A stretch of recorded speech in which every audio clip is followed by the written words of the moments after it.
You're looking live at Michelin Raceway Road Atlanta just after sunrise at the hallowed grounds, home to 23 national championship runoffs and the 7th and 8th round of the 2024 Hoosier Racing Tire SCCA Super Tour. Today, round 8. I'm Brian Bielanski. Gregg Ginsberg is with us. We have a big race group coming up first today. Spec Miata. Greg, let's get right to the starting lineups. Well, before we do, Brian, why don't we take a quick look at the race course that all of our racers are going to be on today at Michelin Raceway Road Atlanta, 2.54 miles, 12 turns of elevation changes, of hard braking zones, of blind corners, you name it, we've got it here. Whether it's the downhill S's that lead into turn 5, a very difficult blind left-hander, whether it be that slow right-hand turn 7 that you dig out onto the long back straight here at Michelin Raceway Road Atlanta, or whether it be the six-story drop through turn 12 down onto the front straight. It's the very first thing you see when you come in the gates here.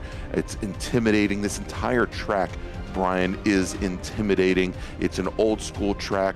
You got walls very close to the side of the asphalt here, and it is so hard to get those last couple tenths out because, well, the place scares the heck out of most everybody who shows up here for the very first time. And we've got a lot of first-time racers here this weekend. As we do, many of them in Spec MX-5 and in Spec Miata. So let's get right to it, Greg. All right, sounds good, Brian. We had 47 drivers set qualifying times this weekend in Spec Miata. Let's run down the top 30 here in the field. Starting 30th, driving the number 22 machine. He's out of Houston, Texas. We've got Max Hewitt. Peter Tonelli will start 29th. He's in the number 18 car. Wes Duchak will start 28th in the number 68 machine, with Tom Brown starting 27th. He's in, appropriately enough, the number 27 Sneaky Moose Mazda Miata. Then we've got starting 26th, the 02 car of Sean Varwig. Bobby Gossett will start 25th. He's driving the 44 car with the the two Ehrlichs starting 24th and 23rd. We've got Max Ehrlich. He's driving the 81 car. He's starting 24th. And then we've got Zach Ehrlich. He's starting 23rd. He drives the 180. Center Smith will start 22nd. Center's driving the number 55 car with Tyler Klein starting 21st. He's in the 73. Matt Stretch drives the 89 Spec Miata. He starts 20th today with Boris Said Jr. starting 19th. He's in the 133 car. Starting 18th today, driving the number 11 Spec Miata, Matthew Novak. Andrew Devoto is going to start 17th. He's in the 09 car, with Tyler Brown in the 07 machine starting 16th.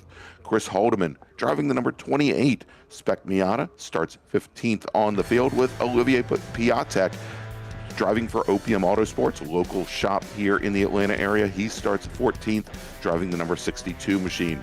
Already we see a huge, Brian, cheering section for Luke Pullen, who's out of London, England. He is driving the number 21 car, starts 13th. We have people in our chat at 5 o'clock this morning from the UK ready to cheer him on. Yeah, starting 12th like today. Noon there. Yeah, so. exactly. They're just having lunch. Starting at 12th position, driving the number 144 car, Brandon Collins, with Nick Leveroni starting 11th in the 92. Stuart McAleer from Glasgow, he's driving the number 143 car. He starts 10th on the outside of row number 5, with Jim Drago, two-time national champion, starting in 9th. He drives the number 2 machine. Skip Rock Jr. is going to start 8th today. He's in the number 61 car, with Nick Bruni. Nick is starting 7th on the field. He's in the number 6 car. He's our reigning co-champion in Spec Miata. He finished 2nd in yesterday's race. Brett Kowalski will start 6th today. He's in the number 15 machine, with Logan Stretch starting 5th. He's in the 98 car. Skylar Cottrell will start 4th on the field. He's in the number 9 car, with Travis Wiley starting right next to him on the inside of row number 2. Travis is driving the 177. And your front row today, both drivers from OPM Autosports, starting on the outside of the front row. from Little Mountain, South Carolina, it's Charles McTudis, Chuck McTudis, and Danny Stain, your pole sitter. And by the way, Chuck McTudis, your winner in yesterday's sprint race. Danny Stain, your pole sitter, out of Fort Lauderdale, Florida, driving the number 39 machine with a qualifying time of 1:42.619. What an absolutely gorgeous morning at Road Atlanta, Greg. You can see the sun coming up over the parts of the racetrack there. It'll be bright and shiny there at turn 3 very, very shortly, and it is just a fantastic sight.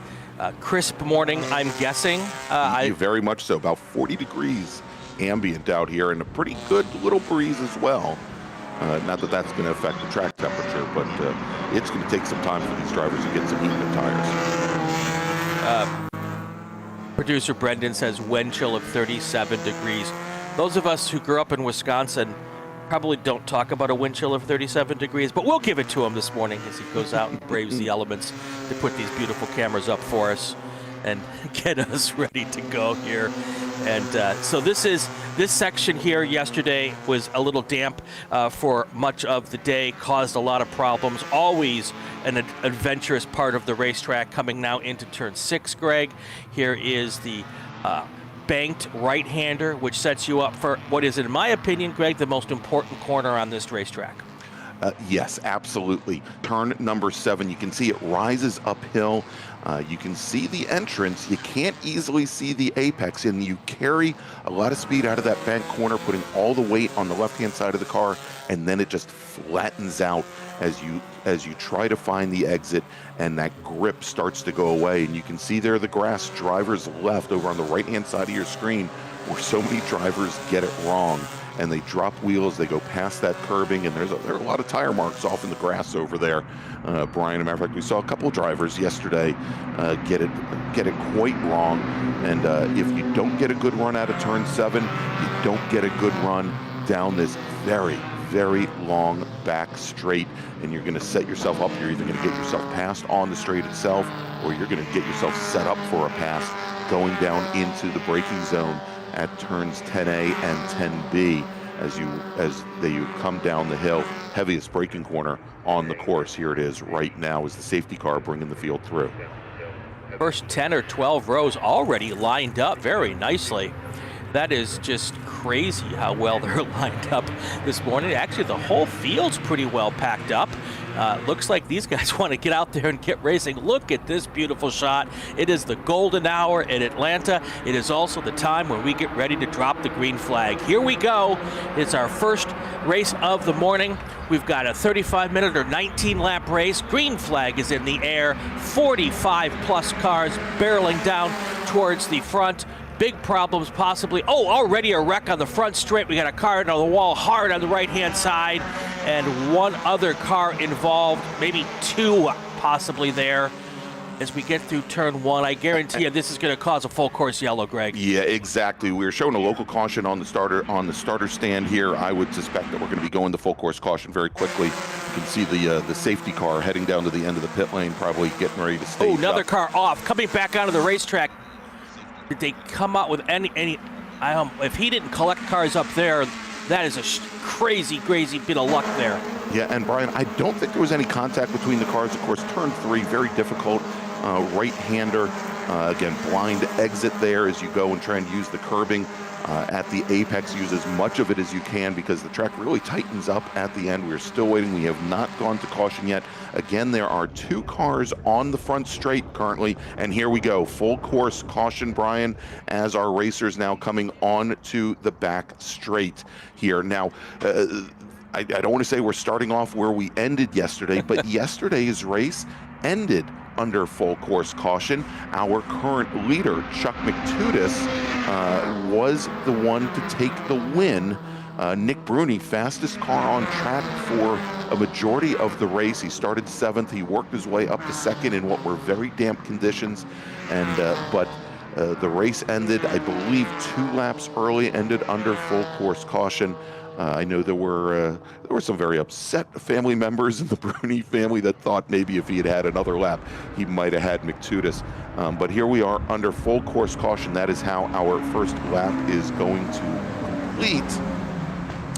And we'll see here as we now have emergency services teams responding to the two vehicles here. We will get the numbers here of the drivers. I believe one of the cars that was off, and judging by the green and black livery on the car that is closest to the camera that we're looking at right now, Brian, it's Olivier Biatek out of, again, he's the OPM Racing entry. He's out of Duluth, Georgia, and trying to get the other car and who that is, and we'll see. And Brendan, I don't know if you have been able to pick up the number of the other machine. No. Yeah, we'll see if we can get that.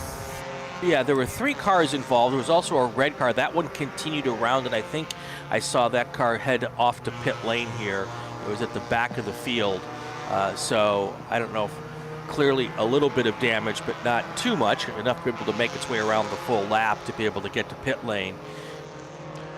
Yeah, and we think it's the 180 machine of Zach Ehrlich as the other car that had gone off.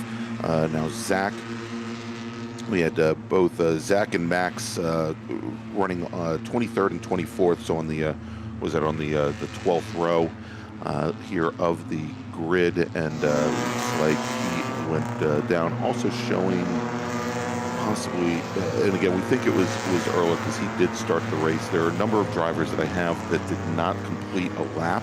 Of course, there's Piatek and Ehrlich. We also show Varwig and Bobby Gossett.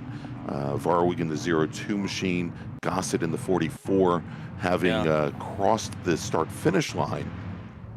And so maybe it was Varwig who was the 3rd car that went to pit lane. So Greg, let's do this. I know it's early, but let's get this break out of the way. Early in a lot of respects, but let's get our break out of the way since we're in full course yellow. That'll allow us to get as much green flag action as possible. So we'll do that now, and then we'll come back. Hopefully this will be pretty close to cleaned up, and we'll get back to racing. You are watching the Hoosier Racing Tire SCCA Super Tour from Road Atlanta. Stay with us. We'll be right back.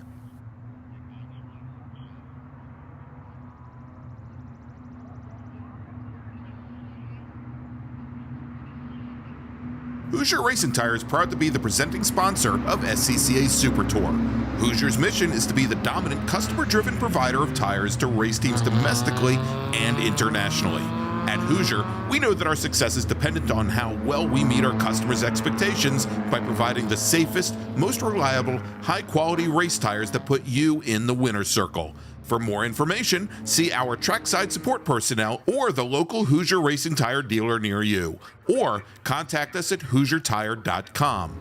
Hoosier Racing Tires, truly tires designed for champions. Hagerty is the official and exclusive insurance partner for SCCA and provides affordable off-track insurance protection for motorsports vehicles while in the paddock, in transit, in storage, and at the shop. Hagerty also provides guaranteed value coverage and even has protection for your trailer. And did you know that SCCA members can save 5% on insurance through Hagerty? Hagerty, let's drive together. Learn more at Hagerty.com. Bravo Trailers is the exclusive trailer partner of the SCCA. Owned by longtime SCCA racers, Bravo Trailers work better, load easier, and tow better because we build them with racers in mind. Visit bravotrailers.com to see your new trailer in aluminum or steel. For over 25 years, championship-winning drivers and teams have demanded Hawk Performance Motorsports brake pads. Now you can have their advanced technology on your daily car, truck, or SUV with Hawk Performance Street products. With the improved HP Plus pad for the hybrid street and track feel, or Super Duty pads for tow vehicles, their all-new ER brake pad designed to take on even the longest race, and their all-new high-performance brake fluid. Hawk has all your braking needs covered. Visit hawkperformance.com and like them on Facebook or Instagram to learn more about the Hawk Performance Advantage. Hawk Performance, what's stopping you?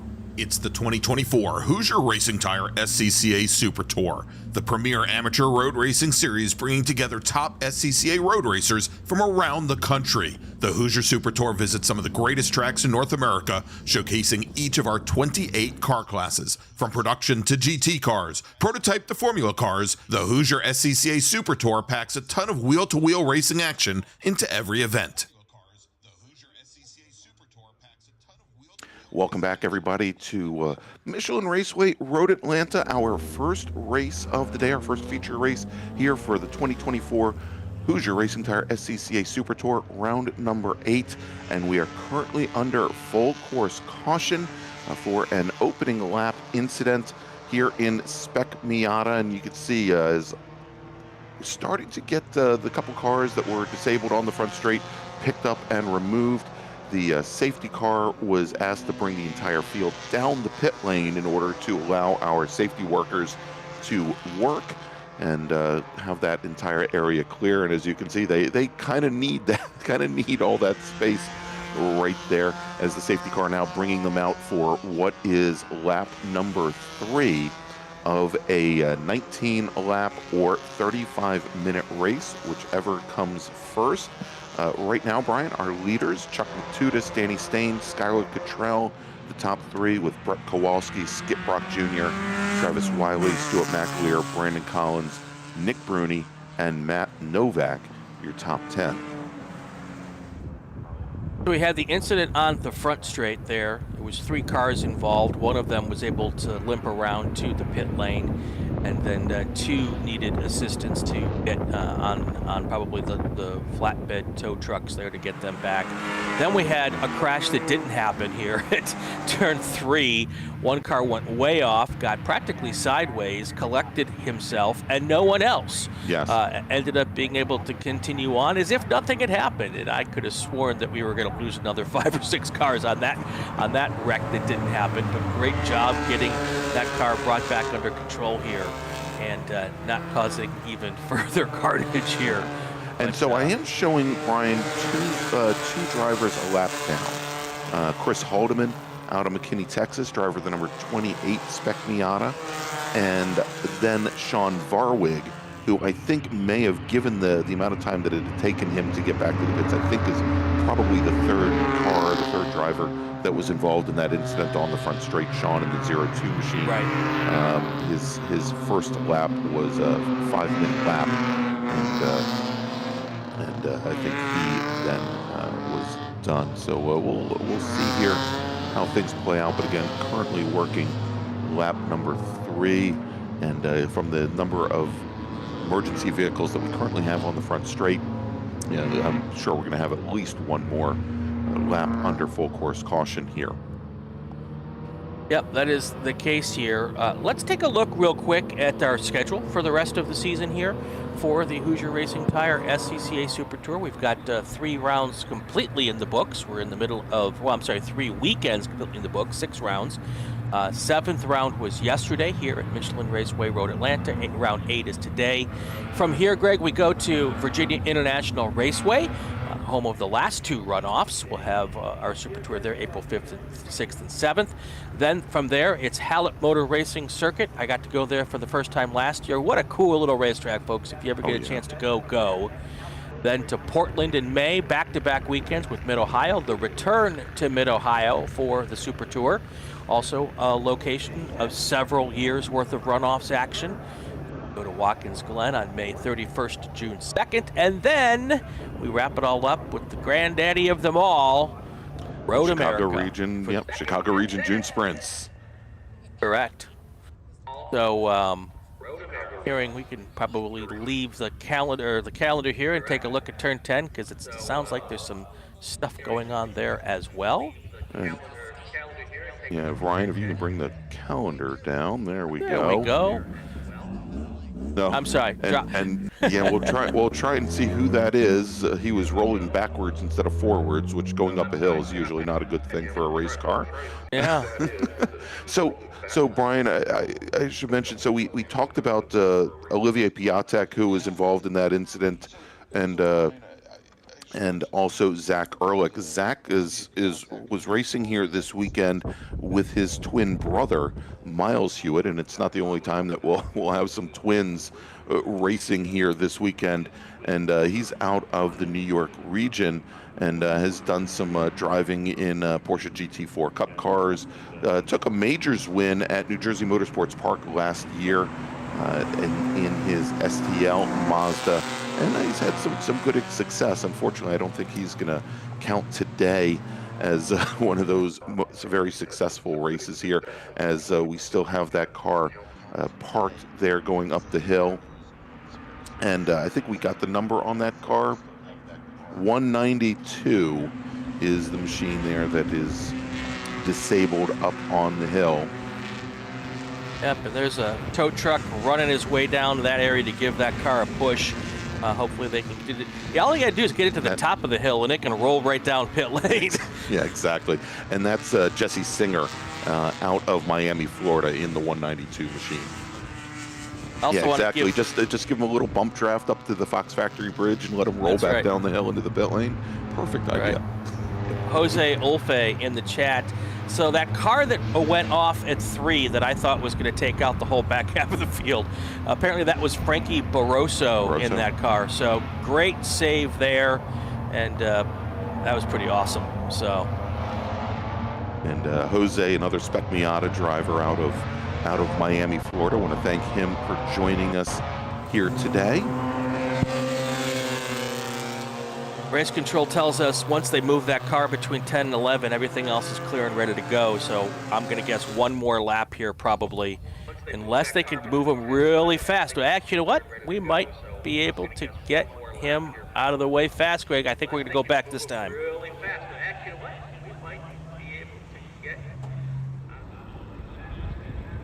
Thank God for sturdy tow hooks. All right. Yeah, and Brian will notice that the lights are still on the safety car. Unlikely, given that they're going into turn 10A now, that the command would be given to extinguish them. I think we're going to do at least one more lap under full course caution. The area on the front straight is now clear. And indeed, safety car is going to bring our leader, Chuck McTudis, underneath the Fox Factory Bridge to do one more circuit of the course. X-Zev Motorsports, an F350 is running P17. I love our associate producers. All right, so we should definitely get the lights out this time by, as long as no one else stalls on the racetrack. And going through the top 5 after a half a lap of racing action, it's Chuck McTudis, Danny Stain, Skylar Cottrell, Brett Kowalski, and Skip Brock Jr. That is how it looks right now, and I'm sure that these folks are ready to go racing here. 15 laps to go on the clock. It'll be 14 to go when they come by next time, or 28 minutes. I think we might still be able to get this in on laps, Greg, if we can get going right now and not have any more issues, knock on wood. Yeah, I mean, there is a possibility. There is a possibility, and I'm taking a look here at the drivers up in the top 5, and I always go back to Brett Kowalski. He sent us the funniest bio the other day of his sponsors. He lists Danny's Angels. That's Danny Stain's photography company is one of his sponsors, and of course he claims to have beaten current national champion, co-champion Nick Bruni at K1 karting multiple times. The problem is he's out-qualified multiple times. Hasn't said whether he's actually won or not. And oh yes, his mantra: someone who's faster than you, spin them out. Real funny guy. All right. Hopefully we don't see that, because Brett is currently running 4th right now. The Las Cruces, New Mexico driver, right behind Skylar Cottrell out of Atlanta, Georgia, and just ahead of Skip Brock Jr. out of Birmingham. Danny's Angels, Danny Stain, currently running 2nd to yesterday's winner, Chuck McTudis.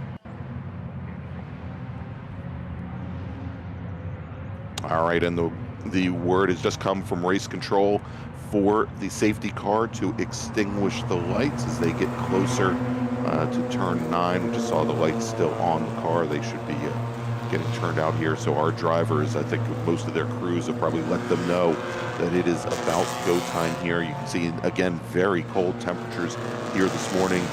Brian, almost 20 degrees cooler.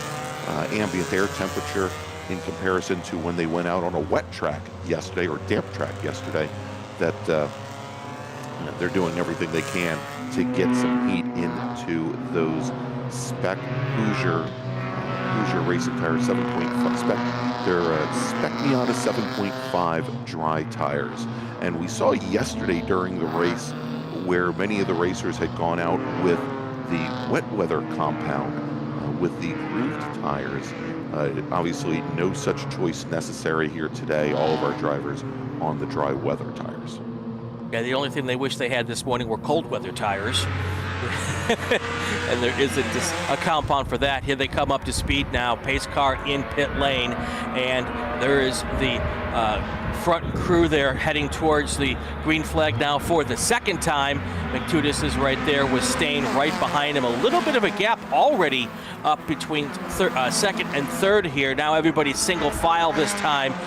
Should have less of an opportunity for problems on the front straight than we have had on that first opening lap when everyone was bunched together. Here they go, snaking their way through turn 1, up the hill towards 2 and 3, now down 3 and into that classic part of Road Atlanta known as the S's. Yeah, and Brian, something very similar to what we saw yesterday. We talked about yesterday's race ending under full course caution, but there was also a mid-race full course caution as well. And Stain and McTudis were at the front of the field when we went back to green flag racing. Much like yesterday, those two racers started to power out of turn 10 and opened up almost a 5-car length gap as they were coming down the hill in turn 12. And you can see that they've been able to keep that gap now through turn 7 and onto the back straight. Skylar Cottrell in the number 9 car running third was not able to match the pace of our leaders, and that has given a very big advantage to the 66 and the 39. And a couple of cars, about 10 cars back, go side by side there through turn 7. That is not the place you want to be side by side, or be the one car that's not in the line there, because as you can see, 4 cars drove right past it before he was able to get tucked back in there, as they now head down that little hill towards the big hill towards turn 10. There is McTudis and Stain right there, first and second. Then you got about 7 car lengths back to your third place car. I believe that is Skylar Cottrell, as they move now up the hill under the first of the 3 bridges here, or at least the last of the 3 bridges, I should say. And now they're heading down towards turn 1 again. It's McTudis, Stain, Cottrell, Kowalski, Skip Brock Jr. That's how they're running right now as we get to 13 to go. Yeah, Brian, and we saw Skip Brock Jr. take a look to the inside on Kowalski going into 10A and 10B with Travis Wiley very close behind. I think what we're starting to see just a little bit as Wiley in that 177 machine behind Skip Brock starting to feel like perhaps his movement is being stunted just a little bit. Started to take a look to the inside. Should mention Kowalski showing a lot of damage on the left front of his machine, but another driver to watch now, and he's leading that second group, that second big group. That is Nick Bruni. He is currently running in 7th position in the light blue and orange number 6 car. There he is, about 3 cars back from the now the 61 machine is Skip Brock, who's fallen back in the 6th position. Or pardon me, that is actually Kowalski now falling back in the 6th position, as both Skip Brock and Travis Wiley have gotten around the number 15 car. The gap between third and fourth doesn't seem to be getting too much bigger. They are maintaining about the same gap. The problem for third place now is that they need to get a little bit of help, because you're at risk of losing the draft if they get too much further back. It does seem to have grown just a little bit, though. But now those 3 cars have come together, and they're going to be able to hopefully work together as they come down the hill and start to close that gap between third and fourth. Attention in the paddock, tension in the paddock. First call to the grid for race group number 2, B-Spec, E Production, F Production, H Production, and GT Light. Please start heading to the grid. Race group number 2, E Production, F Production, H Production, GT Light, and B-Spec racers, please start heading to the grid. All right, everybody, oh, go ahead. No, I was going to say, looks like we've had a retirement here. Borisset Jr. in the 133 machine. He started off in 19th position. Apparently some issues. He has decided to call it a day. So what I was going to say is at this point in time, everybody's tires should be up to speed now, and they're just kind of getting into their groove, trying to put down their best laps here, trying to focus on closing up gaps. And as we can see now, first and second place, Matudis and Stain starting to pull away just a little bit.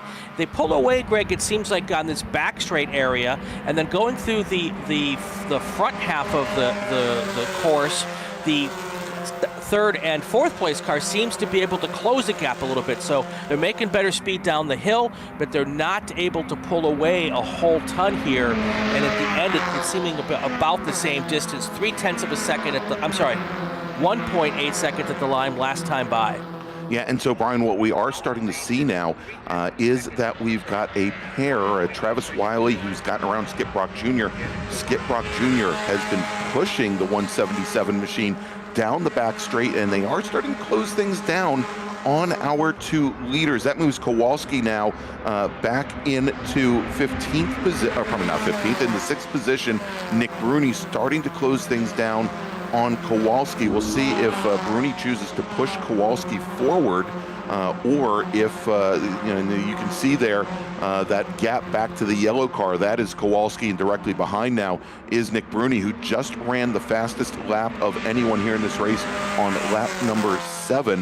I think Bruni, given the difference in pace, and Bruni was 1.3 seconds faster than Kowalski's, probably going to want to dispatch with that yellow number 15 machine as quickly as he can, and hopefully use Stuart McAleer to push forward up to our front two packs. All right, we have a change at the lead. We now have Danny Stain up at the point. Chuck Matudis has fallen into second place. Those two drivers tend to work together and sometimes do switch first and second place throughout the course of the race. As long as they're working together, they can do that right up until the final lap or two, and then they can race each other hard for the win. But Stain made that move coming out of turn 10 and was able to stay in front. And here he comes down the back straight. That's the orange car up front. The black and yellow car behind him is Matudis. And they are working to try to pull away, as you said, from Cottrell and Travis Wiley, I believe. No, it's Cottrell and Skip Brock Jr. Skip Brock Jr., yeah, exactly. And, we've seen in previous races, Brian, where Chuck Matudis does and acts like a very good wingman for his teammate Danny Stain and will help to push him along, sometimes to his detriment. Reminds me of a race at NOLA Motorsports Park, where in trying to push Danny Stain to the lead on the very last lap, we saw Chuck Matudis drop 5 positions and drop out of a podium position because he put himself in a very bad position coming through the final corners. But right now they've got a pretty good gap as we see now Travis Wiley reset fast lap here, and you'll notice most of the drivers now running single file up at the top end of the course, where you're going to see most of the attempts for passes here now going down into turn 10A in that very heavy compression. But you're seeing already now with Skip Brock, Wiley, and also Skylar Cottrell all having to work, the 3 cars now having to work together to push back up to our leaders. The gap now over a second to the pair in the front, and they are definitely, I think at this point, Brian, out of the draft of our 2 leaders.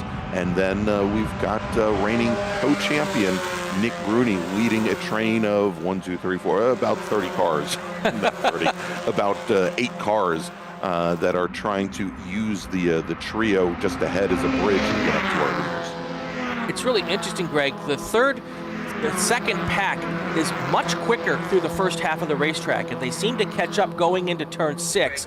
But then Stain and Matudis, they come through 6 and 7 so powerful and are able to motor down that back straight and pull away each time. So it's a little bit of this accordion effect going on right now. And they're just not fast enough to close the gap in that first half of the racetrack. And it's working out really well. Now you see Matudis back out front. So Matudis and Stain have changed position again. And if they do too much of that, that's going to allow that second pack to catch up.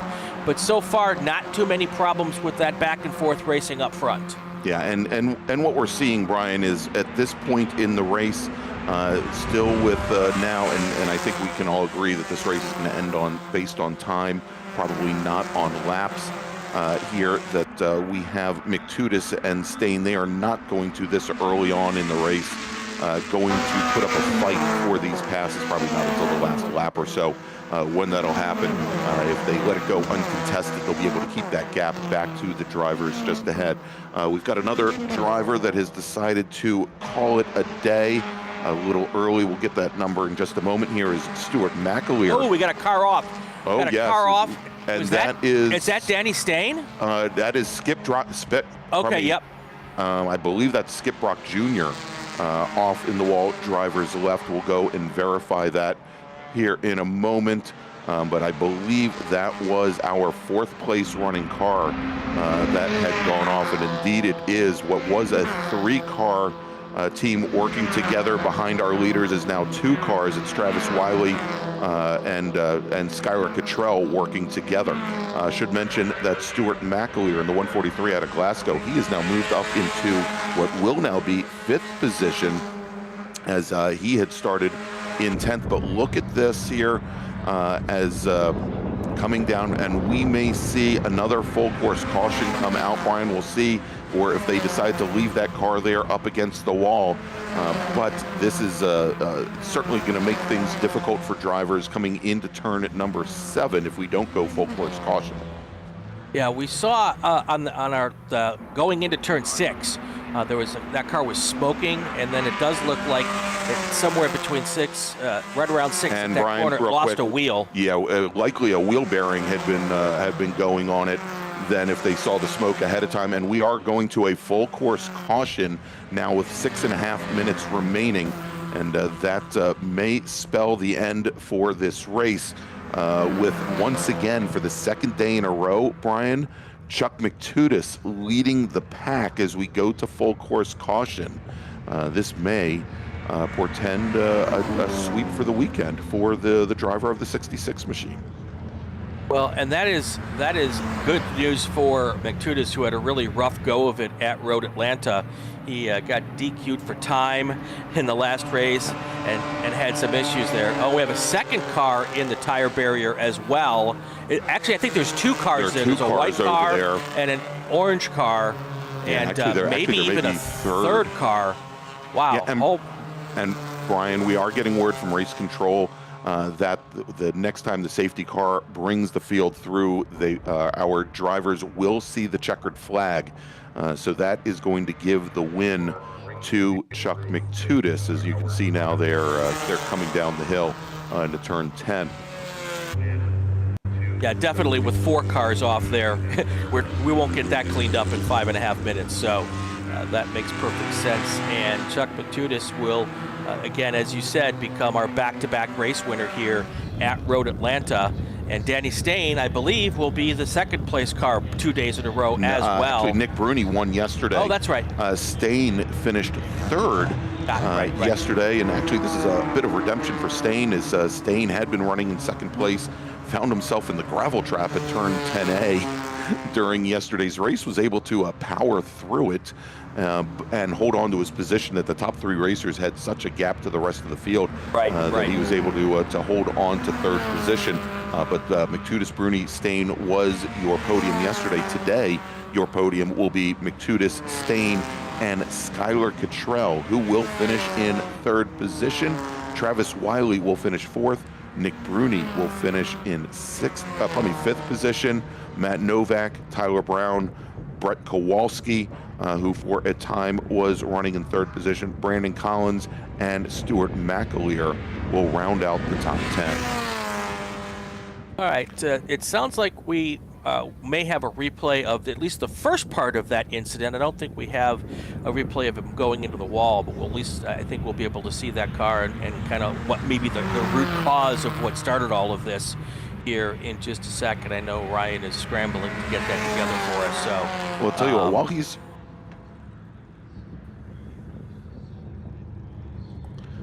All right, tell you what, before we bring that up, Ryan, let me make another call to the grid for our next group. Attention in the paddock, attention in the paddock, second call to the grid for race group number 2, E Production, F Production, H Production, GT Light, and B-Spec. Please head to the grid.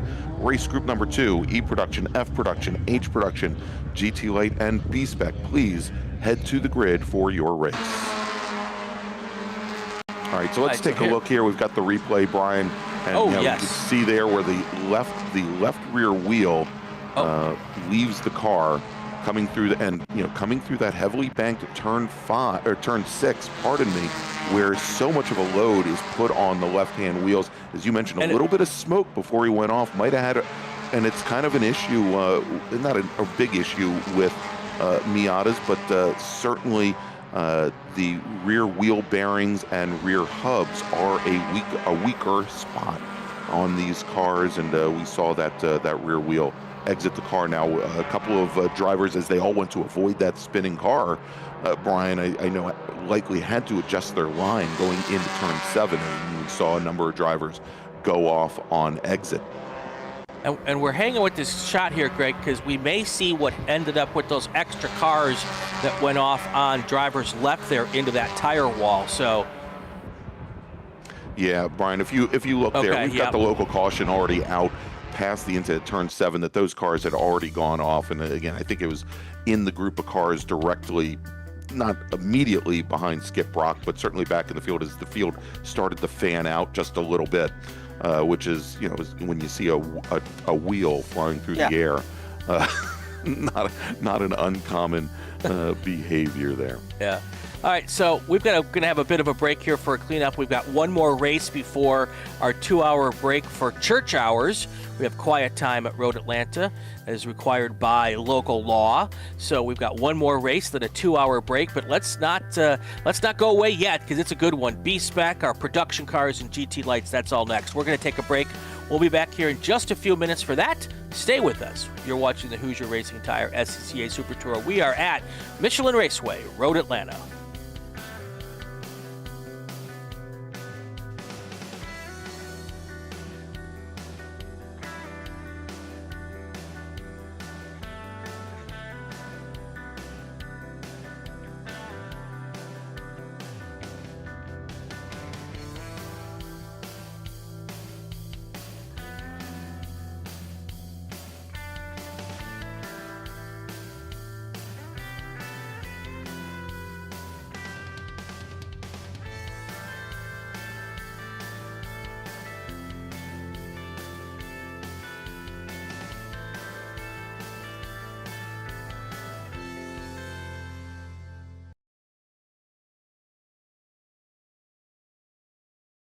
Congratulations to all of our top finishers at this weekend's Hoosier Racing Tire SCCA Super Tour. Your results earn you a place in our podium celebrations with trophies and Mazda sparkling wine. And since top results also earn contingency payouts, now's the time to file. Contingencies through SCCA are now digital. Visit my.scca.com to begin your claim. Brands like Hawk Performance offer significant amounts to drivers and pay through 5th position.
All right, we're back here live at Michelin Raceway Road Atlanta for the Hoosier Racing Tire SCCA Super Tour. A little bit of a break to do a cleanup, but now we're ready to go racing again, Greg. B-Spec, E-Production, F-Production, H-Production, GT Lights, and you have our starting order. I do, Brian. All right, once again, we're going to have a split start for this group here. We're going to have our production and GT Light racers behind a safety car in our front group.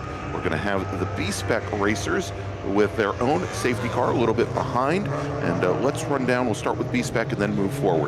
Starting fifth, driving the number 119 Toyota Yaris, it's Joseph Gersh. Stephanie Anderson's going to start fourth. She's in the number 138 Mazda 2. Then we've got Josh Schmidt. Josh is driving the number 19 Chevy Sonic. He starts third. Starting on the outside of the front row in B-Spec, yesterday's race winner, driving the number 46 Mazda 2, Chris Taylor.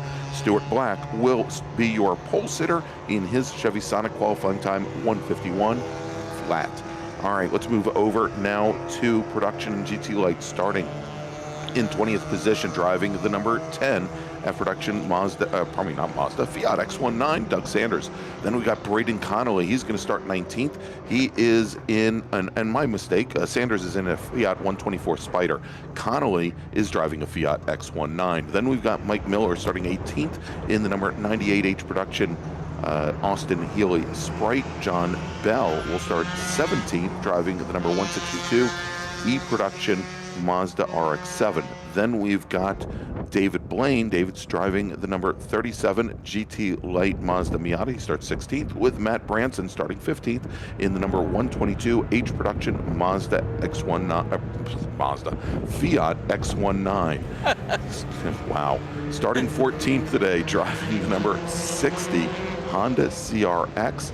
Our race winner in the class yesterday, Vesa Silgren, with Mark Webber in his F-Production Mazda Miata, starting 13th. That's the number 25 car. Starting 12th in the number 22 GT Light Toyota Tercel, reigning national champion in the class, Graham Fuller, here very first weekend at Road Atlanta for him. And starting 11th, driving the number 148 E-Production Mazda RX-7, it's Sean Sakis.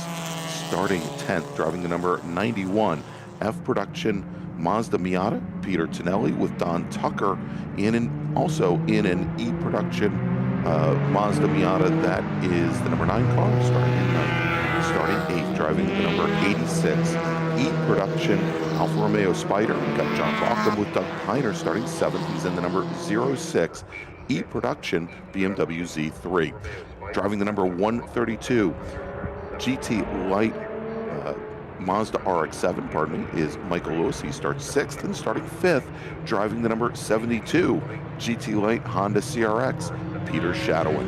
Starting 4th, driving the number 52 F-Production Mazda Miata, it's Mason Workman. After his F-Production win yesterday, we've got starting 3rd, the number 78 Honda CRX GT Light car, Chris Bovis. Ken Kennard will start on the outside of the front row in his F-Production Integra, and your pole sitter, driving the Z-Production Caterham, it's Peter Norton, as the green flag now flies. Brian? Green flag is in the air. Peter Norton is pulling away just a little bit on the inside. They're heading towards turn 1. 3 wide, maybe even 4 wide going into turn 1 here.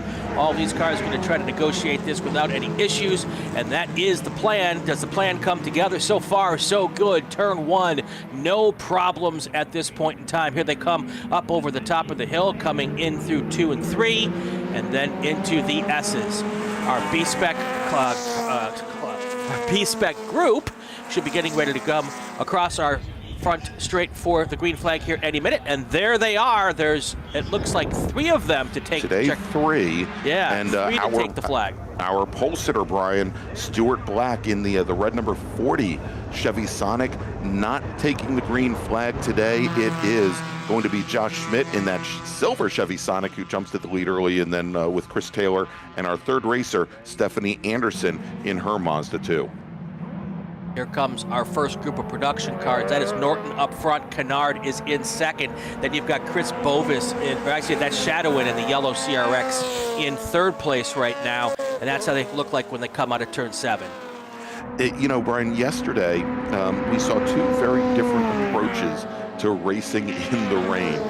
We saw Peter Norton, who took the overall win in his E-Production Caterham, very smooth very judicious with the use of the brake and the gas pedals on a very light car, where many of the other heavier machines like Ken Kennard's Acura Integra, who's really challenging the Norton or the Caterham right now here, had some definite issues taking the win over Kennard, who's our reigning national champion in the class, was the number 52 Mazda Miata of Mason Workman, who in one of his very first races here at Michelin Raceway Road Atlanta used a very different approach. I think I mentioned it yesterday in the early stages of yesterday's wet race that Mason Workman, very, very aggressive.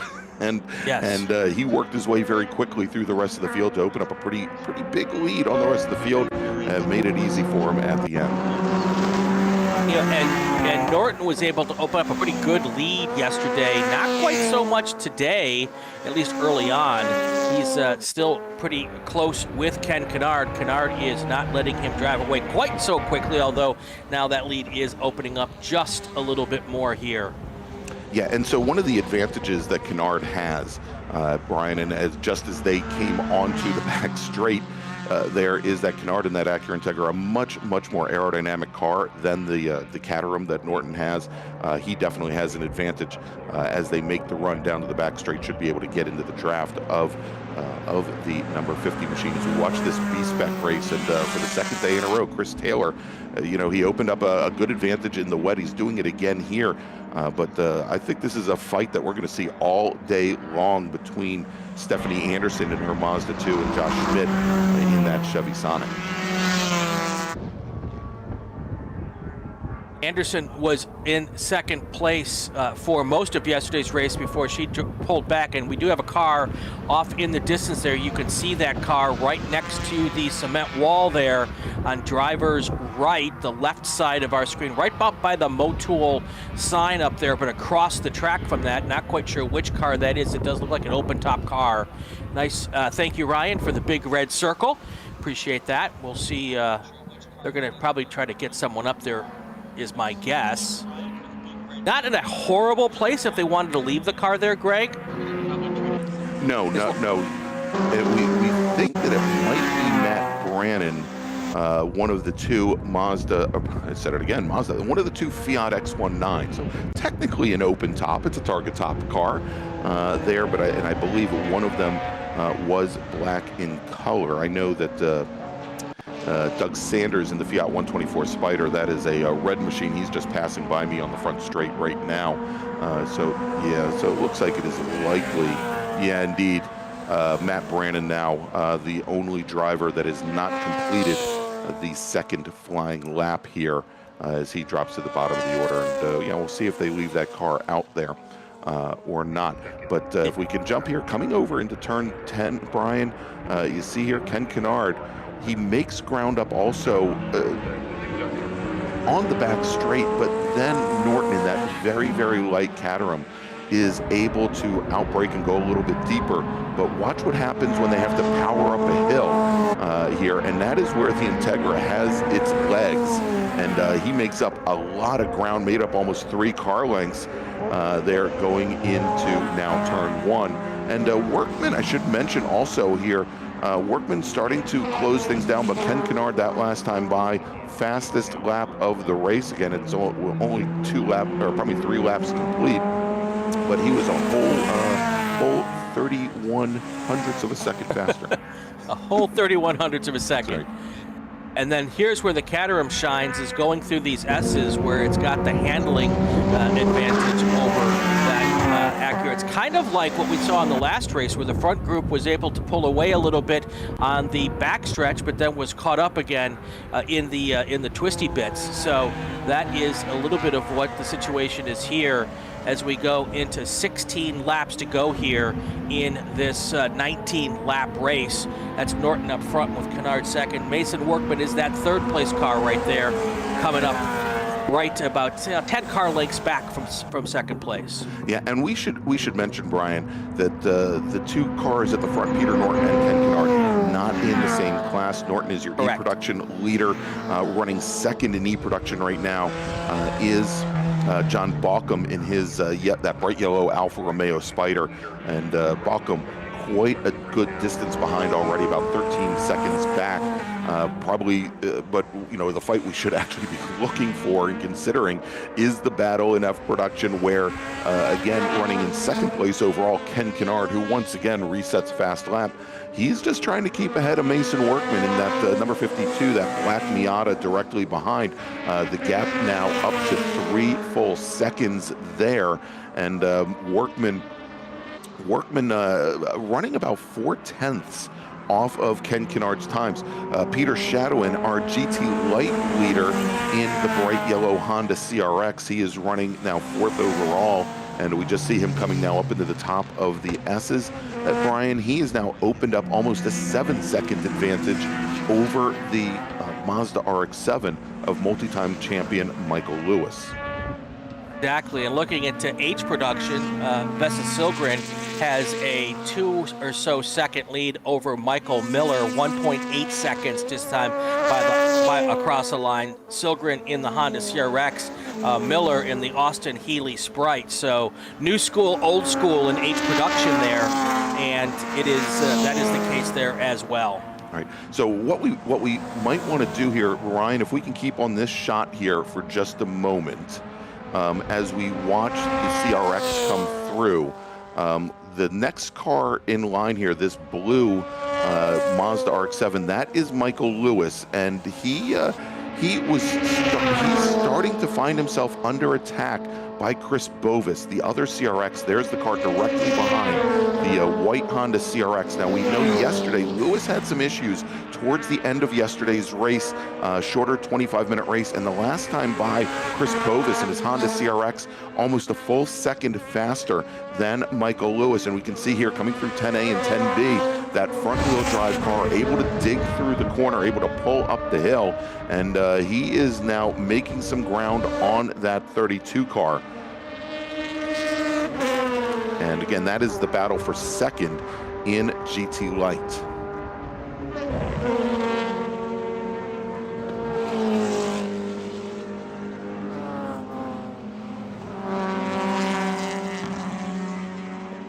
$14 laps to go here in this race.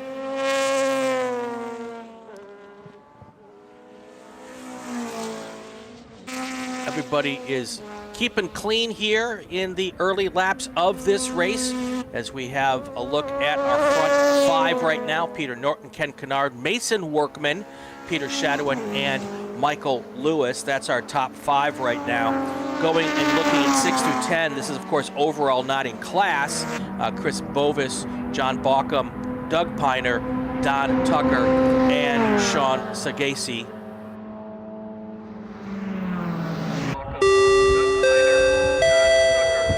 Attention in the paddock, attention in the paddock. Would the driver of the number 133 Spec Miata, that's Boris Said Jr., please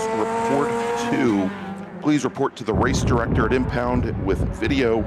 Boris Said Jr., driver of the number 133 Spec Miata, please report to the race director at impound, and please bring your video. All right, 14 to go here. There is Peter Norton. About nothing much has changed between Norton and Kennard, Greg. They do seem to, as we had talked about earlier, they come closer together in the backstretch, and then Peter Norton is able to gap it out a little bit more on the front straight.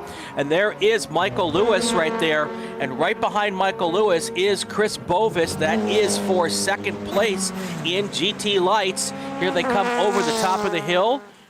That was the leader in GT Lights, Peter Shadowin, that we just saw, and now we're picking up the second and third place battle here. The blue car is Michael Lewis. The yellow car, or I'm sorry, the white car behind him is Chris Bovis.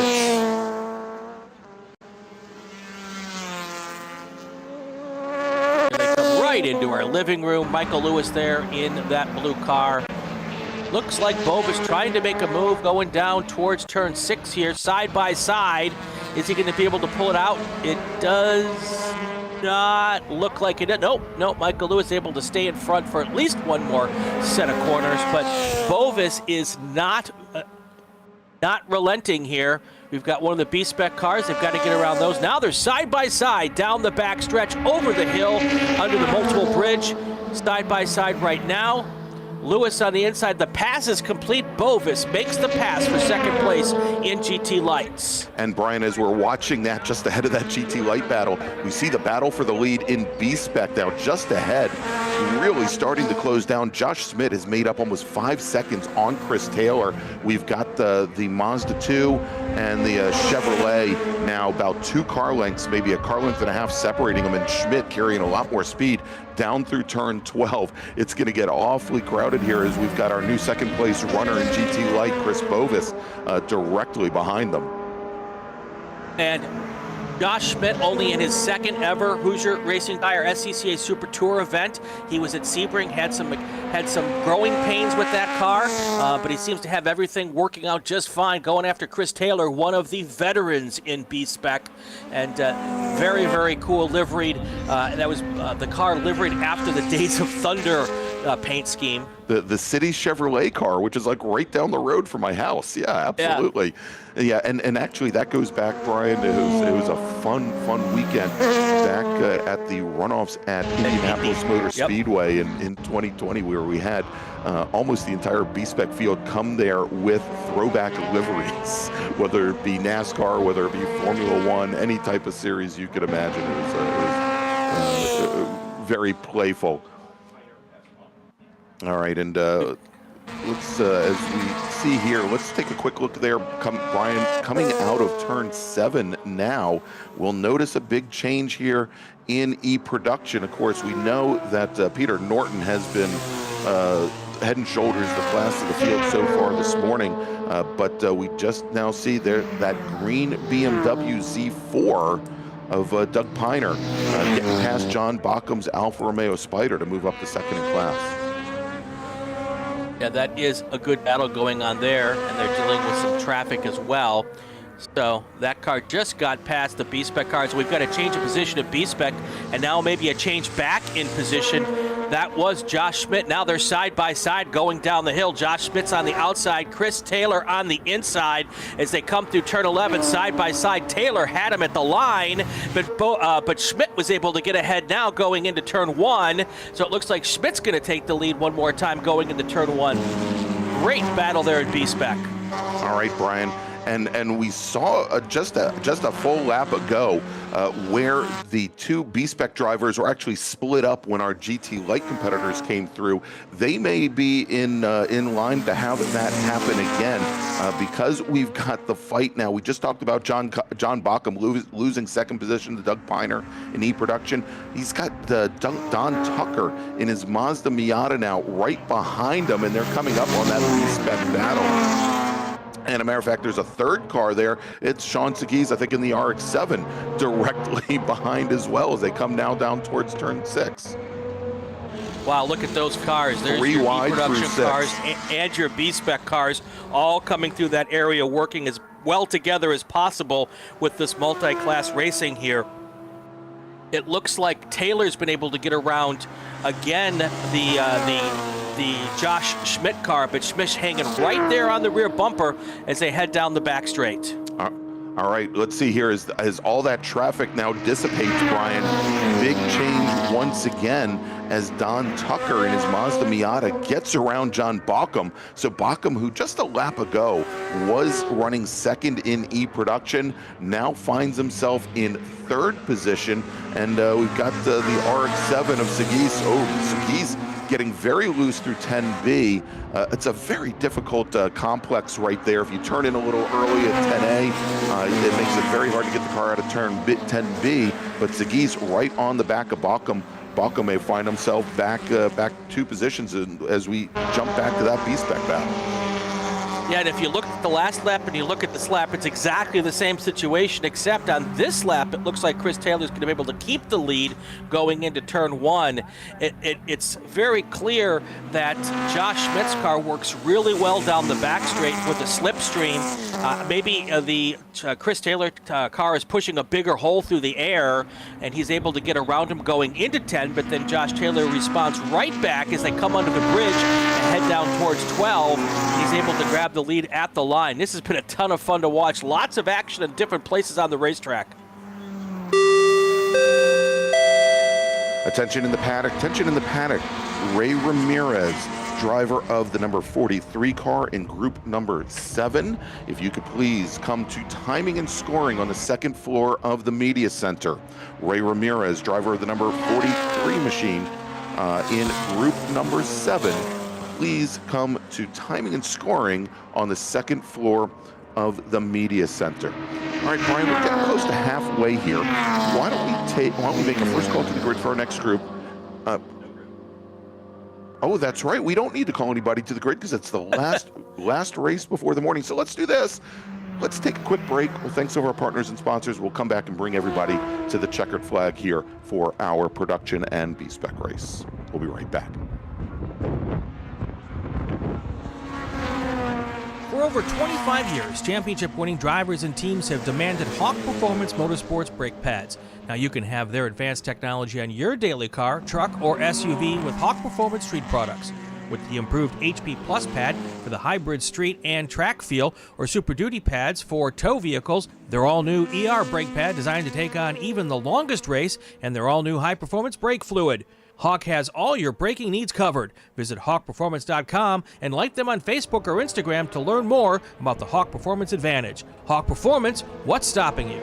As the official fuel partner, Sunoco has been helping the SCCA and their drivers perform at their peak since 2001. Mile after mile, race after race, Sunoco has trusted the fuel over 50 racing bodies, including the SCCA, SCCA Pro Racing, Trans Am, NHRA, and NASCAR. As the largest manufacturer of race fuels, they're passionate about helping drivers and teams take the lead. To find race gas near you, visit SunocoRacefuels.com or call Sunoco at 800-RACE-GAS. Bravo Trailers is the exclusive trailer partner of the SCCA. Owned by longtime SCCA racers, Bravo Trailers work better, load easier, and tow better because we build them with racers in mind. Visit BravoTrailers.com to see your new trailer in aluminum or steel. Get more bang for your buck at SummitRacing.com. Choose from millions of in-stock parts from over 1,500 name brands. Parts for racing, street performance, trucks, plus tools, accessories, and more. Shop anytime, anywhere with the Summit Racing app. Mazza Vineyards is the exclusive sparkling wine for podium celebrations at the Hoosier Racing Tire SCCA Super Tour, SCCA Runoffs, and Tire Rack SCCA Pro Solo. Celebrate your racing weekend with Mazza Vineyards and learn more at enjoymazza.com. If you like what you see today, become part of the action by joining the Sports Car Club of America. Whether you want to drive, flag, organize, officiate, have fun with cars, or meet 65,000 enthusiast friends, SCCA has plenty to feed your motorsports obsession. Ask someone trackside how to get involved or visit scca.com for more information.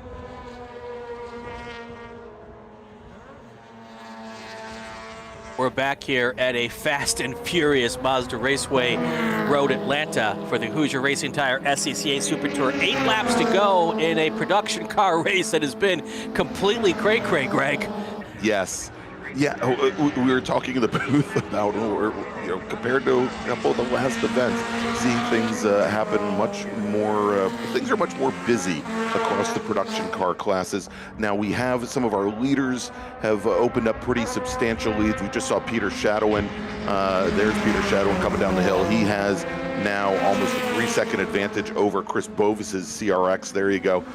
In GT Light, Peter Norton, of course, has opened up a pretty substantial lead over Doug Piner and Vesa Sylgren. Sylgren, his lead has been kind of accordioning between he and Michael Miller, but Miller is still only to be able to get within about 2.5 seconds. So we have been watching 2 very good battles going on of late. One of them is in E-Production. Don Tucker in his Mazda Miata and Sean Segui's the battle for 3rd. They're just now coming into turn number 1. And there they go up the hill. And oh, look at that, as Sean Seguis has gotten around Don Tucker, Brian. That is the case. Here they come over the top of the hill. That first car is going to be Sagis. The second car is Tucker. That is an MX-5 it's a Mazda Miata and an RX-7, right. Not an MX-5. Here they come down through the S's. Sun's now more up. Earlier in the previous race, that was pretty much in the shade, kind of hard for the drivers to go from the sunlight to the shade. But that is not the case anymore. Sun is up all around Road Atlanta, and compared to yesterday, Greg, it's like Chamber of Commerce weather there. It is absolutely gorgeous right now, Brian. For the first time in 3 days, not a cloud in the sky. I am making very quick use of the blinds that I have here in the media center, because the sun is just, every time I look over towards turn 1, the sun is coming right in my eyes here. Big changes in B-Spec, as we saw for, 2-3 laps in a row, where Josh Schmidt and Chris Taylor were working side by side and trying to deal with some of their overtaking traffic as well. But Josh Schmidt now opening up a pretty substantial lead in B-Spec over Chris Taylor. And the last time at the line, it was, and when I say substantial in B-Spec, that means like 3 car lengths maybe. Exactly. So, Those things that we talk about, the draft in Spec Racer Ford and Spec Miata, the draft in B-Spec is very substantial. Here they come now down the back straight.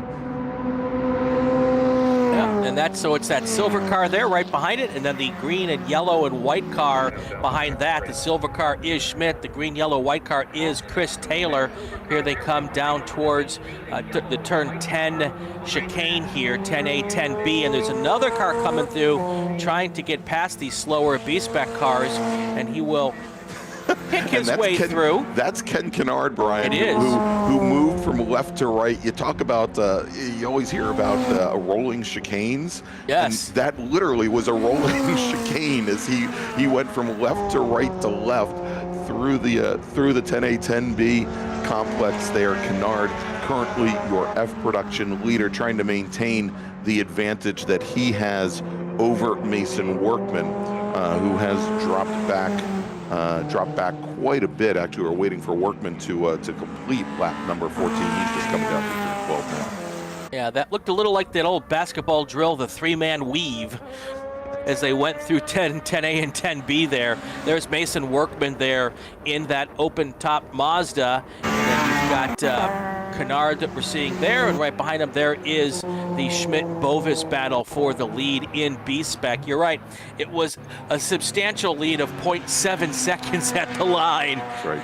Last time by. You'll see them here coming now into turn 6 and out towards turn 7. Chris Taylor's I was going to say, as long as Taylor is within about 2 car lengths, because of the length of this back straight, he is able to get right back to the rear bumper of the Chevy Sonic.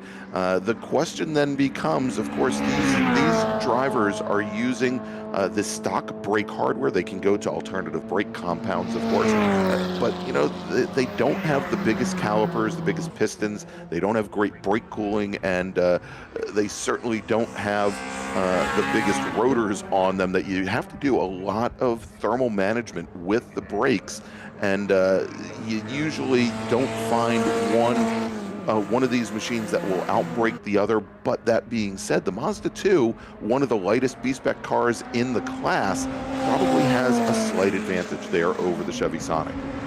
Yeah, they refer to the Sonic as the big block Chevy, affectionately. And what's interesting, Greg, is it seemed as though, looking at the profiles of the cars, that the Sonic's a little bit bigger profile than the Mazda, but it looked like that the Mazda was punching a bigger hole in the air because Josh Schmidt was able to draft better down the back straight and do that slipstream pass several times, but it doesn't appear that Chris Taylor's having the same benefit when he's behind the Sonic. Yes, and there's a very big reason for that, Brian. And the big reason is big displacement. The Chevy Sonic is known as the big bore car in B-Spec. It's a 1.8 liter machine. The majority of the other machines in B-Spec, whether it be the Mazda 2, the Honda Fit, the Mini Cooper, they are usually 1.5 or 1.6 liter machines.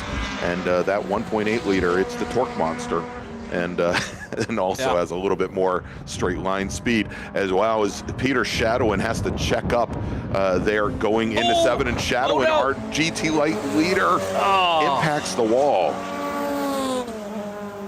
Wasn't too hard of an impact. Hopefully he can get going here without getting in the way. I believe that's Mark Webber coming through right now, going to make the pass, but not a ton of damage on that car, but enough to certainly probably lose the lead he has in that class. Well, we're going to see, Brian, because I think Chris Bovis managed to get by, and we just saw Michael Lewis come out at turn 7, maybe about 10 car lengths behind. But my understanding is we are going to a full course caution here with 3 laps remaining. And I don't know if it was Bovis's spin that caused that to come out early, or if there's another car off. Yeah, we saw a waving yellow up at turn 5 a little earlier, but we couldn't see what the situation was. So it could be something going on up there. You can see the yellow flag is displayed at 5. And at this point, I'm sure that is not there's for a car the, there. No, that's the other car. That's right, the that's whole the race. X19, Brian, that's been there since the very beginning of the race. And given that it has been there now for 16 laps or so, it's not I'm for sure. that. Yeah, they're not covering that with a yellow flag for the entire race. So there likely is another car off that we just can't see, and I'm going to try and track it down here if we can. Yeah, because when we cut to that camera a lap at the start of that lap, it was waving at that point in time. So,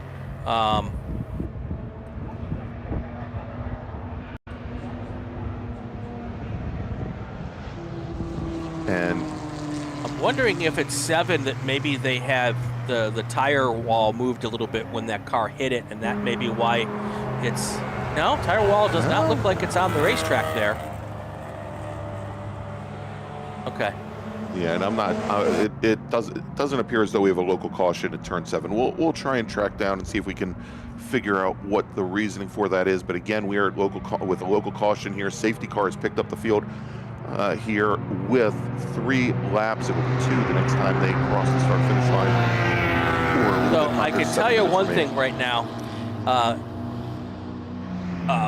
I've lost my train of thought. Josh Schmidt is praying that this race is over. And Chris Taylor, right behind him, is praying that we go back to green here. So it's very interesting situations in a couple of these classes right now as to who benefits most from this yellow flag.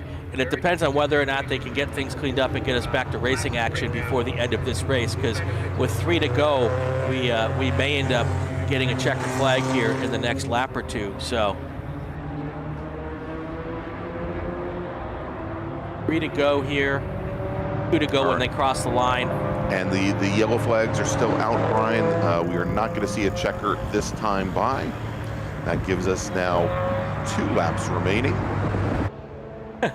So Josh Schmidt's wife, Gina, is in the chat saying, just throw the checkered. Wifey can't handle this tight battle. I love it. All right, so quickly here, Brian, as we've got some time, let's we'll reset the field here. We'll give you the top 5, and then we'll break things down by class. Your overall leader right now, Peter Norton in his E-Production Caterham, Ken Kennard, the F-Production Acura Integra, running in second. Chris Bovis in his GT Light Honda CRX. He is your new GT Light leader after Peter Shadowin's incident on the last green flag lap.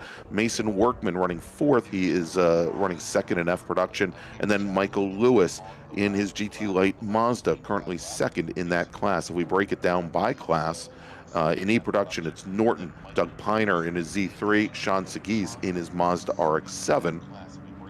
In F-Production, it's Ken Kennard, then Mason Workman. Peter Tonelli in his Mazda Miata, currently running in 3rd. And in H-Production, Vesa Sogren with Michael Miller 2nd, Braden Connolly 3rd. And, Brian, depending if we go back green and maybe have a green-white check or something along those lines, Michael Miller now right behind Vesa Sogren might be an advantage for him, but it sounds as though we are going to probably get the checkered flag this time by. In B-Spec, Josh Schmidt is your leader, Chris Taylor, and then Stephanie Anderson. That is the breakdown, but it sounds as though, Brian, we might be taking our leaders will be getting the checkered flag this next time by. And now actually of course we're seeing a yellow flag. It's full course caution. And that's at turn 7. Hey, that's new.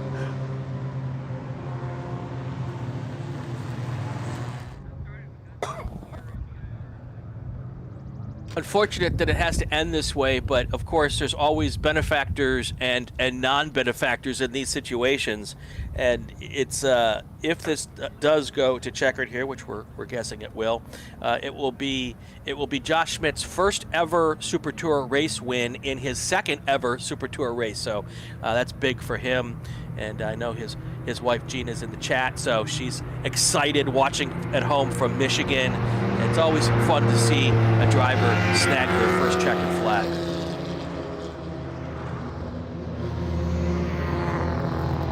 All right, so just a quick reminder to everybody as far as the schedule goes. I think we talked about this a little bit earlier, but we have the longest quiet hour in racing here at Michelin Raceway Road Atlanta. So long that it's actually 2 hours long, and we're going to have 6 more races here to round out the day. We should be back right around high noon here in East Coast time, now Eastern Daylight Time, and it should be a great time. We're going to be starting things off with our touring cars and the very popular Spec MX-5 class. Oh, actually, you know what? We're giving Brian not the checkered flag, but the white flag. So looks like now we are going to go the entire race distance as we are now working lap number 19.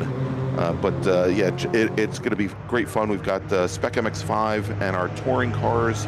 And we're going to be starting things off though with some great open wheel racing. We've got our prototype cars, we've got our Formula Atlantics, we've got that huge FE2 field, and what a race yesterday with Jason Conzo taking the win with great race with Russ Turner in the wet. And really to watch those two drivers push those cars so hard in the wet weather is a joy to watch. So lots of great racing here. Going to be starting at high noon Eastern Daylight Time. So I definitely want you to come back and join us. Absolutely, and some of the best racing action often comes from these groups that we have yet to see today. So if you've enjoyed what you've been watching up to this point, definitely set your alarm clock to come back in about 2 hours and 20 minutes or so and catch the rest of the afternoon's action here. We'll have it all for you live starting right around noon Eastern. That's 9 o'clock for all of us West Coasters. So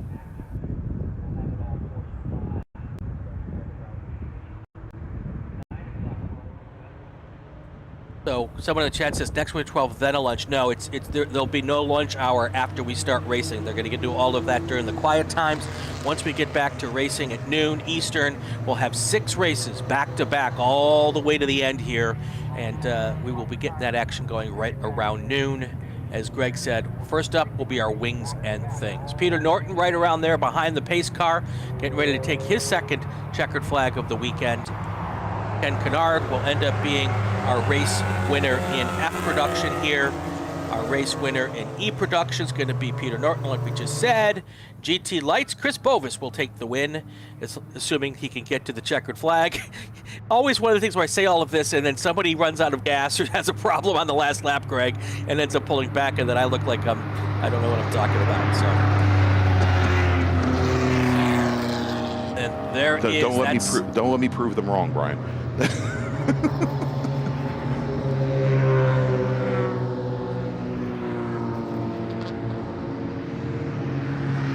All right, so we've got the field now coming down, and this time, Brian, as if the pain has been delayed, they will be coming down. We will see the checkered flag here in just a moment again. Peter Norton, Doug Piner, Sean Skis, your top 3 in E production. Don Tucker finishing just off the podium in F production.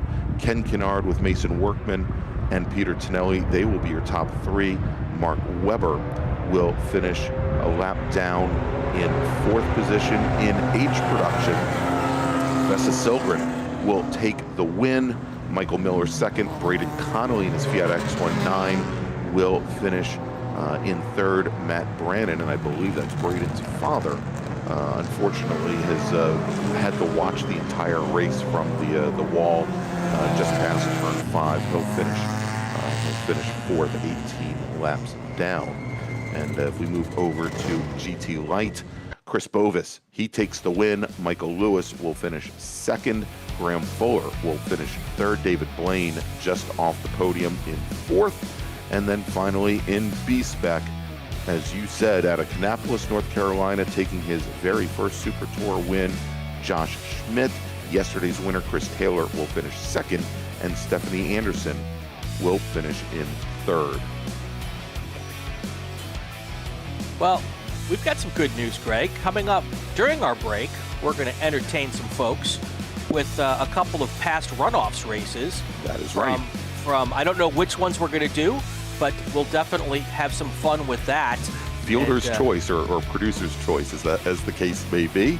Well, we're getting that together now for you. So we've got a lot to choose from. So essentially, what we want to make sure is that you don't wander away. Remember, there's no Formula One racing today. That was all yesterday, and stick around. We're gonna throw some very good races up here for you, at least one. And we should have them ready for you here in looks like we're going to start with the 2015 Spec Miata race from Daytona. This was the race under the lights, Greg. It was so much fun. So, and then we'll find out where. We'll just surprise people with the second race. How's that? And I love this race because it highlights my good friend Mike Collins. Yeah, we should also. Oh, that's fine. We're going to have a short break here before we get to this. We should also, Greg, maybe run the race that you were in with the in-car camera. Oh my God, no! As I went to say hello to my good friend Chris Childs early on in the STU race. Is that what you call it? Well, there was before. Yes. Well, it had started raining on the pace lap at Road America, Brian. This was in 2010. It was a combined race with STL, or probably not STL. STL had not been created yet. It was STU in its very first runoffs appearance back in 2010,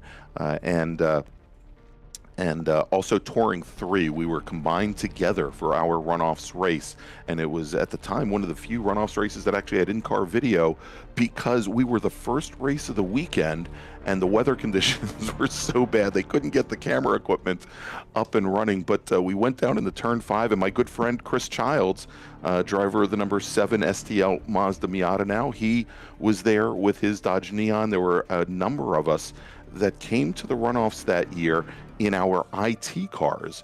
There was myself, there was Chris Childs, there was Colin Aspergen, who was also in a Dodge Neon, Greg and me in his Acura Integra, and we had the IT contingent with 130, 140 horsepower apiece up against World Challenge touring cars. And I think the eventual first and second place finishers were an ex real-time Acura TSX and a Stasis Audi A4. Yeah, before we go to the runoffs coverage here, real quick, Skip Rock Jr. just posted in our chat. Thanks, Skip, and we're happy that you're okay. He said hub broke, which we kind of figured. Wheel came off in 6. Hard hit in the concrete. He's okay. The car is probably not totaled. So all of that is good news.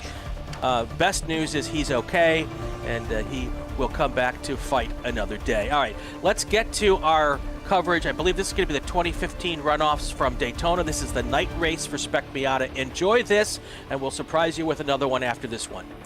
Stay with us. We'll be back. Yep, and I say stay with us, and we'll be back around noon Eastern time, and hope to see you then.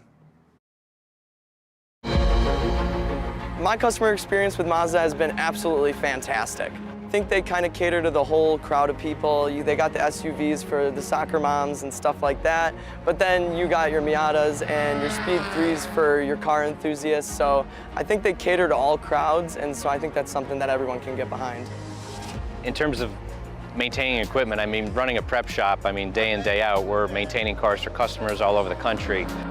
Mazda, hands down, is probably the best company to work with for sports car racing. Factory support is second to none in terms of specific competition parts, parts availability, pricing, access to their technical knowledge and base. It just feels right. You feel connected. So our team support program offers a couple of tiers of support, part support, technical support, contingency support as well.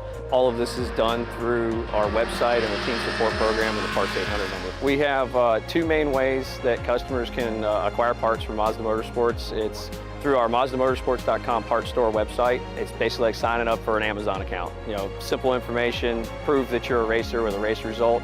It gets you access to our 800 hotline that you can call and speak to one of our parts representatives basically 5 days a week. We got into Mazdas largely just because it's a fantastic platform. You know, a lot of guys would run double stints just to get time on track. They're super reliable, don't break. And Mazda Motorsports has some of the best just support for the grassroots racer in parts and technical advice and everything else. So they make it easy for us to run these cars. Mazda's been very supportive of racers within the SCCA and all the other grassroots organizations for many, many years. Really, their support for racing and our type of racing is unmatched from any other manufacturer. They've been a great partner for many, many years. There's nothing else like this. There's no other big class that has the highest quality of drivers in it. It's really attracted the right level of people. The other aspect is I'm probably not the richest person out here, and they're extremely reasonably priced, and you can buy parts easily, and so it's a class that fits both what I want from a racing standpoint and what I can afford. It's one of those things that once you get hooked into it, it just never leaves. Really helps understanding where they come from. It helps the communication between customer relations. You can very much understand their needs of the day. May not necessarily be the same each day, but you know how to adapt to it, and you know how to best serve the customer is really what it comes down to.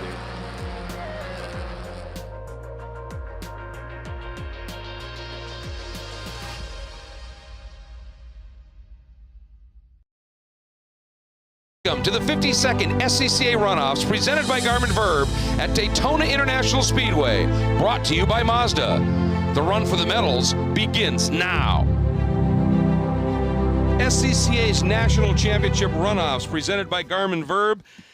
It is an event that everybody always anticipates from the very last checkered flag of the previous year. But this year, there is one race in particular that has everybody licking their chops. It is the first ever race under the lights in Runoffs history. It is time for Friday Night Lights, presented by Mazda, the run to the medals for Spec Miata. Hi, everybody. I am Greg Creamer, joined by Dorsey Schrader. And Dorsey, this is going to be absolutely incredible. 62 cars turned in times for this race. And just to throw a fun little wrinkle at things and get this thing even curiouser and curiouser, we have had now for the last 15-20 minutes a persistent light drizzle out on this track. Hats off to John Doonan, who absolutely put this thing together for Mazda. They paid for the Daytona Speedway to turn these lights on. It's not like you turn your bathroom light on. It's like turning the whole city's bathroom lights and the rest of the house, too. This is going to be the coolest thing. There's fans everywhere. I've been on the internet. There's fans looking at this deal. I mean, this is a big, big, big event. It's going to be awesome. Racetrack's wet, slippery. This is going to be a memorable race. I don't know for a bad reason or a good reason. It's going to. You can see the shine there up on the banking. This is going to be interesting. There's a third member of our broadcast team. His name is Hayward Wagner. And speaking of Mazda, he is standing by with none other than John Doonan. John, my phone is blowing up. I'm getting text messages, emails, everybody is asking me what's going to happen. Have you ever seen this kind of excitement for a club race before? I haven't, Hayward, and we couldn't be more pleased to give this opportunity to the fans that have come out, the corner workers, the staff, and certainly our racers. There's a group of 60 Spec Miata drivers over there that are just jumping for joy, and the excitement of the opportunity to race at Daytona is one thing, but to race under the lights takes it to another level. Now, obviously, you've been involved with Mazda for a number of years at the pro level. You've been at Daytona when Mazda has won major professional racing events. How does Spec Miata fit into this Mazda racing world for you? Well, the heart of everything we do in motorsport is grassroots racing. So our staff gets to go to about 3 dozen race weekends a year, but there's none better than this. When you see these drivers from all over the country come together, we're like a family. It's a Mazda family. And literally tonight we've got executives from corporate, we've got Mazda dealers, we've got people watching all over the world to see the excitement of Spec Miata at night. But watching all over the world is certainly the case. The live streaming video. What's your prediction? What are we going to see tonight? Well, throughout the week we saw one thing, and that was drafting. Pods of 2 cars hooked up. Unfortunately, the rain's going to add a little extra excitement to it. We don't pick any favorites, but I've certainly seen Danny Stein go to the front in the rain. He did it at the June Sprint, so we'll see what he's got tonight. But, this is for our customers. That's what our program's all about. The customer experience with Mazda is very important to us, and Driving Matters is our latest campaign, and tonight, driving's going to matter. Well, for myself, for everybody on the broadcast team, for the thousands of people that have stayed tonight, that have decided they're not going to the hotel, Outback can wait, they want to see this. Thank you so much for making this happen. Well, we're pleased to do it, and all we hope for is a good, safe race. All right, back to you guys upstairs. Thanks very much. And again, for John, when we say presented by Mazda, Darcy, you're right. If they weren't doing this place would be dark. So that's truly presenting something special here. And he brought up a good point. Pod racing. 3 cars is too much. 1 car, you're slow. 2 cars together they've been fast. Talking to Jim Drago, he said, you really can't pick anything here based on one driver. You have to pick based on the best 2-car tandem. He said, I think myself and Craig Berry, we're the best, but there's a couple that are equally as good or certainly close. He said, but you have to look at duos. That's kind of unusual. You got to look at cars that are like cars, that they handle pretty much the same. Yep. The guys like doing the same kind of things on the racetrack. There's going to be pushing, bump drafting. Bump drafting is allowed. You can push another guy. If you turn him, if you send him down in the infield and you take that position, you're going to get a penalty. But other than that said, these guys are going to learn about drafting here tonight. And I don't know that 2 cars is going to be good enough. It's been good enough in practice and so forth. But when you get 57 of them out there, yep, or 60, whatever we got, it just keeps, it's a lot different. I've done enough time here, Daytona 500s. That's only 40-something, 43 cars. Yep. This is a lot bigger than that. Oh, man, this is going to be interesting. And here's an interesting stat for you, too. We got 62 cars that took times. We think everybody is starting. John Doonan referenced the attraction of one racing at Daytona. Certainly it has brought some additional members. But racing under the lights here, Friday Night Lights. In the rain. Presented by Mazda. Well, yeah, before we get to that, because that's something that's maybe not quite as attractive. But out of the 62 cars, Dorsey, 30 of them, this is their first runoffs. That right there is amazing, too. All of them, it's their first time, together as a group on this hallowed ground, this Absolutely. Daytona Speedway. And half of this is wide open, oval, drafting, multiple drafting. It's different for these guys. It will be a spectacle. There's no question about it. It's survived the first 9/10, and then here we go. But in this weather, I think it brings the twisty bits, the infield and the bus stop, even more into play here, doesn't it? The weather at this racetrack, I've run here in the rain during the 24 hours several times. It's not a horrible racetrack in the rain. You can actually run up by the wall. It's relatively dry up there. It's transitioning off that bank into the infield that things get real dicey. Some of those corners, are really, really slippery. It should be worth watching today. Well, no question about that. There is such a buzz going on here. I'm sure there's a big buzz that continues down in pit lane, Hayward. Guys, I hate the pun, but it is electric. And Tuesday night it was electric for qualifying. I was back in the Spec Miata paddock about a half an hour before they went out, and everybody in the paddock was looking for a dance partner. They were looking at each other's data. They were figuring out who had the matching exit speeds at the bus stop and at turn 6. You want to find somebody who exits those corners at the same speed that you do. That's what's going to give you the pairing down the straightaway. Talking to Mike Collins this afternoon, he said that on Tuesday night it was prom night. Everybody was looking for a date. They were going to be with that date the whole night. That was their guy. Because of the way they qualified, you're going to be lining up beside your prom date, because everybody who ran with somebody turned an identical lap time as their partner. So as we bring these cars to the line, you're going to see everybody with their ideal drafting partner beside them. Now, if they get reshuffled in turn 1, Mike had a different term that I'm not going to use on the air, but it implied that you would be changing partners relatively rapidly, and that's probably what's going to happen as they pull up onto the oval for the first time. The rain is a big factor right here because all those plans are out the window with this rain. Yep. You know, we don't know what kind of setups everybody's put underneath these cars. If we still have a little time before green flag, about 7 more minutes. You know, is somebody going to get brave and go out there on slicks right now? You know, it's not raining right now, and it looks like that was just a passing shower that came through. Or do you want to start on full wets? I mean, a pit stop kills you here. You're not going to come in and switch. Whatever you go, you know, it's not raining now.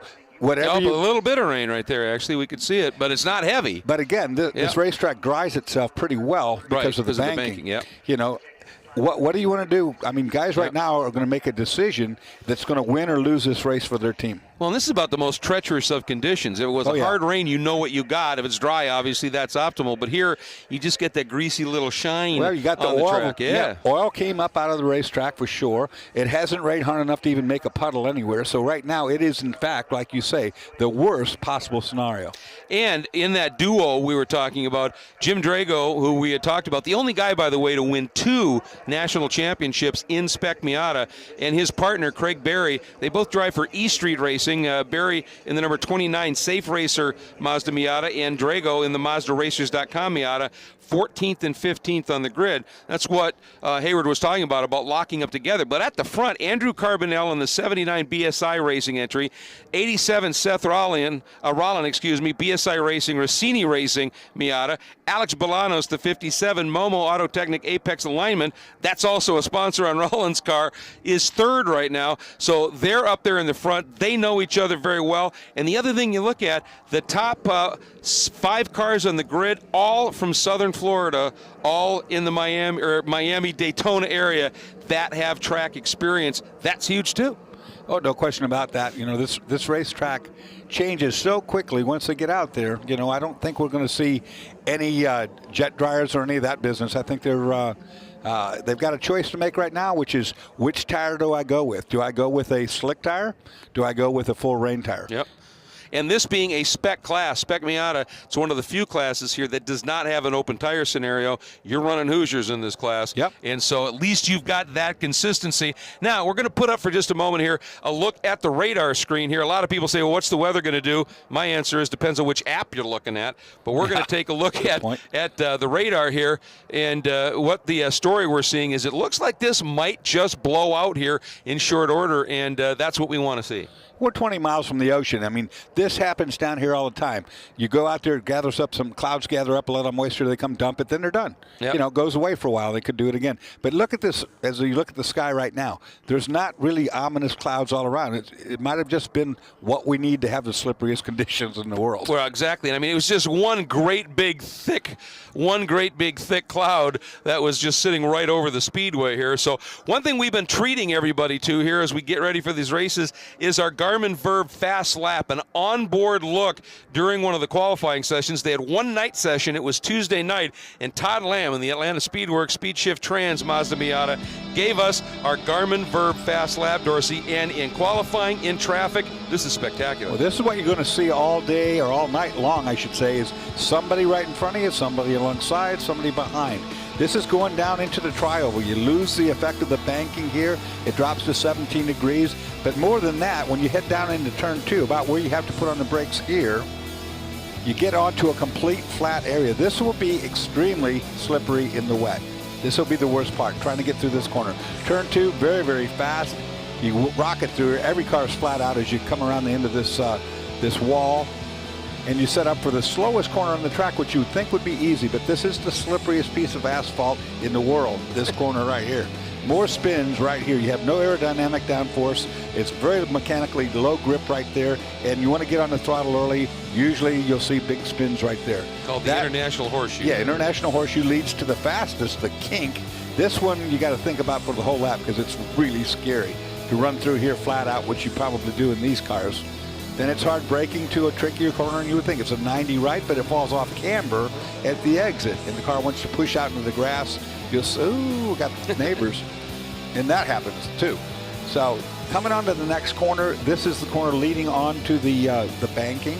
It's extremely important to carry speed through here, but it's not as easily said than done. You see the pavement change right there. It's easy to light the tires up, get sideways, and if you have to lift while going up this banking, it's a bad situation. And then here it is dancing. that partner. I mean, you just got to get a draft. You set up here. your draft right here. You get with your buddy. You know, you get tidy as much as you possibly can. And you're running down this back straightaway looking for the entrance to the bus stop. Bus stop chicane, a great place to pass.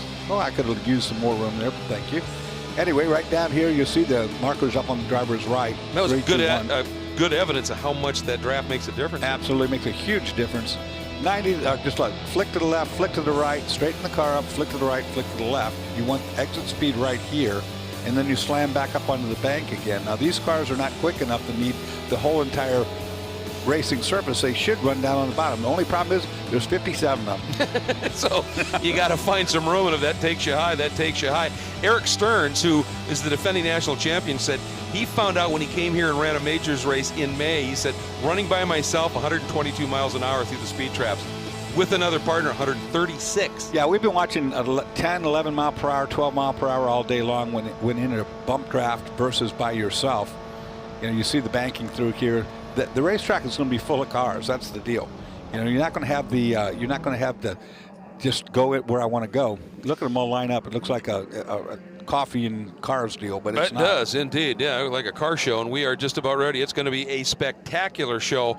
And one thing to keep in mind, folks, is when you start watching the racing here, the cameras we're using, the ability to iris open a bit, makes it look a lot brighter than it is out there. But the track is going to be lit basically exactly as it is for the Rolex 24 that is run here. So it's I mean, they have it, it's all on. And believe it or not, they don't even turn the lights to their full capacity because they don't need it. It lights up like a city in here. I think they run 40% lighting for the 24 hours of Daytona, and I ran that this year. It's not at all hard to see from the car. You know, looking out, it's easy to see around here. Interesting, just a couple of notes here. Eric Stearns, your defending winner, who won last year at Mazda Raceway Laguna Seca, starts back in 23rd in the East Street Racing, again, the EDS 24-hour Mazda Miata. You've got a four-time national champ. Ironically, never in Spec Miata in the number 70 of Elevin Goulart. You saw him up alongside in that number 70 in the SAC Racing, SCDA1.com Hoosier. He's won lots of national championships, the most recent one in F production, but never again here in the runoffs. Matt Reynolds but all the national champions buried back a little bit outside of the top 10. It should make it interesting. That's a good sign as we see the moon starting to pop through the clouds, and perhaps this rain is done and things will start to dry out. While we wait, we're going to step away for just a minute here at Daytona International Speedway. Stay with us. We've got something special coming up. The 2015 SCCA National Championship Runoffs, presented by Garmin Verb, is being brought to you by Mazda. Mazda, driving matters. 16 wide eyes. Driver's license, took 2 tries, bought a Roadster secondhand. Playing parties with the band, loaded up, off to state. Hijinks, tailgates, starter, midsize. Family cruising.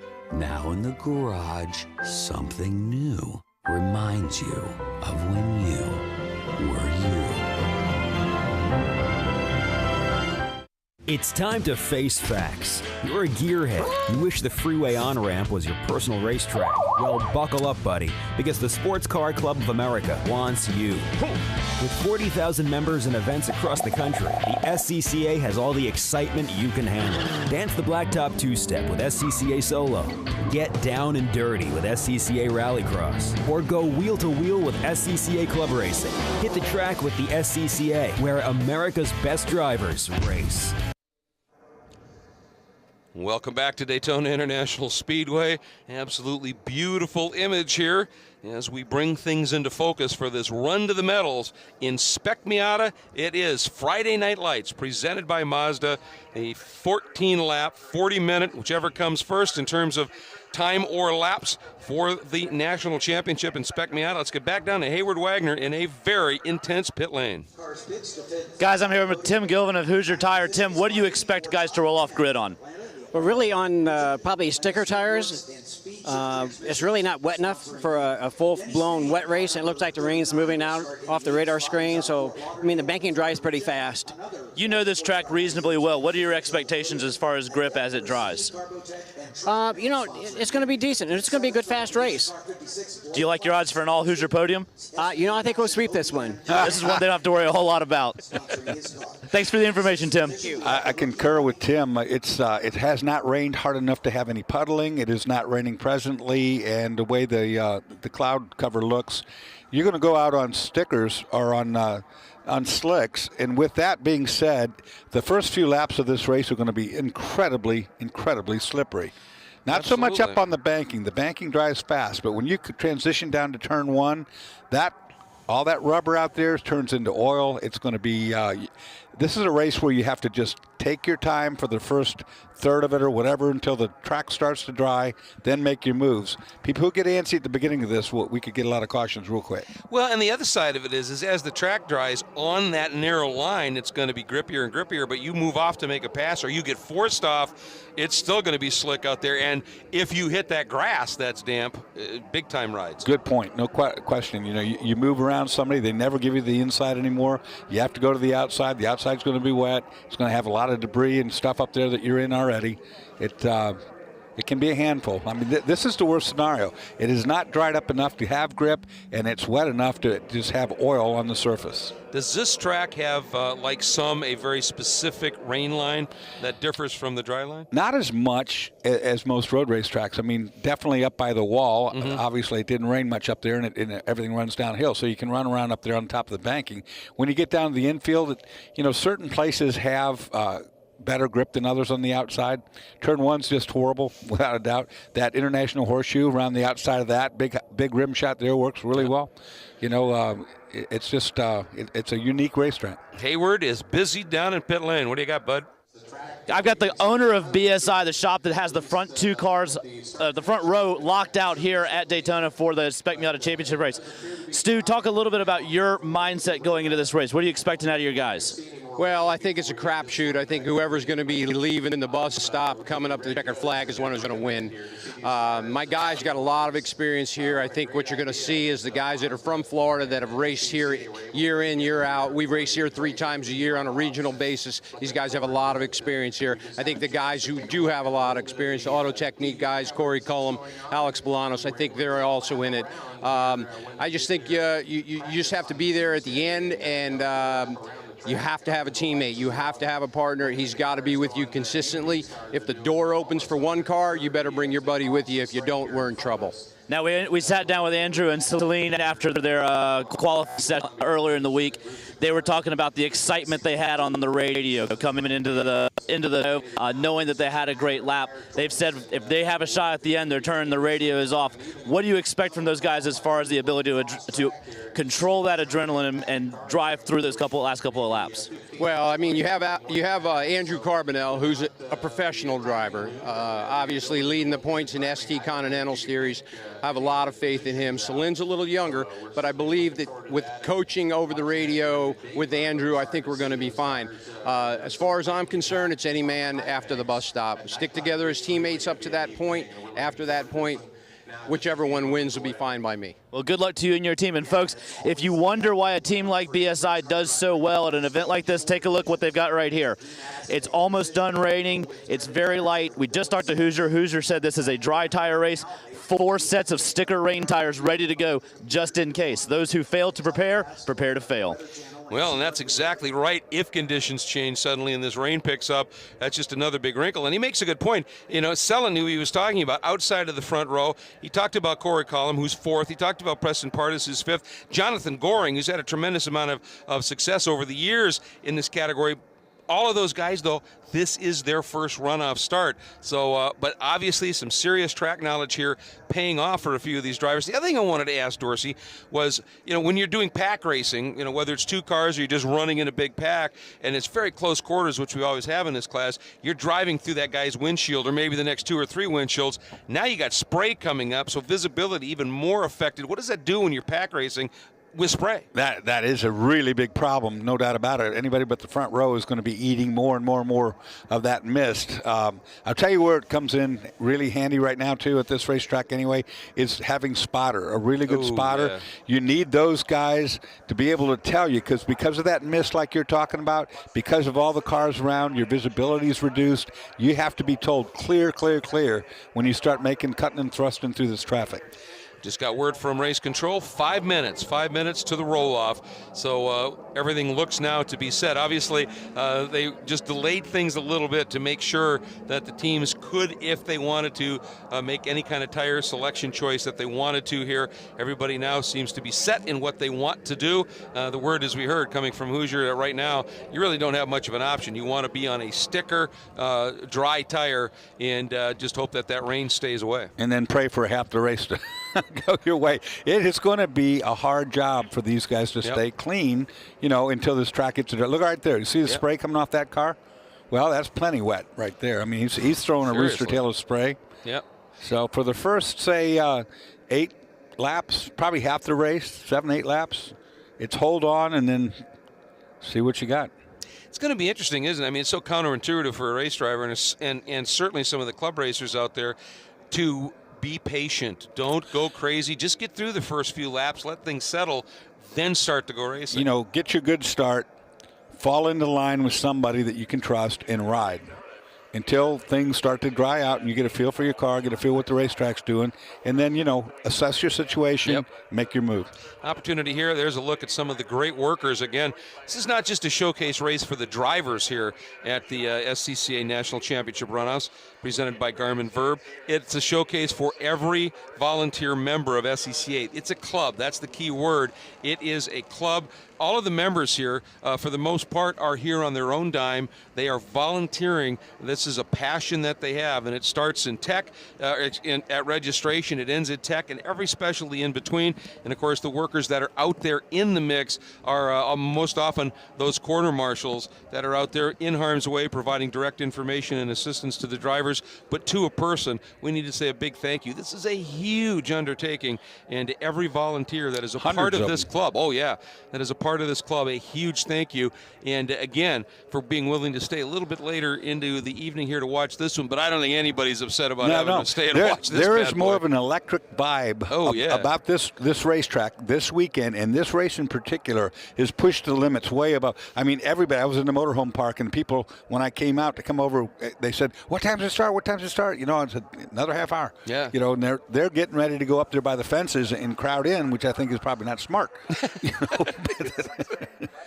Exactly, and the word from race control, 1 and go, which basically means the grid marshals now have the clock and they can let it go. Conehead. And there you go. Well, that's one way to keep the rain off of the old noggin. Let's check in with Hayward one more time before we go green. Guys, we've seen some amazing racing so far today, some really good fields. This is what a qualifying sheet looks like at the runoffs. For most classes, this would be a pretty full sheet. For Spec Miata, that's page 2. This is page 1. 61 cars qualifying for this race tonight. The biggest field at the event, the most exciting race of the event, going live right now from Daytona International Speedway. And I hear there's one of those credit card swipe machines down there on pit lane for parts. Goes straight to the part department of Mazda. So, when you pull in and get the assessment done, you just swipe and get the new bumpers get what you need.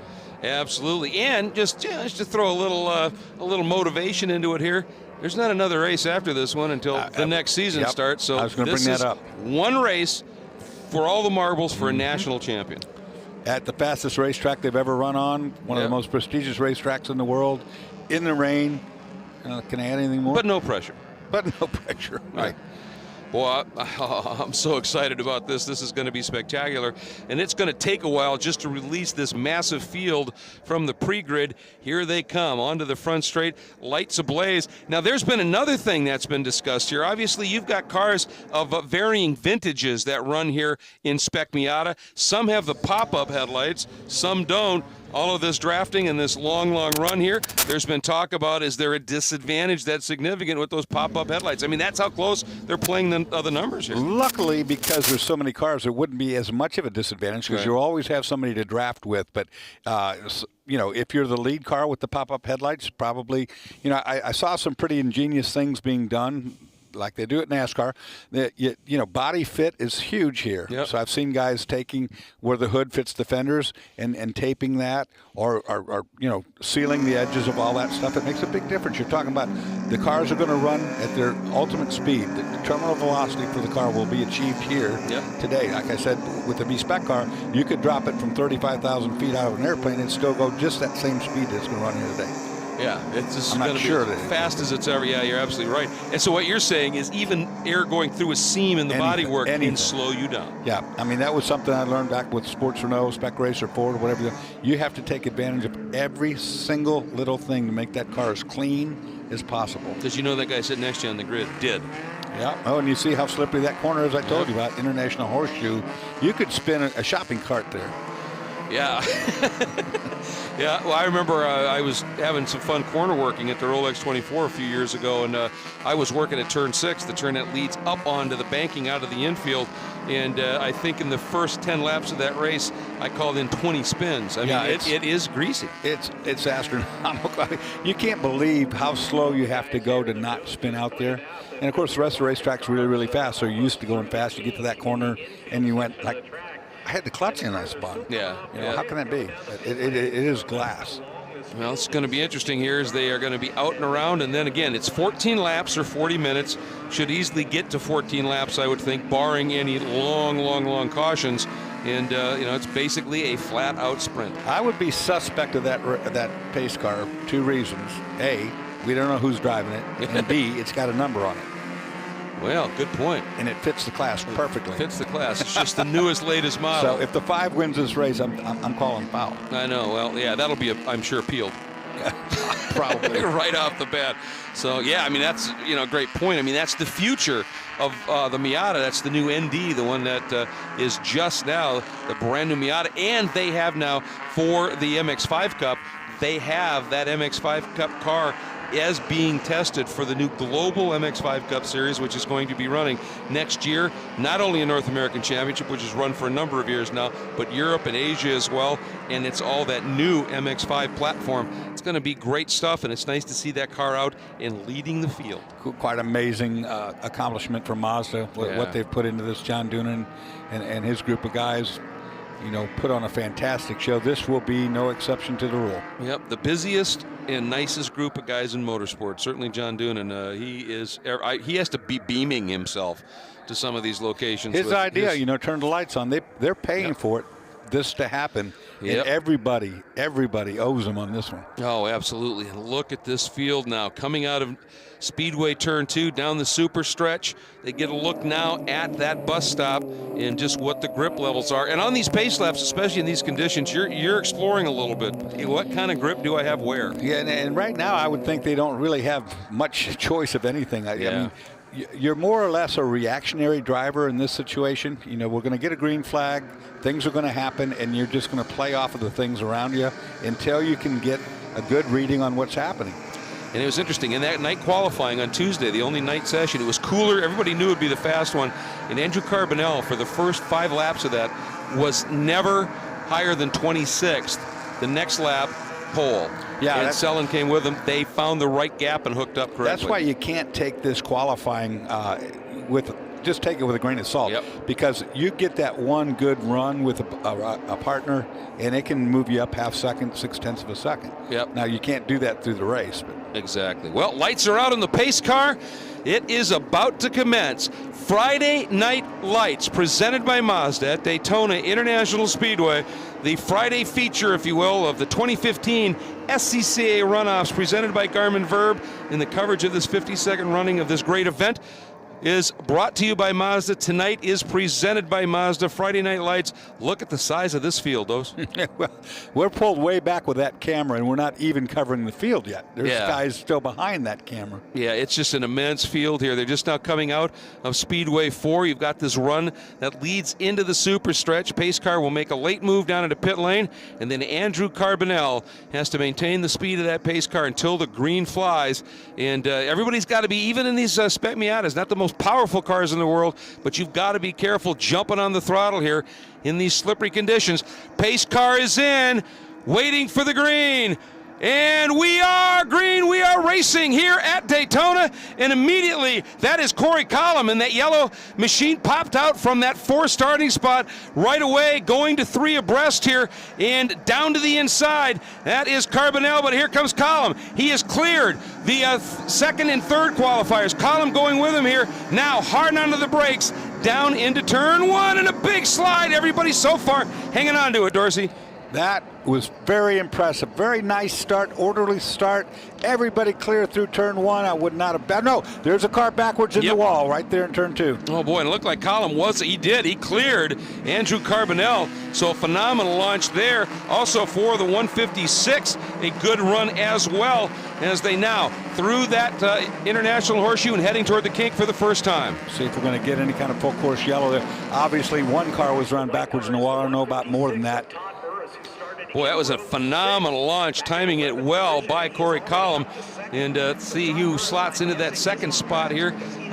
Came up from a bit back as well. It's running the 156, and we'll give you an update on who that is. I think that's Todd, that might be Todd Burris, who got an absolutely phenomenal jump. Wow, yeah, that's why I couldn't spot him.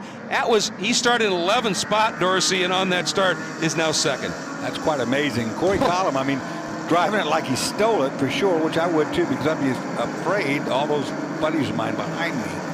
Look at this, good draft, 2-car draft. Now, if these guys will work together, they can actually pull away from this whole pack. I would do that right now if I was them. And let's not race with each other on the first lap. Let's try to get away from all these idiots back there. Yeah, clear it. I mean, that's exactly right. Clear it out here. You've got an opportunity. You've somehow been able to make that kind of a break.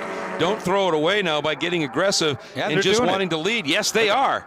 Look at that. Just nice 2-car draft. That's fast. We know it's fast. And they're going to play discipline. Now down into the bus stop for the first time at speed. Nice job by both of those drivers, understanding what's at stake here. Ooh, Carbonell back in, steps out just a little bit.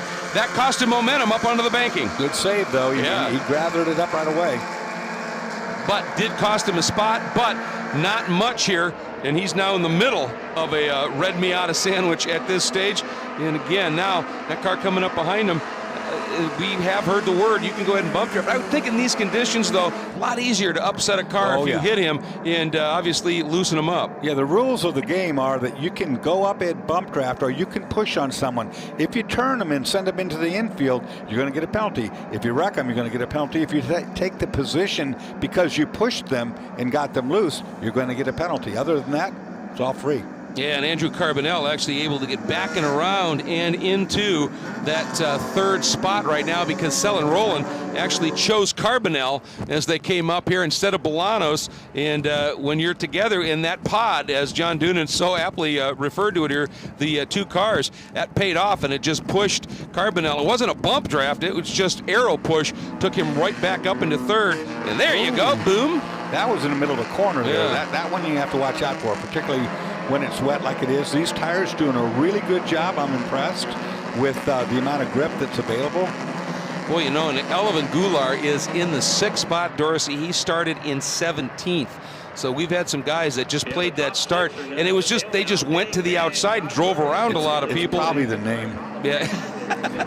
I don't think he came from here.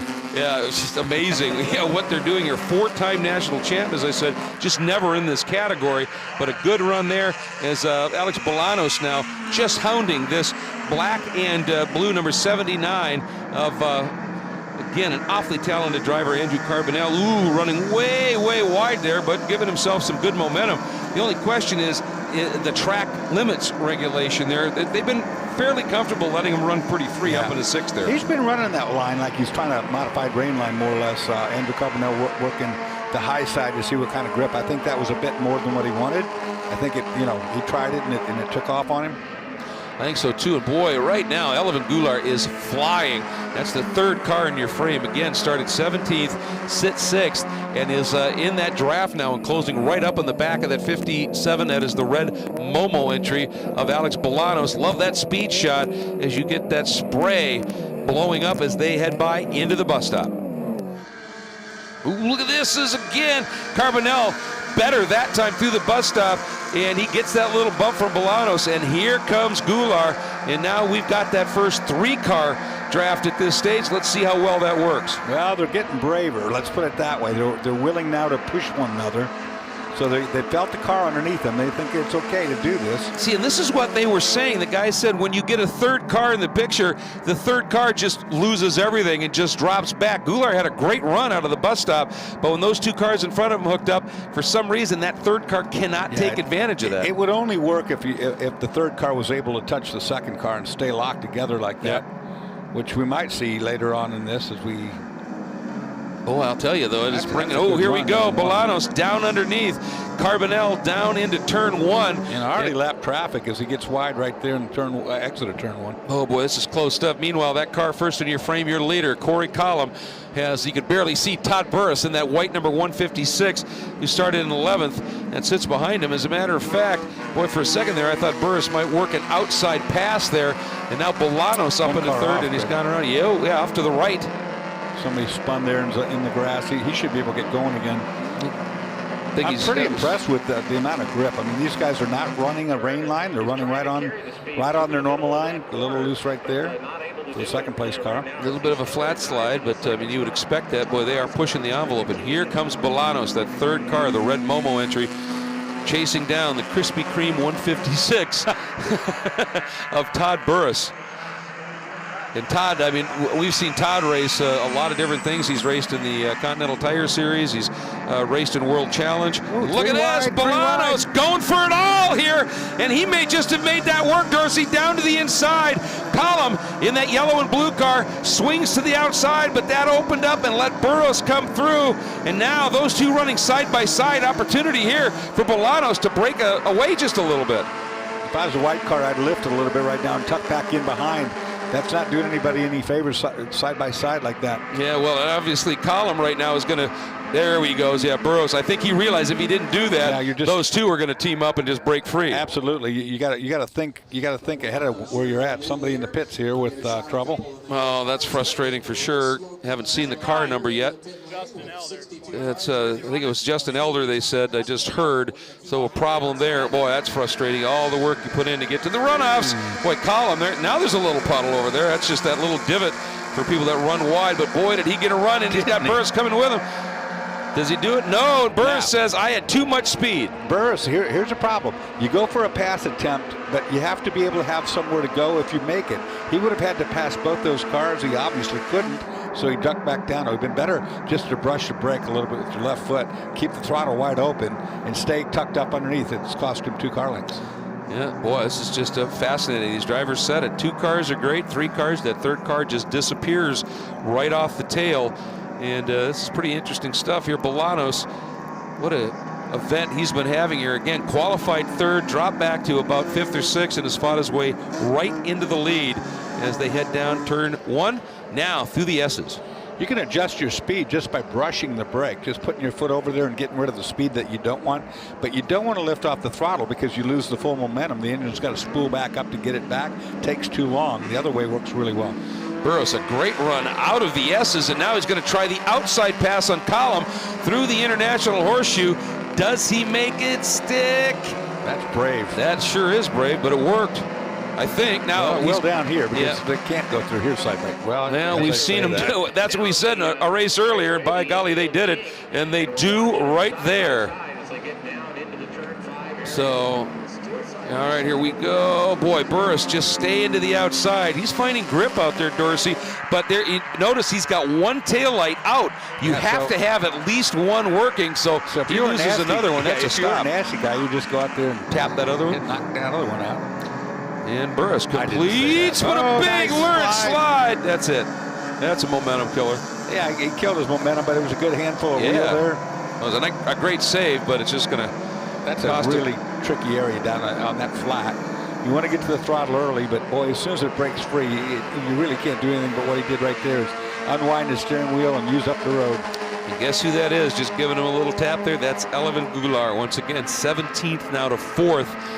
And Elevin is one of the more aggressive racers out on the track as well. So this could be fun. Hayward, what are you hearing in pit lane? Guys, I just went up and down the pit wall. I talked to every single crew member that was wearing a headset, asked them who they were talking to, what they were hearing. Radio silence across the field right now. These guys are busy. Their hands are full. They're not coordinating with one another to try to set up drafts. They're running with who they're close to. I asked all of them if they said anything about grip, if they said anything about conditions, and just shaked heads. Nobody's doing any talking. The only other thing we have is the 51 cars here on pit road. Lost a pulley, lost a belt, overheated, so he's done. No, that's so frustrating again with what's going on. But that makes sense to me.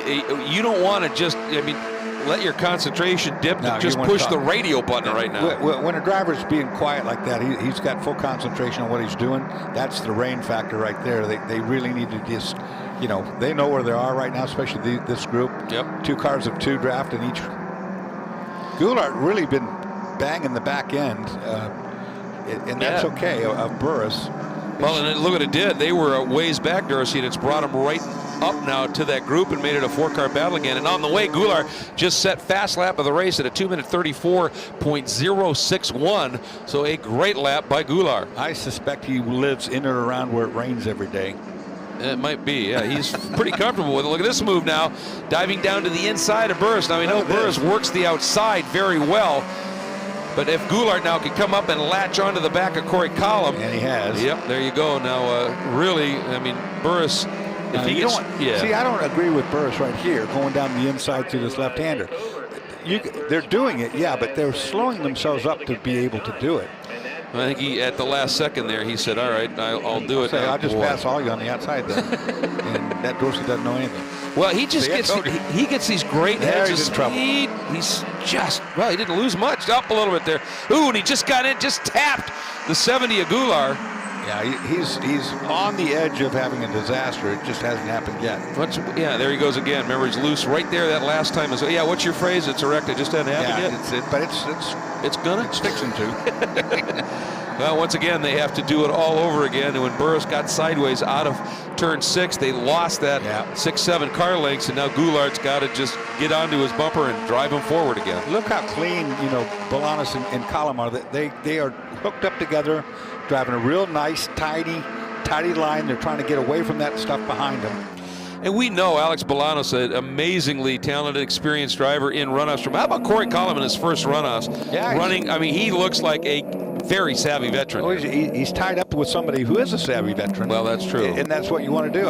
Why learn from somebody who's not the top? Yeah. And Corey, again, from Cape Coral, Florida, he's got a lot of laps around here. And the nationwide points, interestingly, he was only 42nd in that points tally, but he's got huge experience here. Look at that draft, just pull the car right up into the back.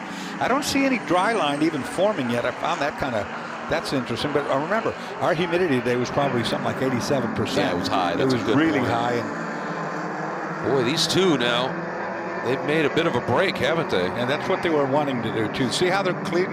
They're right nose to tail, pushing one another.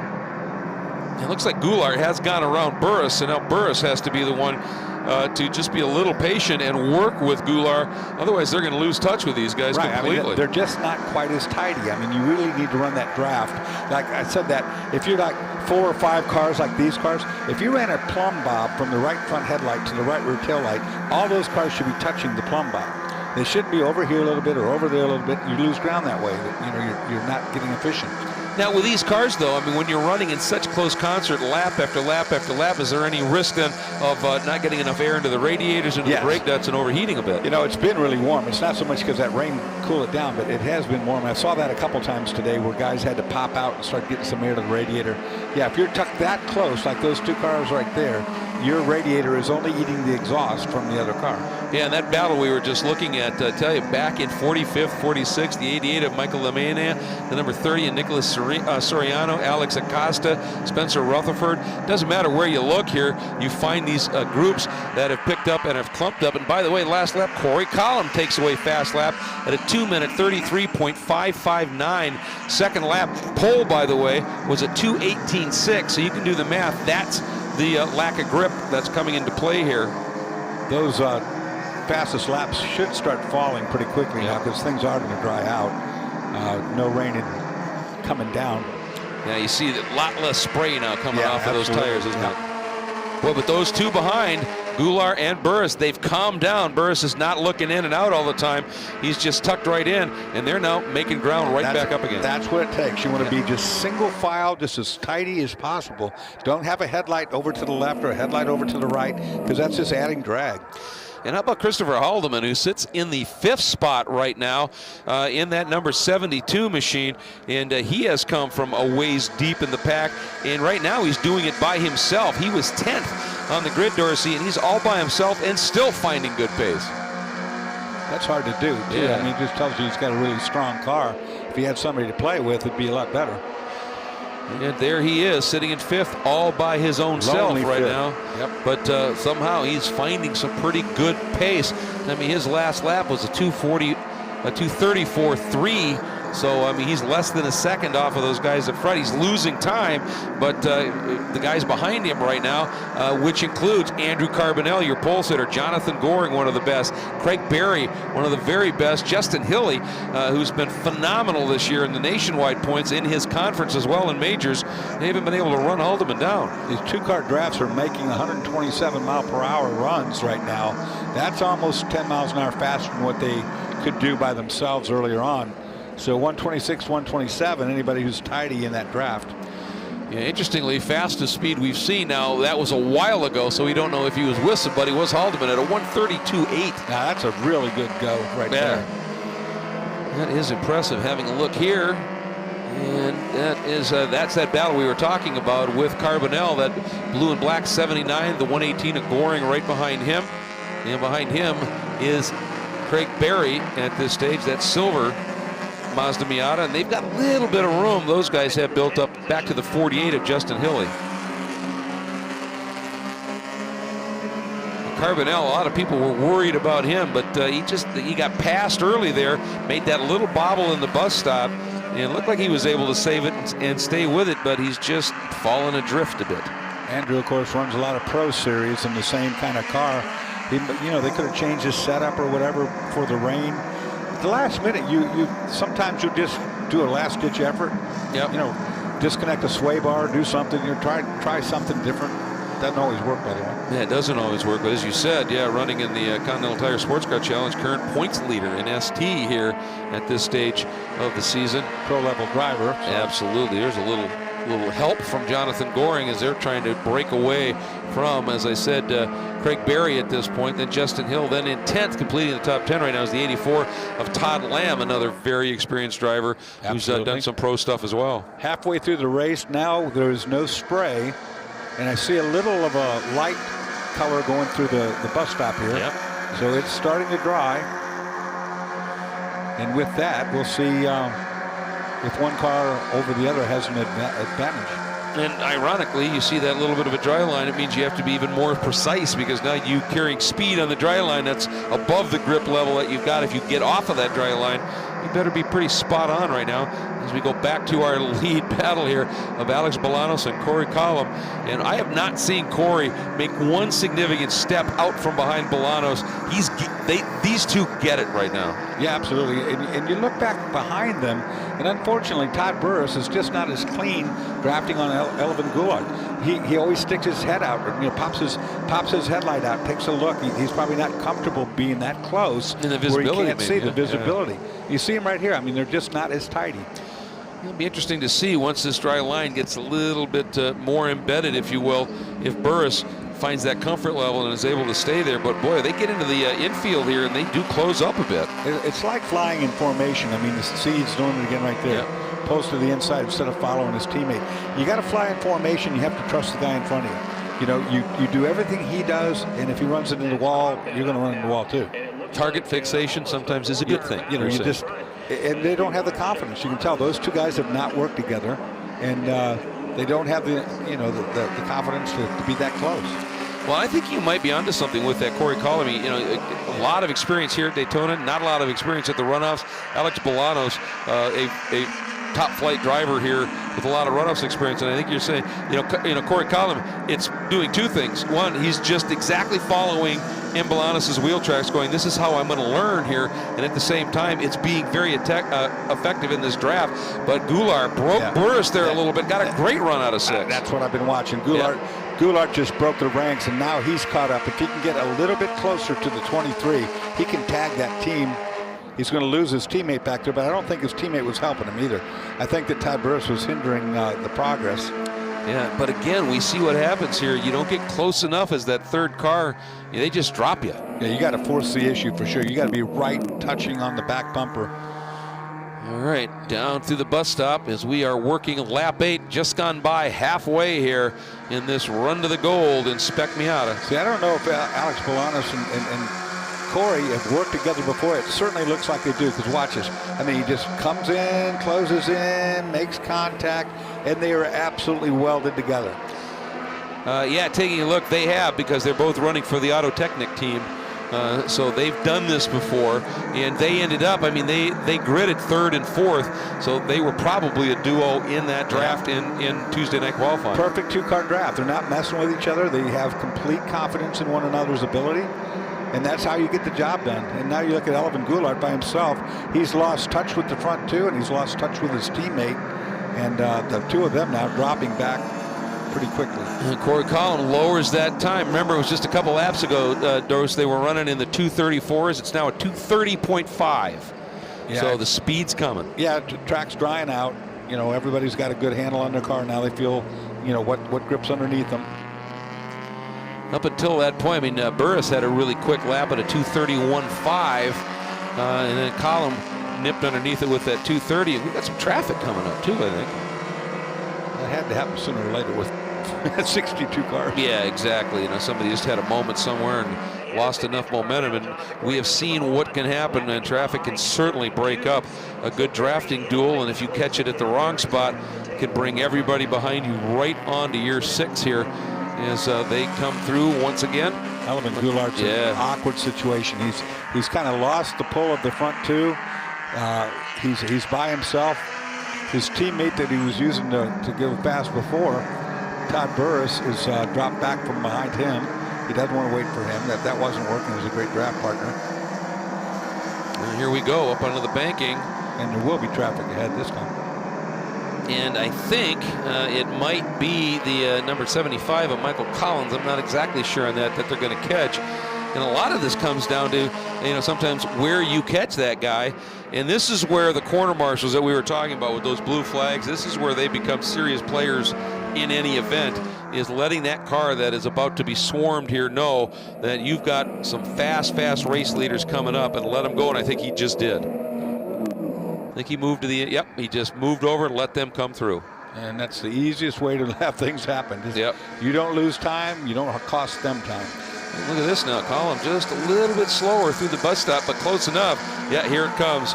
It doesn't take much to find that hookup, does it? Look at him now. Instead of, he could go right around him. With that kind of a run, he could just pass for the lead, but no. I'm your buddy. I'm going to come right back behind you. We're going to just keep running our deal because we don't have, you know, we're not down to the end yet. Yep. That was enough of a run. He could have taken the lead right there anytime he wanted to. You know, I wonder if one of the reasons we're not seeing quite as aggressive bump drafting as we certainly did in the qualifying sessions is because it's at night, and at night you've got to have at least one taillight working, and you hit a guy too hard and knock them both out, you're knocking a teammate potentially into a penalty scenario. So maybe they're just playing a little nicer right now. I doubt that'll last much longer. Well, that's true. You get to a certain point. Well, yeah. It's a very good point. Say somewhere in the next like 5 laps that'll all go away. Boy, this is about as big a margin as we've seen from that front 2 back to Goulart and Burris. 2 seconds now. Yeah, they've truly and Burris has gone back around the 70 of Goulart. And I think they actually might have made contact with him. And Burris had fast lap. Now it's pipped by Bolanos, who goes a 2-minute 30.346. So Burris found some speed there. He's just now that it's drying up, if the track kind of coming back to him, yeah, it absolutely could be that setup on the car is a possibility. Oh, they're not hurt. They're not helping each other a bit right now. Well, Burris wanted the over/under there, didn't he? Yeah, he still might get it too. Yeah, he just got a little wiggle there, and unfortunately, Dose, they're dropping back. They're racing now for 3rd place. Right, and Jim Drago has fought his way back up into the top 10. Remember, he had qualified 15th, and has fought his way into the top 10. And the reason I say that is something we were hoping to chat a little bit about is the infamous Drago Wiggle. We just haven't seen much of it. No, everybody right now is trying to be as straight as they can get. Exactly. It is starting to dry in the banking too. I just saw a pretty clear dry line. So guys that didn't have the right range setup should start getting quicker. And Goulart again able to just put about 6-7 car lengths between himself and Todd Burris as they head out of turn 6.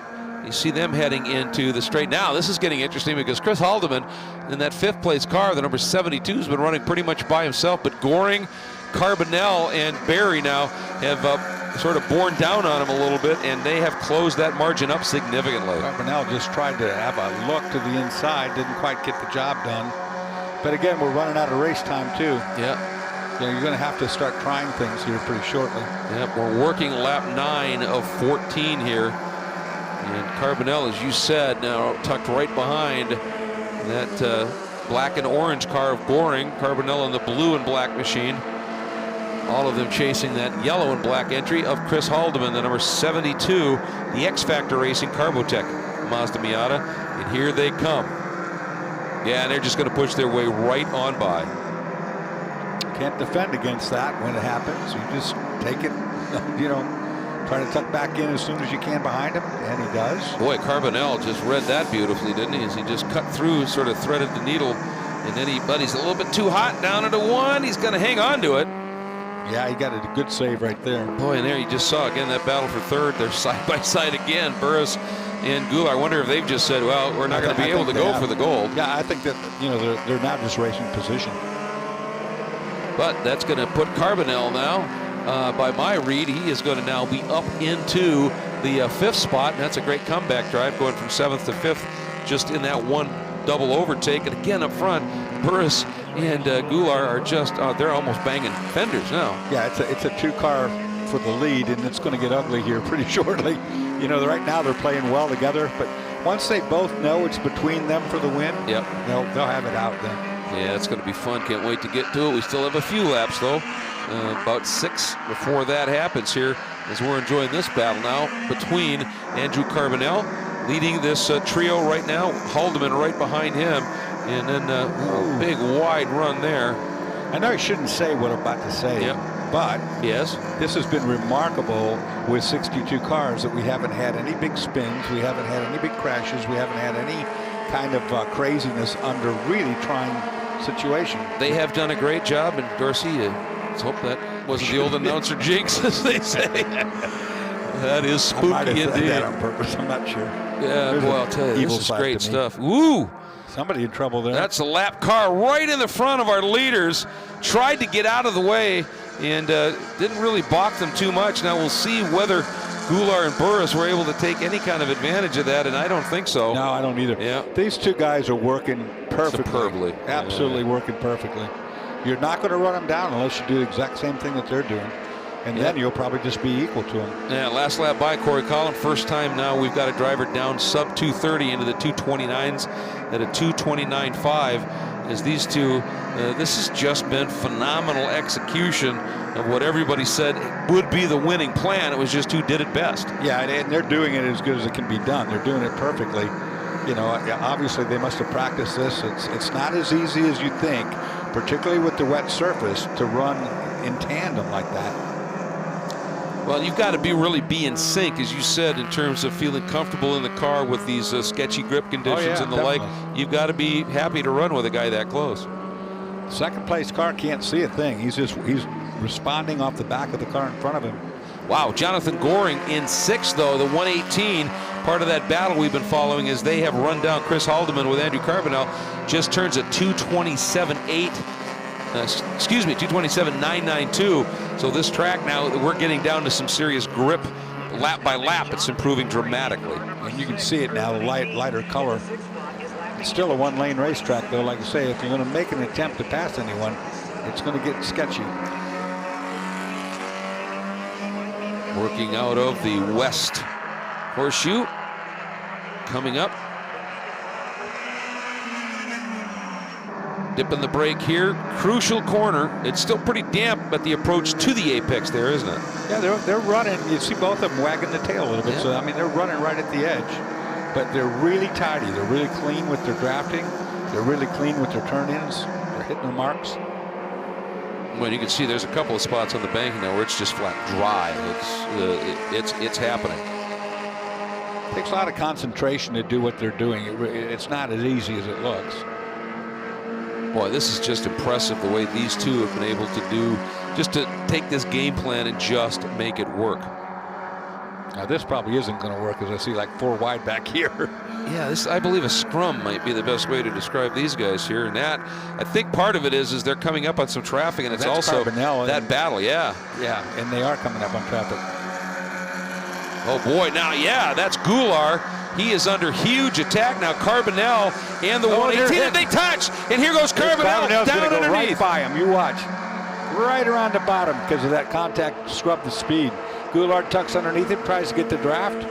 That could have been a big wreck over there. Yeah, and that's Burris, that 4th car, the white Krispy Kreme entry now, as he just kind of comes up and tucks right in behind the 72 of Chris Haldeman, that blue, yellow and black machine. 3 laps to go. It's on now. Yeah, it's got to be at this stage. I wouldn't Actually, stay 5 to behind go. anybody. Not for these guys. These guys are going for broke. Yep, that's Here a comes good. 3 wide down into 1. Wow. Boy, this is furious stuff. Goulart says no. I don't want it.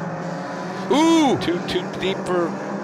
We've seen, Charbonneau Carbonell has overrun that corner a number of times. That time it caught him, and we're anticipating white flag this time by, Darth. Yeah, it's wow. going to get crazy now. All right, well, this is pretty fascinating, and Haldeman has been able to fight through and do a nice job as those guys have gone through on Goulart and Burris. Burris trying to get underneath Goulart again. Oh, boy. Didn't make it then. Yeah, that's that battle for 3rd, 4th, 5th, and 6th, but here we go. Bolanos now and Corey Collum, and at this stage, are they thinking, all right, now it's mano a mano? Yeah, it is. Right now, I think gloves are off. You know, let's see what we can do. They've got 1st and 2nd if they don't wreck each other. There's 3rd, 4th, 5th, and 6th. And 7th, just back there a little bit, that orange and black machine of Jonathan Goring. That's the Alphas Unlimited Dixon and Rossini Motorsports machine. And again, Haldeman has done a superb job. He had to do a lot of this on his own, and I think you got to give a guy pretty good credit for that. Good run up ahead for 1st and 2nd. See if he's going to pass him this time. And here comes, again, Carbonell. Carbonell still helping. Boy, he's giving him a nice push here. I think they're just trying to make a break maybe from that duo that's been fighting behind him here, and then settle it for this final medal spot here. Boy, leaving everything to the last lap, that's risky too. I think I would have wanted to try it once. Traffic for the leaders.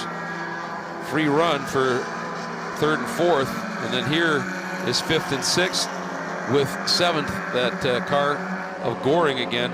And the leaders easily clean and through on this traffic. And again now, this is coming up out of Speedway 4. And boy, look at that.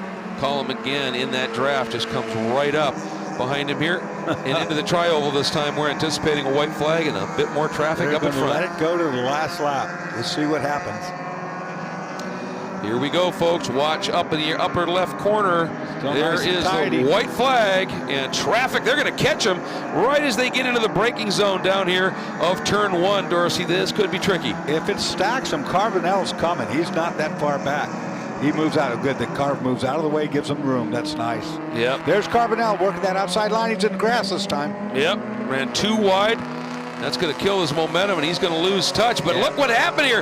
That little bit of traffic, just enough, and suddenly Haldeman has made this a 3-car battle with the lead. He's going for 2nd, Dorsey. Can he spread the needle? Can he go through there? I don't know. He's got 2nd place for sure. Wow, what a move by Haldeman. And again, Andrew Carbonell, that 4th car in your frame. This could become suddenly a 4-car battle if he can catch just a little bit of a toe here. But what a drive Haldeman to the outside. Oh, and he's going in way, way deep. But he's got it. He did it. I wonder if he didn't set his car up for a drier track, and it's starting to pay dividends. That's an awesome outside pass. Nobody would expect it down there. That's how he did it. And look at Carbonell to the inside. This could be contact down here. Yeah, I wonder if these guys maybe didn't go with a little different setup that wasn't great in the damp, thinking it was going to dry out. Second place, Carbonell working to the outside. He's got a momentum run going. Boy, he does, but look at the escape Haldeman has made. That's 10 car lengths, Dorsey. Yeah, that's unbelievable right there. Carbonell up to second, but he's got nothing at all. And Christopher Haldeman, if he hangs on to this, he's had to have done it, a lot of it by himself for a while on this track. What a story it will be here. He started this lap in 4th. He leads by a ton. That now is the battle for your final podium spot, and they are quickly closing. It could become a 3-car battle for 2nd, 3rd, and 4th. Behind here, here they go into the bus stop. That is a look at some traffic again. It's the cars up in front of what we're seeing here right now that are going to decide this. Less than a half a lap to go. There he is. He's gone, man. Whatever he had stored up, he just unleashed it. He's driving away from this entire pack like they weren't even out there. I think that they played a little bit of a setup game, and it may have been an absolutely brilliant move. Haldeman out of Speedway 4, up into the tri-oval. He started the race in 10th. He started this lap in 4th, and Haldeman comes through. What a battle for 2nd, and Andrew Carbonell somehow carved his way back up into the 2nd spot, and for 3rd, I think Corey Collum got the guy he followed for 12 of these 14 laps. That was photo finish for 3rd place. I have no idea who won that deal. Carbonell, good job. And the fireworks unleash here at Daytona International Speedway.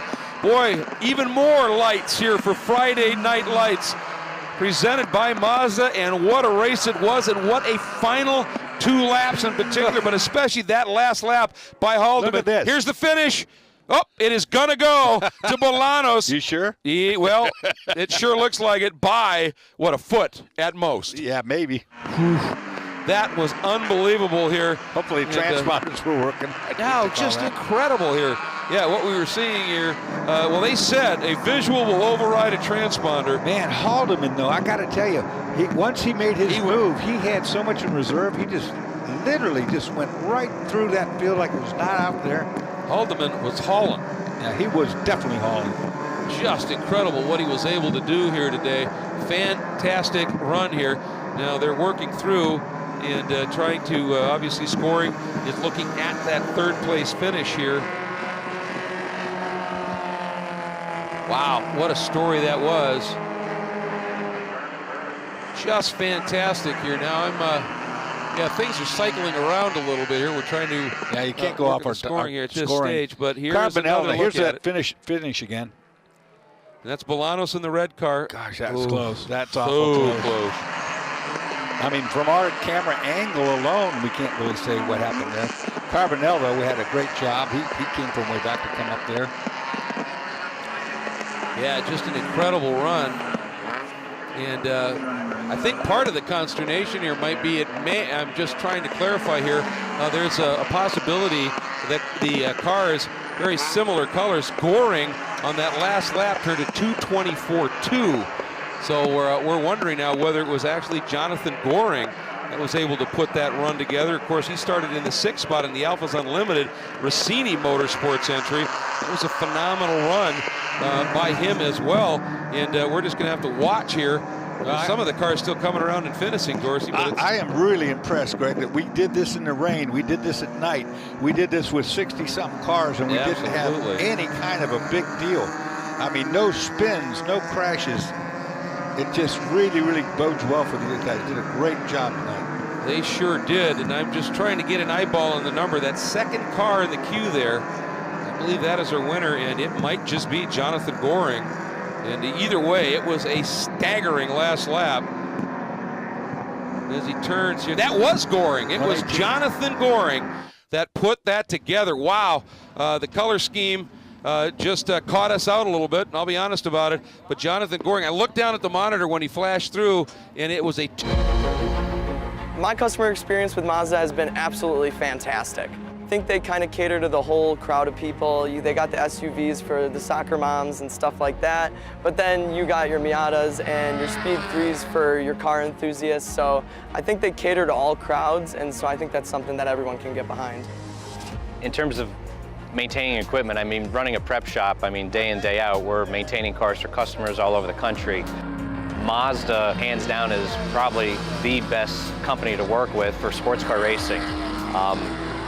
Factory support is second to none in terms of specific competition parts availability, pricing, access to their technical knowledge and base. It just feels right. You feel connected. So our team support program offers a couple of tiers of support, part support, technical support, contingency support as well. All of this is done through our website and the team support program and the Parts 800 number. We have two main ways that customers can acquire parts from Mazda Motorsports. It's through our MazdaMotorsports.com parts store website. It's basically like signing up for an Amazon account. You know, simple information, prove that you're a racer with a race result. It gets you access to our 800 hotline that you can call and speak to one of our parts representatives basically 5 days a week. We got into Mazdas largely just because it's a fantastic platform. You know, a lot of guys would run double stints just to get time on track. They're super reliable, don't break. And Mazda Motorsports has some of the best just support for the grassroots racer in parts and technical advice and everything else. So they make it easy for us to run these cars. Mazda's been very supportive of racers within the SCCA and all the other grassroots organizations for many, many years. Really, their support for racing and our type of racing is unmatched from any other manufacturer. They've been a great partner for many, many years. There's nothing else like this. There's no other big class that has the highest quality of drivers in it. And it's really attracted the right level of people. The other aspect is I'm probably not the richest person out here, and they're extremely reasonably priced, and you can buy parts easily. And so it's a class that fits both what I want from a racing standpoint and what I can afford. It's one of those things that once you get hooked into it, it just never leaves. Really helps understanding where they come from. It helps the communication between customer relations. You can very much understand their needs of the day. May not necessarily be the same each day, but you know how to adapt to it, and you know how to best serve the customer is really what it comes down to.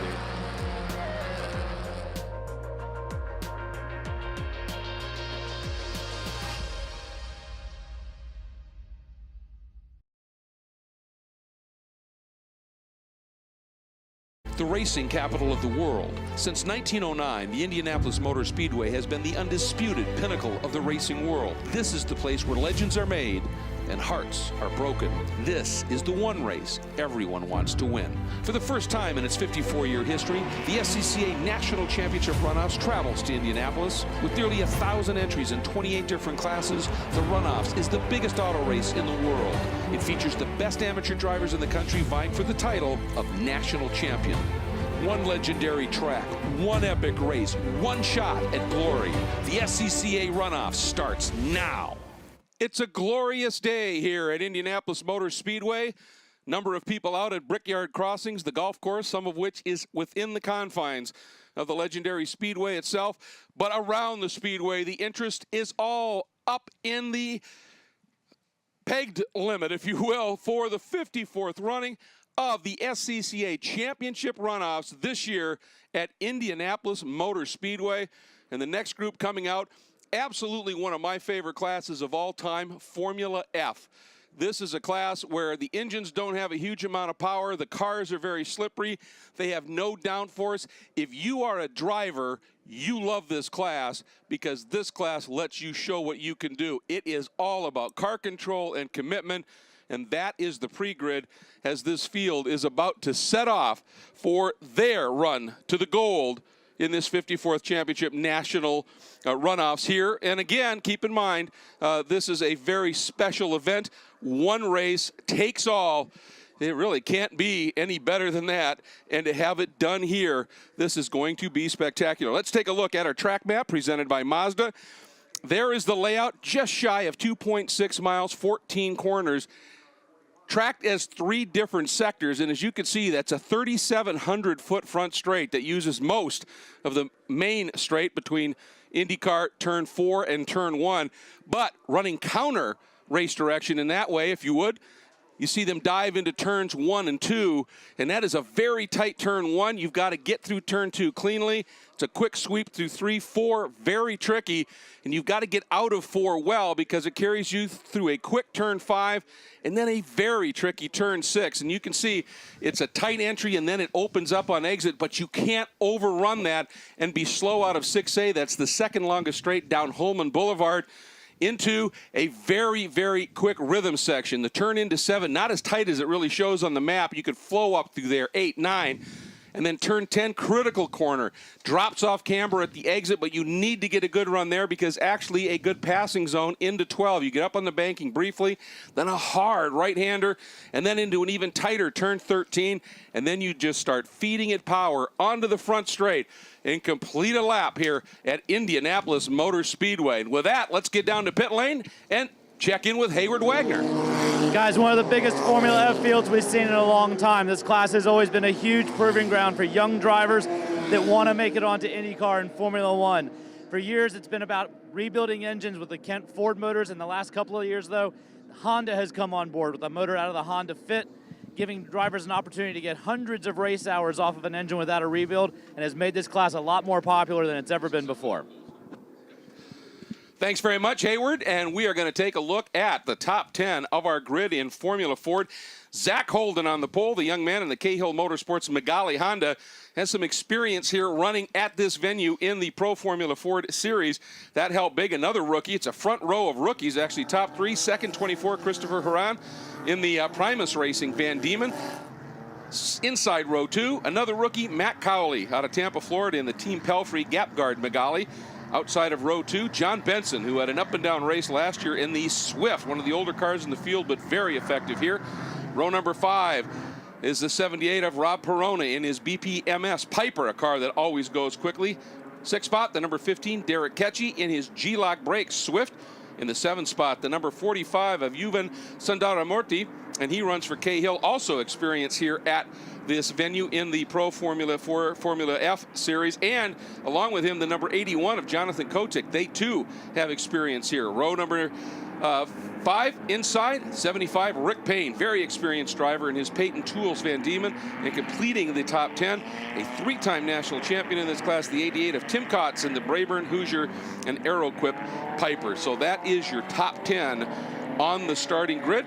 And we talked about Zach Holden being on pole, and a bit earlier, Hayward Wagner was able to check in with our young pole sitter.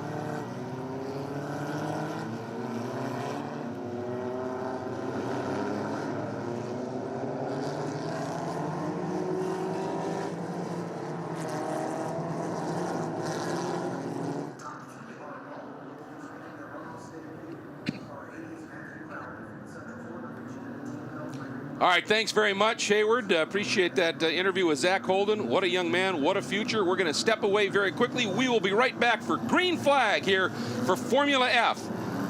It's going to be a great run to the gold at Indianapolis Motor Speedway.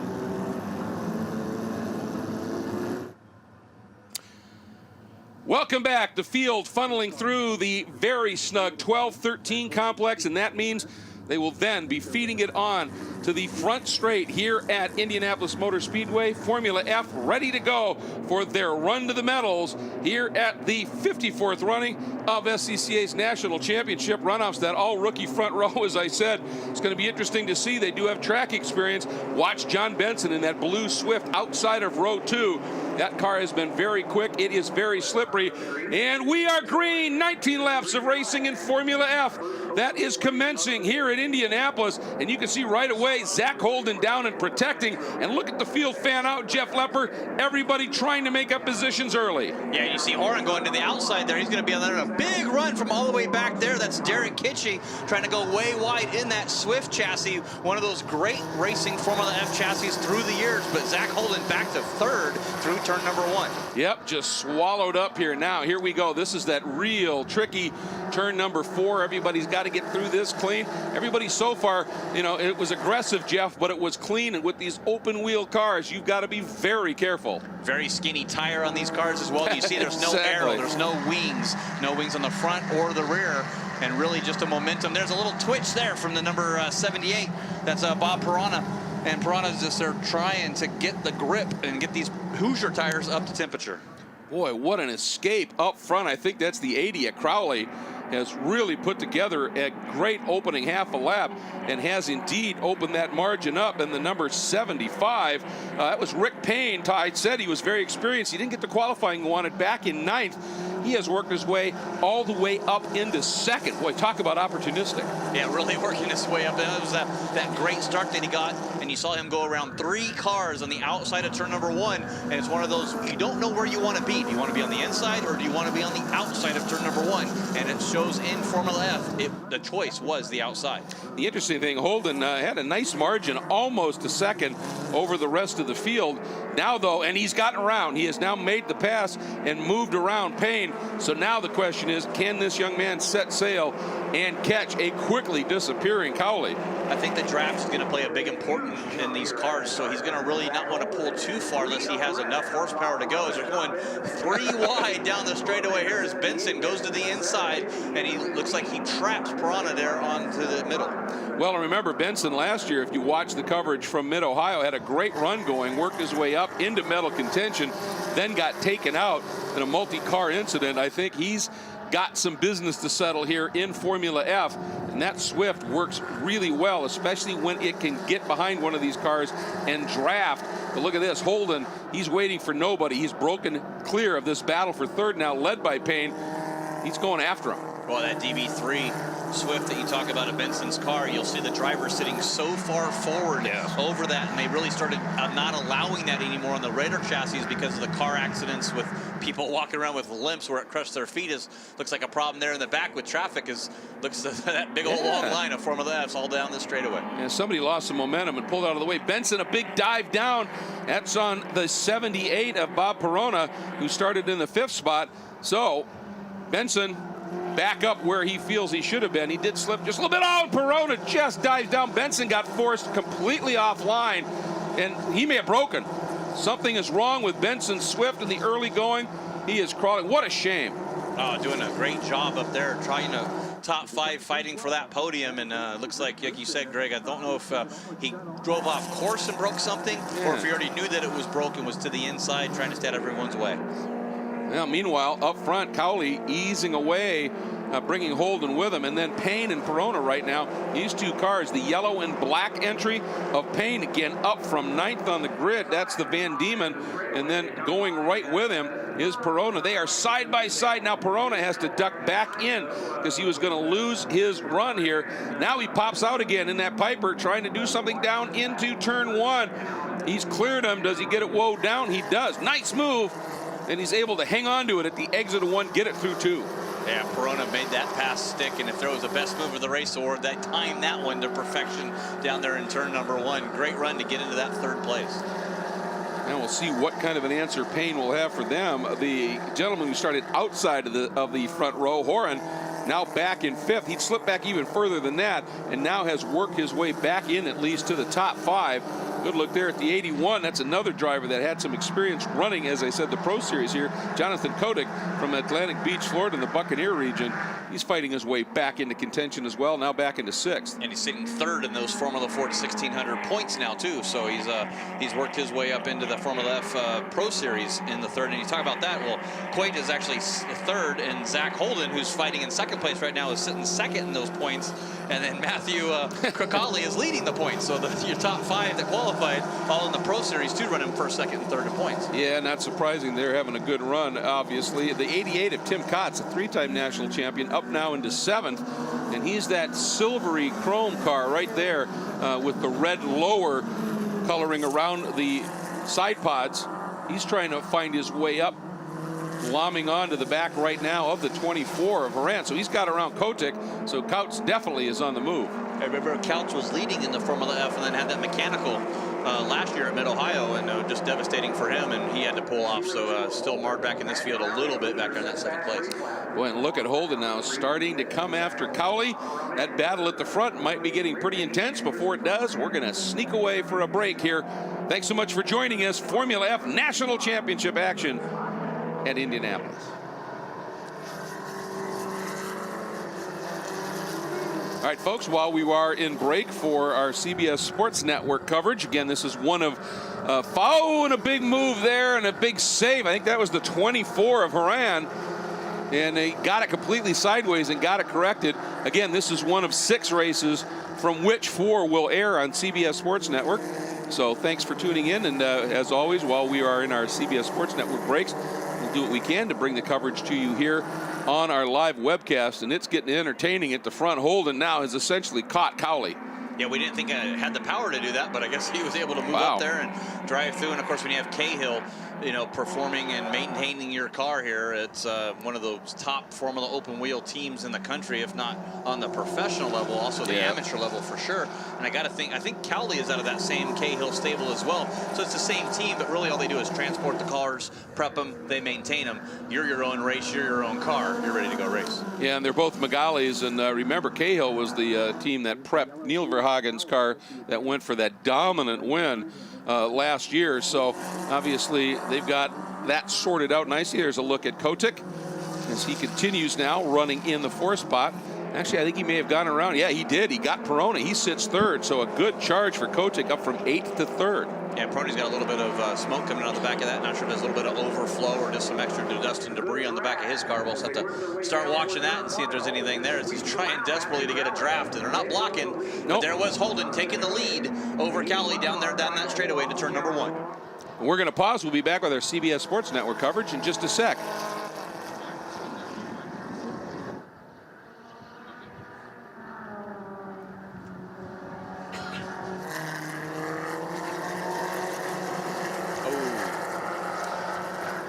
Welcome back to Indianapolis, as we have had a couple of developments here in our race to the gold in Formula F in the 54th running of the SCCA National Championship runoffs. A big incident. That is the number 15, and that is one of the Swifts in the field, and it was a big hit. You can see the damage to the side of Derek Ketchy's G-Lock Swift DB1, and he is absolutely dead stick middle of the track. Likely this will bring out a caution, because there's no way that car's moving on its own. And it is right in the line of race at this stage. And while we were in break, we had a change for the lead. Young Mr. Holden, a little bit quicker than we expected. Zach Holden was able to sneak around Chris Horan and, sneak around Matthew Cowley and take that lead away. Problems here, too, for the 26 of Andy Brumbaugh in his Blackhound Creative Works Van Diemen. He started 4th last year, ended up having a problematic race, ending in 12th, I think, involved in that contact. And the reports are for that one that maybe the engine just let go on that one. You don't hear that happen. Saw the fluid coming out of the back of his Formula F there, and that is over for him. And he's running one of the older Ford engines in that car. So obviously now it's called Formula F. It used to be Formula Ford for years, and it was just real tough getting parts for those Ford engines that were the staple of this class for so long. And as a result, they decided to bring in the engine from the Honda Fit. They just sort of limit it just a little bit, and it's brought this class back to these huge numbers. 36 cars here at Indy. Yeah, it really is. Talking with Jeff Barrow here right before the race, he was talking about how great the Formula F program has been with that 1500cc Honda Fit engine, restricted a little bit, and it's a direct bolt-in kit for the FF that you can go to Honda and buy. Even have a warranty on the engines. It's pretty cool. As long as they're not over-revved or overheated, they'll replace it if there's something mechanically wrong with it. So great support and great program for Honda in the Formula F category, as well as F4. And stick around for October 19th for the F3 announcement, also from Honda. Really stepping up their game here in open wheel racing. Yeah, lots happening. So while we are under caution and the cleanup going to continue for the number 15 of Ketchy, we are going to take another quick break here on our coverage presented by Mazda. Great to have all of you with us here at Indy.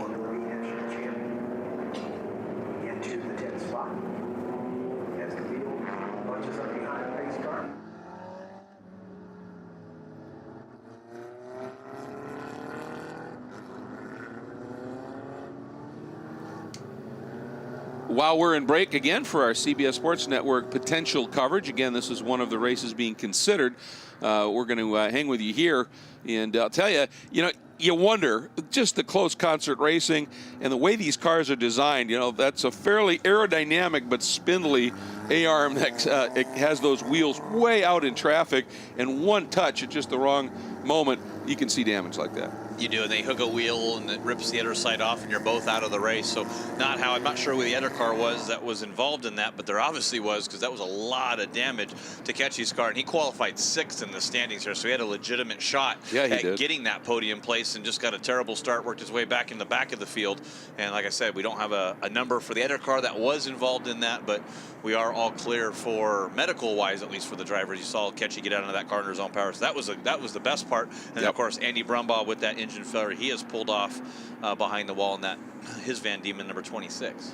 Boy, it's interesting to see the different approaches here. Holden really aggressively scrubbing those tires to get them clean. Not so much to build heat. It certainly helps a little bit, but more and he had to run offline, obviously, to get around that disabled car of Ketchy. So trying to clean the tires off, get the debris that can build up on those tires off. Cowley behind him doing very little of it. Yeah, he's, I think with the Hoosiers, a lot of guys have said, as long as the tire is clear and no debris on there, you go forward and back to help hit the car to temperatures to go up. So that's really what you want to be doing, hitting the brakes, hitting the gas, hitting the brakes, hitting the gas. It looks like the pace car lights are off.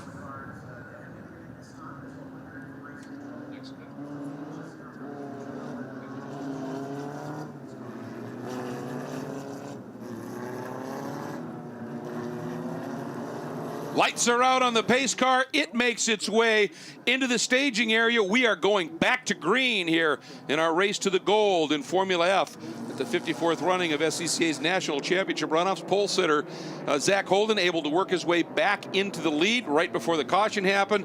And now we'll see what he and third qualifier Matt Cowley and the rest of this field can do. Sitting third right now, the 81 of Kotick. Right behind him, the 78 of Perona. And a charge by the 88 of Couch. And boy, was Couch ready. It went green, and he just popped immediately to the high side. The question is here, did he have enough of a run to clear Perona and get up into this mix here? Because everybody up front, well, they were drafting, Jeff. Now it's pop time. Yeah, 3 wide coming down there. You see Holden first to third, just like that, as the Pelfrey teammates going to run 1-2 through turn number 1. Oh, and Holden thought maybe he could run the outside of Cowley there and gave it a go, but wasn't quite able to get it to stick quite enough. And that has changed things up. So, well, I'll tell you, you can go, if you're the leader here, you're a sitting duck going in to that first turn, aren't you? That's the 81 of Kotick. Problem is, on the last lap, that checkered flag comes out shortly after the exit of 14. Yeah, I'm not really sure where you want to be here coming on to this front straight. You're going to want to be first or maybe even third to win this. But Kotick leading over his teammate Cowley, and Holden back to third under pressure now from the number 78, Perona, who got back around Couch. Wow, that was a great rebound move, and Couch actually has slipped back another spot. I think he got trapped because now he sits back in the 6th spot, so I think Sandoro Morty may, in the number 45, have been one of the guys to sneak past him. Yeah, he sure did. I'm not sure what happened there because he got a great start, was moving into that 4th place, so probably got a little hung out there or possibly loose in that section, turn 1, turn 2, and in through 3, 4, and 5. Well, if he was on the high line heading into 1 and got trapped, oops, and another off here. This is the number 93. That's Joel Haas in the Parametric Solutions Piper. Joel running out of Jupiter, Florida, and he's had some contact. I don't know if it was with that wall or whether that's just where he ended up stopped. You can see the safety crews right on there. We'll try to see if they can get him cleared, or if the car is in a safe place, they can pull the driver and protect him really quick, and we can stay green. Well, you got to give it to the Indianapolis crews here because they got the 15 of Ketchy cleared really quickly. Very impressive here. Look at this bob and weave. It's not really blocking. He's just trying to break the toe. Look at Holden. He wants to split those two guys if he can. It's a big squeeze play, and just like that, you see Kotick go from first to potentially, nope, he's able to hang on to third. And right back to the front goes Cowley with Holden now in second. And drafting in these cars, Jeff, is everything. It really is. Low momentum cars. You're talking their top speed maybe 120 miles an hour down the straightaway. So any little advantage you can get tucking in behind somebody, of course, those wheels you see sticking way out there in that center tunnel, there's just a lot of big air gap there. So you can tuck in really close and get a good draft and be able to pop. And like I said before, it's going to come down to that final straightaway. Who's going to have the better draft, or who can defend down the straight. And there are, as you can see, no wings on these cars. There's no tunnels in terms of downforce. Those tunnels just get air into the rats. Oh, look at this. That is sketchy to try and do. Perona realized, yeah, that might not be the optimal plan here, and tucked right back in again. But this is all, and the tires aren't exactly huge. This is a car control class. You draft, you run in packs, and one little mistake can have big consequences. That's why I love this class. It is such a driver's class. It's all what you're feeling in the seat of your pants. Oh, and they're all balanced really good on power, on the aero, which you don't have, but with it, the way they do the side pods for the radiators all has to be at spec. And they're on a spec Hoosier tire. It's a little bit of a harder compound than some of the other Hoosiers you see, so it lasts a little bit longer, but everybody on the same exact Hoosier compound. And here we go. Watch for what we think will happen here. As we would suspect, it'll show the 80 of Cowley in the lead, and it might be very brief. And again, he moves to the inside, and one, that's protecting, and two, he's just trying to break any kind of a toe, and there it comes again. You knew it was going to happen, as Kotick's going to pop, and he's got the outside run. Perona giving him a little arrow push maybe, but Holden just out deeping everybody and made it stick. Beautiful move by Zach Holden, the pole sitter. All over the brakes. Perfect braking there as he came down into that braking zone. Turn around. Perona still looking to the outside of, I believe that's Koitek, so it's changing at the minute. No, it's not. Sorry, that's Cowley that's back there in third, Koitek in second, and Perona back and forth. And right on Perona's 6 now. Yep, that is the number 45 of Sindora Morti. And then 88, Couch trying to make a move. And Sindora Morti down underneath Perona. Does he make it stick? Perona's going to fight him on the outside, and that gives him the line into the right-hander at turn 10.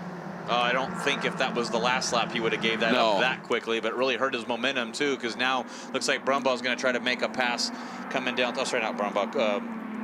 Kautz is going to try to make that pass down the inside, and that's a really dangerous place for that safety truck, but it looks like all the drivers kind of see that heads up, but oof. That's a little frightening, to be very honest with you, folks. I think just the camera angle made that more frightening than it probably really is. I think you're absolutely way further right. down, but I got to say that's just all camera angle there.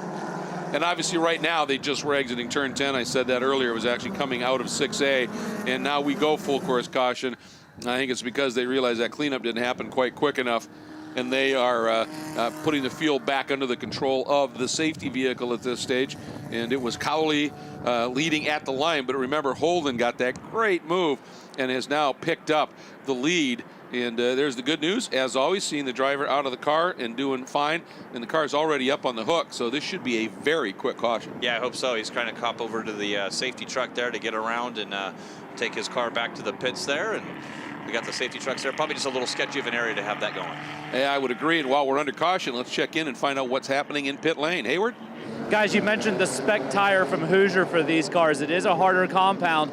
In qualifying, Formula F was paired with another class. The other class isn't quite as quick in the corners as the F cars were, so they broke them apart for their own qualifying session on Thursday, but it was only 10 minutes. So this is the longest that an F driver's been on the track with this tire without another class out there with them. So these guys are going to be doing a lot of learning in this next green flag run as they try to find their way to the checkered flag first.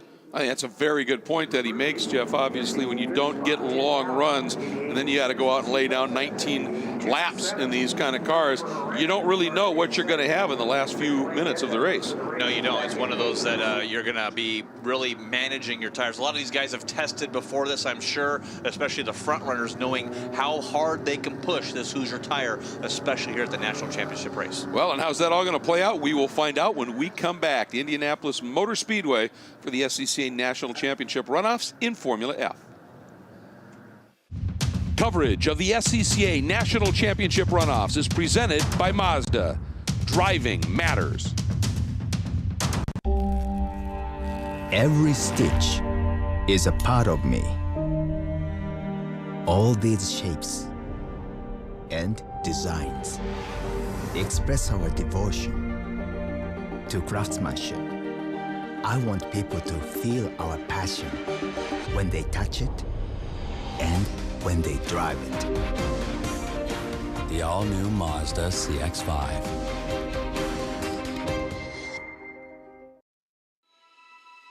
Can you feel something without touching it? See something with your eyes closed. When everything is designed around you, the driver, you can.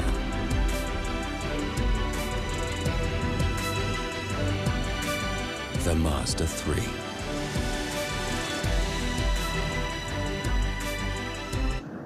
Currently under a yellow flag for the second time here in our run to the gold in Formula F, but we anticipate going green next time by start finish. And in fact, the pace car has made its way off track, so we're anticipating it. Again, Holden leading in that white 02, then the 81 yellow machine of Koitek, then the 80 of Cowley. And again, Cowley qualifying in the third spot, Holden your pole. Boy, did he go early. Holden wanted nothing to do with a run down into turn number 1 with everybody on him, and he just hit the throttle coming out of 13, and that's a big margin. I sure hope there was the green flag out, because if the green flag wasn't there, in club racing rules, you are not allowed to leave till you see the green flag. Pro racing rules, once the pace car goes in and you enter an acceleration zone, you can go. So we're going to have to take a quick look at that. I think obviously Team Pelfrey, the 2 cars behind him, will definitely be looking at that as well.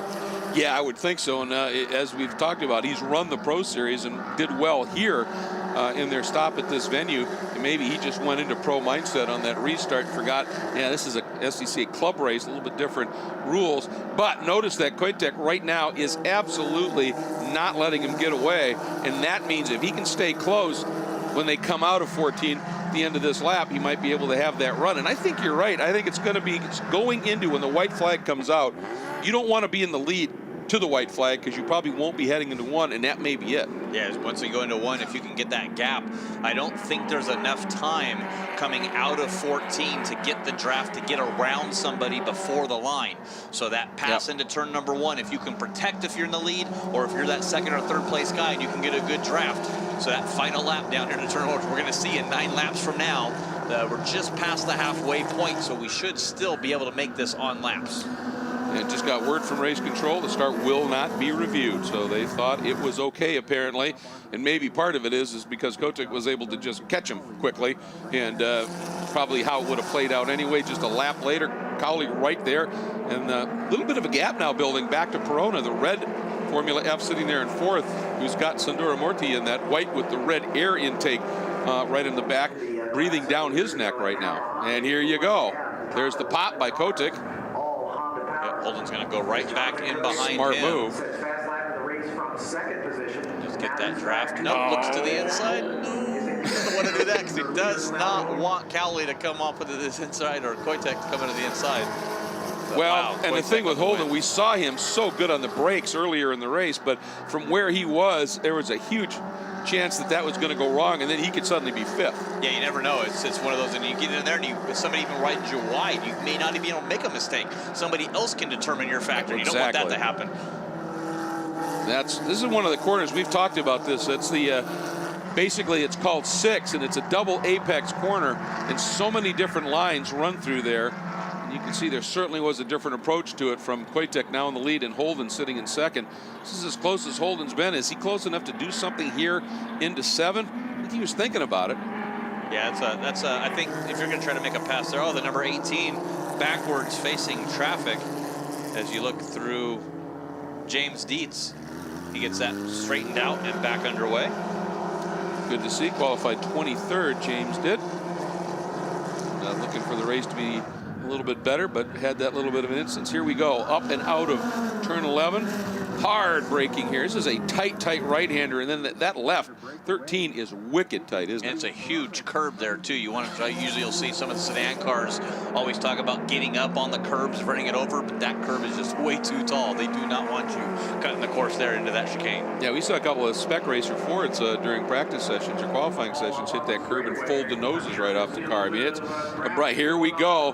Here is the push for it. Holden going way down, getting a little bit of help from Cowley, and they're both down to the inside of Koitek. At the line officially, it showed Holden for the lead, but he's right back into 2nd. And Koitek says, yeah, not going to push that one there, and he tucks right back into third. So first to third, third to first, kind of how this seems to be playing out. And just as I suspected, you saw that draft. There's just not enough time to tuck under somebody, get a big enough toe at the slower speeds that Formula F cars do to be able to slingshot around somebody before the line. Oh, and Sandoro Morti just got by Perona. Perona ran wide, had his two left sides, I think, off in the dust, cost him some valuable momentum. Yep, and there it is. Sandoro Morti now up into the 4th spot. Now we'll see if he can run down this top 3, make it a 4-way battle for the lead. If these guys keep going side by side down the straightaway, boy, they were perfectly in line there for a minute. You just saw one car. You couldn't see the other two behind him as they come down here into turn number 7. Yeah, it's interesting, too. One thing that I missed is Rick Payne, who had that great start, who had jumped up from 9th up into the top 3, has just faded right off the chart. So he's had a problem. That's unfortunate. So he was certainly looking racy. Yeah, now we'll see what Sandoro Morti can do. And he's got the 24 of Warren. And talk about a guy coming up through the pack. How about the number 12 of Steve Oseth? Started 12th, now comes up and runs in the 7th spot. And he took a bit of a retirement from racing, was one of the absolute front runners in Formula V for years, multiple national championships, hasn't raced in a while, clearly has not lost his racecraft. Not at all, of course, from Indianapolis, Indiana here, so it is home, and getting a chance to race here at Indy couldn't turn that opportunity now. And here comes the drill once again. Koitek, Holden pops, and from behind them comes Crowley, who gets the little bit extra toe. And here's where we saw Holden just out deep everybody in. It looks like he's going to be able to do it again. This time, oh, this could be close. Ooh, I was a little worried there because suddenly Koitek came in late, but gave Crowley just enough room. And see the two Team Pelfrey teammates, however, you see the draft there, they're not really working together on the draft. You would think they would come down to each other and let Holden hang out to dry and then maybe battle for both of themselves. But each time it looks like Cowley or Koitek has gone with Holden on the draft down the straightaway. Absolutely. Holden builds just a little bit of a margin right now. So as you said, the two Team Pelfrey boys need to work together, and also Sandoro Morti is closing now in 4th. This is going to get fascinating. We're going to sneak away for one more break, but we're going to be back and take you to the finish of the run to the gold in Formula F at Indianapolis.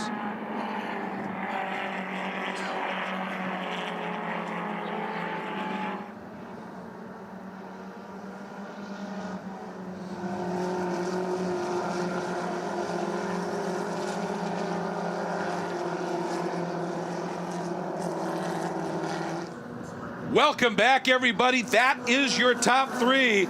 And right now, Holden has been able to find a little bit of speed.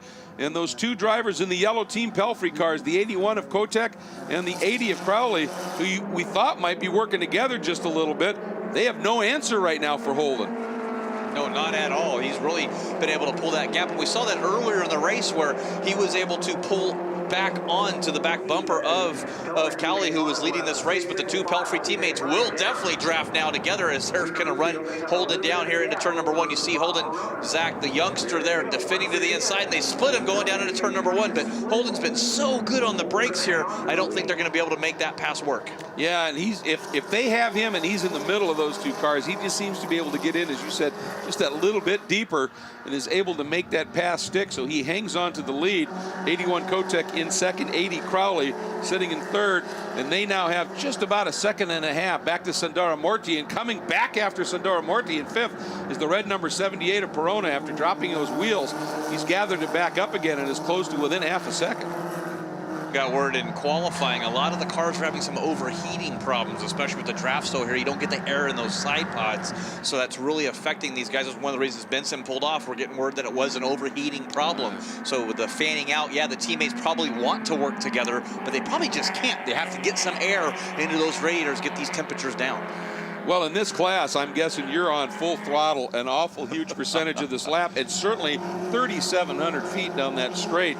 That's going to run the engines up to high temperatures. And if you're tucked in for 3,700 feet, you're going to notice it. Oh, yeah, absolutely. It's going to start bringing those temperatures up. So now you're watching your mirrors for the guy behind you. You're trying to look in front of you, and you're trying to watch your temperature gauge all at the same time coming down that long straightaway. And enjoy the scenery, of course. It is Indianapolis Motor Speedway. Yeah, absolutely. Ooh, the pylon. Oh, the pagoda. I'm really here. Thump, thump. Those were the bricks. Oh, yeah, it's good. It's good. And look at this now. I again, they get that little bit of a run. Holden gaps them a little bit in the twisty bits, and then they get this little bit of a run. And look at Holden just doing the bob and weave. And it's just trying to break the toe, and Kotek having none of it. And this time he pops way to the outside, and he's cleared him. Now the question is, can Holden do it again on the brakes? He does. Oh, and he's got to be careful. His teammate, Cowley, right to the inside. Kotek gave him just enough room. Yeah, and it's going to be amazing to see if he had a spotter up there in the grandstand or not, because I thought he was clear, and if the spotter could have said, hey, look, you're clear, he could have stopped in and chopped off Holden going down to turn 1 as Mark Keller takes a spin down there. It looks like that's in the turn number 1 area. See if we got a replay of it here as he, just got back to the gas, and he hit that bump that I talked about earlier, that little transition. You have to be very neutral and neutral throttle through there, or else you get a little bit too much power and you just spin right to the inside, which is what Keller happened there. Just rebounded away from him. You know, you almost get the feeling that these last few laps, chasing Holden, going down into turn 1, they're exploring. Everybody's exploring, what do I need to do heading in there after the white flag to make sure I lead coming out of turn 1. That seems to be the key. There's a lot of education and studying going on right now. It sure looks like it, but so far, Kotek and Cowley have had nothing for Holden down in turn number 1. And if he can keep that line going, it doesn't look like they have anything for him on the infield. So if they're going to make a move, I believe it's going to have to be a bonsai move down here into turn number 1 to make that pass work. You almost wonder maybe if they've got something and they're just not willing to show it. They don't want Holden to go, oh, that's what they're going to try. So they're working on little things here. And just kind of, is this got potential? Yes. Then get out of it, tuck in behind. Games are played. We're going to find out 3 laps right now as they cross the line. All those questions will be answered as they come down across the stripe here. You see tucked in right behind Holden here. And if he can get a good enough draft and clear him, he can come right back in front. As he does, Holden actually tucks back in the inside, trying to get a little bit of a draft to go back in the braking zone. He doesn't make it, but look out, Cowley. Ooh. And Cowley just floats wide. Holden having none of it. Nice piece of driving. Respect for both those drivers. As Holden said, I've earned this outside piece. And a nice job by Cowley going, yeah, you have. Yeah, and then Sundamorthy was actually the fastest car that previous lap, and you can see he's starting to reel these guys in back there in 4th. Another one that's a teammate to Holden there. So we got Cahill Racing versus Team Pelfrey Racing here in the top 4 right now. Well, and as these guys are doing all the cut and thrust down to turn 1, obviously Sundamorthy just keeps his head buried and does it here. He's opened up 2 seconds back to Perona. You can see the margin here. This is going to be fascinating because now they don't know what Sundamorthy's got. They do not. They haven't tested him at all. And you see Cowley's already defending against that final podium spot there. He starts defending. That's going to make it a 2-way battle at the front with Kotek ahead of Holden. And that's what they want, isn't it? If you're running, you'd rather it be 2 of you fighting for it than 3. And Holden is not. He is so close up underneath Kotek right here. He absolutely is ready for the run. He's going to pop maybe early. Look at this move. Holden to the inside, and we haven't seen any other passes made for the lead besides down in turn number 1, and that's got to be a test. And maybe he's going to say, ooh, can I do that if I am back in this position, not able to battle for the lead? We'll see how that affects his momentum here with Kotek and Cowley here, 1st and 2nd, or 2nd and 3rd right behind him. Well, it cost both of them when Holden made that move on Kotek, because you notice Cowley, as you said, had been defending in Sundamorthy. Oh, they're down to the wall in a defense mode here. Furious stuff. Sundamorthy benefiting from a 3-car draft. There was a bit of a block. There's no other way to refer to that. That was Kotek just popped right up in front and parked him. Yeah, full-on move in response right there for a block, but it's a national championship. You'll do whatever you can. Cowley to the lead. Holden 2nd, Kotek in 3rd, and oh boy, Sundamorthy is in 4th, and I think he's going to be the dark horse here. Watch what he can do. Holden studying the number 80 of Crowley. This is kind of, as you said, you got 2 Cahill guys running right behind 2 Team Pelfrey guys, and this is going to be a fascinating run here. There you see at the back is Perona. He's just lost touch with the group, then the 24 of Horan. And look at this, Holden now thinking about something down into 7. This might be costly. Sundamorthy really opened the wheel up. I think he sensed something might be going on and didn't want to get caught out. Watch this, Holden thinking about it. He had to hit the brake. Here might come Cowley. I think that's going to hurt him. Is they're going to come around here. They'll go into that turn 12, 13, 14 chicane in between turn number 1 and 2 on the Indy Oval here as he protects down to the inside. Wes Koitek, but getting the white flag this time by. I almost wonder if that's what Holden was thinking with that move last time, to get the 80 of Cowley to say, I got to block, lose his run, and be a little slow coming out. But it didn't work. He covered it beautifully. And now Holden might be in danger of getting run down here and passed by Kotek. White flag is out, and Sandora Morty is in this group as well. Ooh, nowhere for that move. Look at the bob and weave. Oh, the teammates helping with each other. 3 wide, 4 wide down here to turn number 1 on the brakes. It looks like it's going to be Koitek. Oh, almost a touch sideways. Go way sideways. And look at this move. Cowley trying to get inside Holden for turn number 3 up into 4. If he can do that, that's going to be exactly what his teammate up front wants. He does it. And look at Sandora Morthy, has absolutely no problem going down the inside of Holden. Now slides back in behind. Oh, T. Pelfrey, 1 and 2. Number 80, Cowley into the lead. His teammate Koitek right behind him. Now Koitek's going to want to defend against Holden, and that might let Cowley just pull away. Holden knows he can make that pass down there in the turn number 12. He's got 2 more opportunities. Once right here into turn number 7 and once into turn number 12. And all of that side by side, double drafts, slingshot. Look what's happened with Perona. He's making this a 5-car battle. Look at this. Oh, and a sweet move around the outside by Holden. Can he make it work? He's got the inside. And look at that cut back underneath. Oh, fascinating racing. And they're still duking it out. Cowley to the inside of Holden through 14. Here comes Perona. Wow, it's a 5-way battle for the lead, going for the gold. 4 wide down into turn number 9. And 11 coming onto the outside into turn number 12. They're 3 wide into the hard braking zone here. Oh, good stuff. Unbelievable. Yep. Fascinating stuff. Cowley, Holden. Last real corner right here. Coming through that very tight turn 13. Oh! Sandora Morthy and Perona contact, both go spinning, but onto the front straight.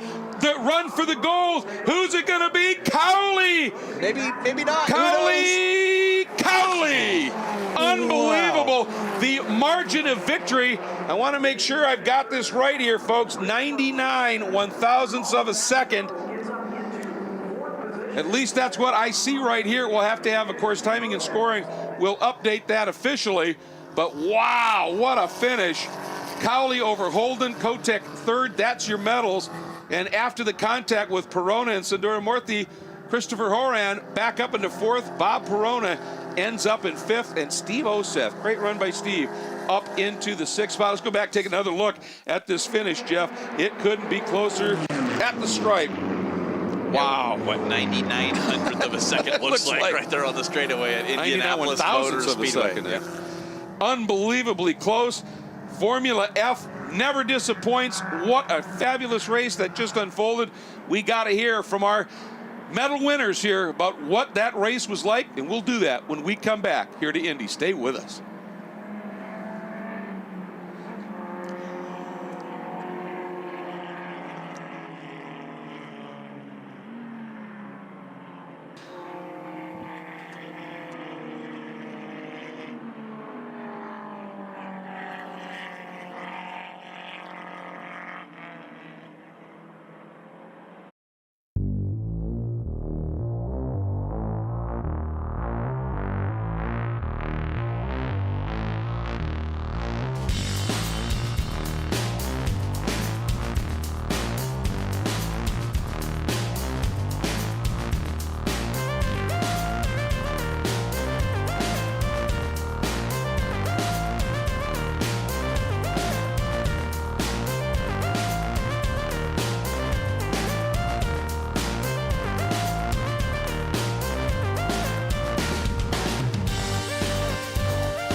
And we're back here at Mazda, oh my gosh, Michelin Raceway Road Atlanta.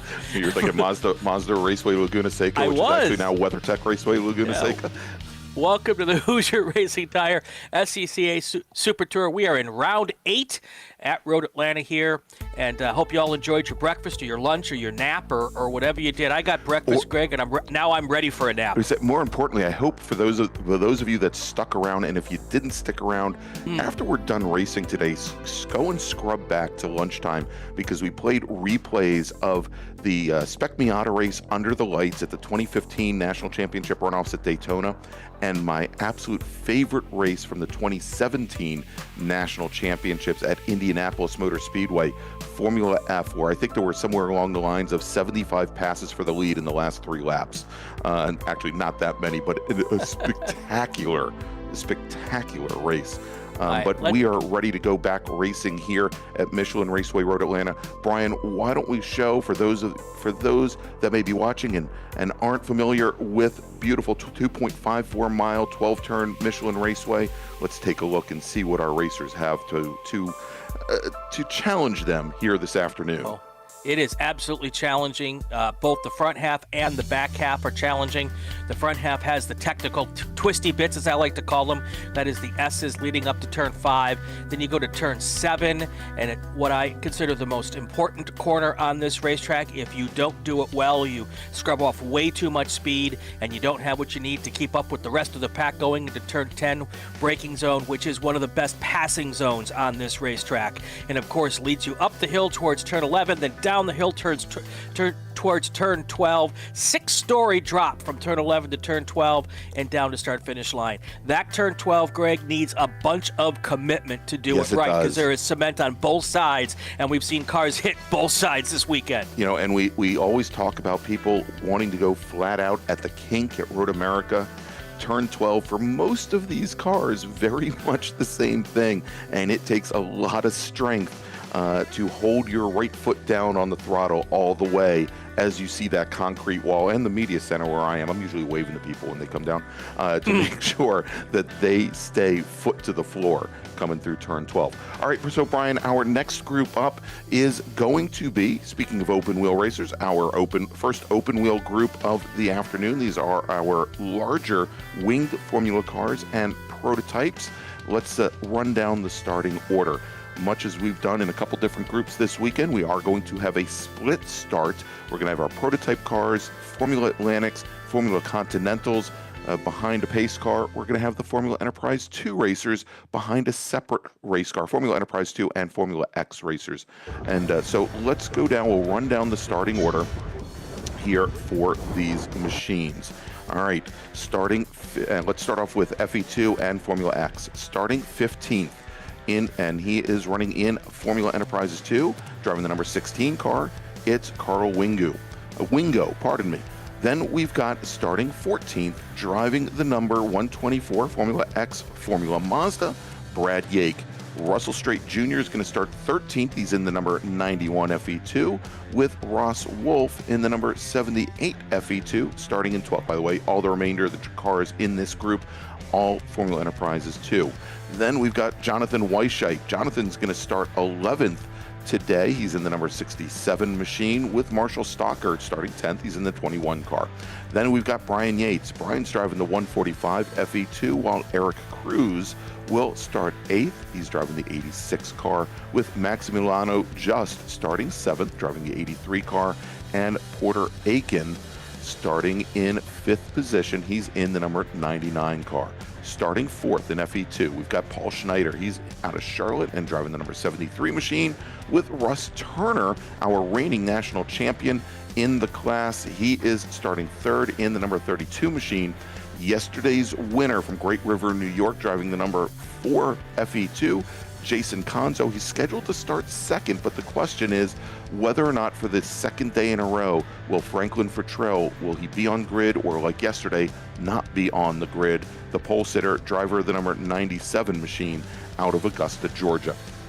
Let's now move over to our Continentals, Atlantic's Prototype 2 and Prototype 1 machines. Starting 16th, driving the number 46, Formula Continental, it is Douglas Rocco, pardon me. Starting 15th, he's driving the number 35, Formula Continental. It's Eric Presby with Brian Lindstrand. Starting 14th, he's driving the number 04, Prototype 2 machine. Hartley McDonald will start 13th. Hartley is in the number 27 Formula Continental with Michael Moulton starting 12th on the field in the number 77 Prototype 2 store. Then we've got Sherman Chow. Sherman is driving the 03 Prototype 2 car. And I believe he took the win yesterday. Sherman is driving a 2018 store WF1. Then we've got Rocco Magni. He starts 10th. He's driving the number 38 Formula Atlantic Elan with Matt McDonough in a Formula Continental. Matt is driving the number 6 car, starts 9th. Starting in 8th position, driving the number 15 Formula Atlantic Mazda Pro Formula, it's Tim Miner with then Brandon Dixon starting 6th. He's in the number 5 Formula Continental. And I believe that is a citation. He is your Continental pole sitter today. Starting 5th, driving the number 8 Formula Atlantic Swift, it's Jerome Mee with Lucian Pancia starting 4th. Lucian's driving the number 93 Store. That's a Prototype 2 machine, starting 3rd today. And your pole sitter in Formula Atlantic, driving the number 06 Swift, Mazda powered Swift, something shoot me. Bruce Hamilton is your pole sitter in Atlantic. Oh my gosh, somebody's gonna come after me now. And your front row today, 2 Prototype 1 cars. First, driving the number 68 Prototype 1 Elan DPO2. He's your current track record holder here. It's John McAleer and your pole sitter. Looking to repeat as a 2-day winner here at the Raceway, driving the number 19 Prototype 1 Elan DPO2 with a qualifying time of 119.119. Oddly enough, it's the number 19 machine, and he is your current national champion in the class, Todd Vanacore. And our first group is already through turn 7 and heading down the back straight now, getting ready to hopefully line up in those classic Sports Car Club of America 2x2 rows. You have a little bit of time to do that, Greg. This was a good race yesterday. Lots of different. This is one of my fun groups, Greg. I love the wings and things. You know, I'm an open wheel nut, yes. And I will enjoy this as much as any of our races today. Should be a good one, and it's in the dry, so no excuses today, folks. All right, and of course we're getting confirmation from the chat. Thank you so much, Gabe Fairbach, that in FE2 for the second day, Frank Futrell did not take the grid. So Jason Conzo will be your pole sitter in FE2. Futrell had a mechanical issue, had a rear suspension brake on him over turn 5 on qualifying day. All right, pace car is off, Brian, for our lead group. That is going to turn the field over to Todd Vanacore as we get ready for the start. The engines are revving up, and we are going green, and sweeping around the outside, taking an early lead is John McAleer in the number 68 machine. He's going to lead the field, and Vanacore into turn number 1. Bruce Hamilton in that red number 6 Formula Atlantic machine. He is running in third position with Pancia and Dixon, 4th and 5th. As our second group now is coming up under the bridge, and we are going to get that second start for our Formula Enterprise 2 machines here in a moment. Pace car now on the pit lane as they are now coming underneath the Fox Factory Bridge, turning things over to Jason Conzo. And you said it, Brian, yesterday, with a race in the damp, especially the opening laps of this race, very, very difficult. And here we go, green flag in the air for our second group. 2 rows back, it becomes 3 cars wide as we've got Porter Aiken, Paul Schneider, Steve Whitston, all battling for second position. And as they slot in, heading up the hill, it is Conzo, and then it is Russ Turner. Then we've got Porter Aiken, and then Steve Whitston, and then Paul Schneider as they go through turn 3. I always find it remarkable the start of these open wheel races. They can be 4 or 5 wide, about 500 yards from the turn into turn 1, and by the time they get to turn 1, they're single file. They know they don't want to go through there side by side, especially on that opening lap when cars might not have tires up to temperature, might get a little squirrely. You do not want to touch wheels in these cars. Everyone making it through first corner just fine. Yeah, indeed, Brian. And looks as though I may have misspoken. I think Russ Turner, driver of the blue number 32 machine, he takes the point in Formula Enterprises 2 over Jason Conzo. Conzo there, as they come out of turn 7, he is running in second position, about 4 car lengths back from our leader currently, as we jump back now to the lead in Prototype 1, as we've got Todd Vanacore sticking right to the gearbox of the number 68 machine. John McAleer, our current leader, and of course these two drivers now have walked away from the rest of the prototype and large winged field, as they did in qualifying earlier in the week. Bruce Hamilton running second, and then you see a little bit further, or probably running third overall, leading in Formula Atlantic. And then we've got Jerome Mee and Tim Miner. Mee running second in Formula Atlantic. Tim Miner, your Formula Continental leader, as Vanacore comes down to the inside underneath McAleer, and he will now take the lead coming out of 10A and 10B underneath the Fox Factory Bridge. And your leader at the end of lap number 2, it's Todd Vanacore. That turn 10 has become the best passing spot at Road Atlanta. When I was driving here back in the day, we didn't have a turn 10. Well, we did, but there was no right-hand turn there. It was just a little kink heading up to the hill. So, but they've added that in for some safety. But it's also become one of the best, I think, one of the best passing zones in all of motorsports around the world, Greg. Yeah, and it's certainly changed the character of Road Atlanta. Brian, what was known as the gravity cavity back then, or the dip, going and as drivers would compress down at the end of the back straight and then head up to the bridge. It was scary as all get out, and the drivers were carrying so much more speed up the hill, as we've got a battle now side by side going into 10A and now 10B. This is the battle for the lead in Formula Enterprises 2.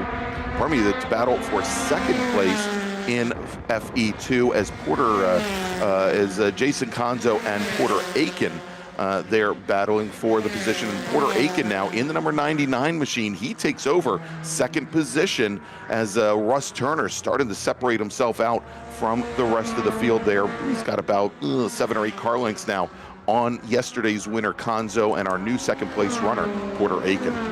It's now 2.1 seconds between Turner and Aiken. Turner is starting to walk away a little bit here. That's good for him. He wants to let that keep happening.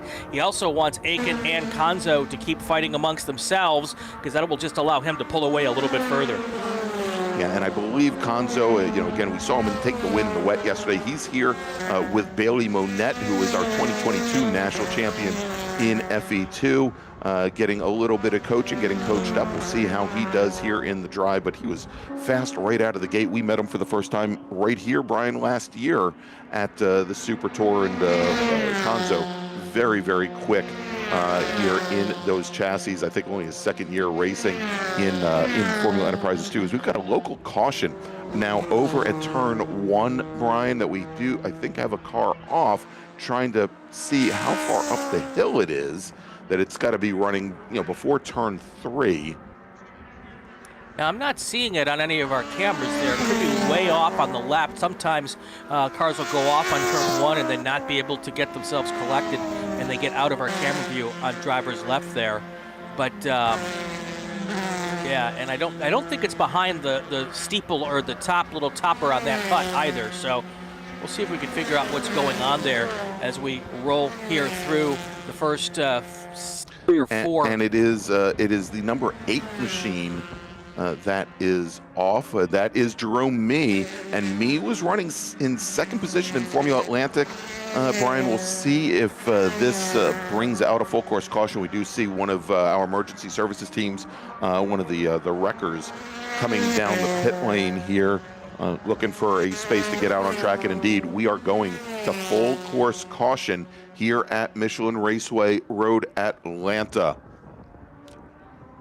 And so with 4 laps in the books now, again, full course caution, these are 35-minute or 19-lap races. But let's do this, Brian, since we are now just about 6.5 minutes into this race, and we have the full course caution now. Why don't we take our break here, and we'll come back and take our viewers all the way to the end of this first race back from lunch. You are watching the 2024 Hoosier Racing Tire SCCA Super Tour. We'll be right back.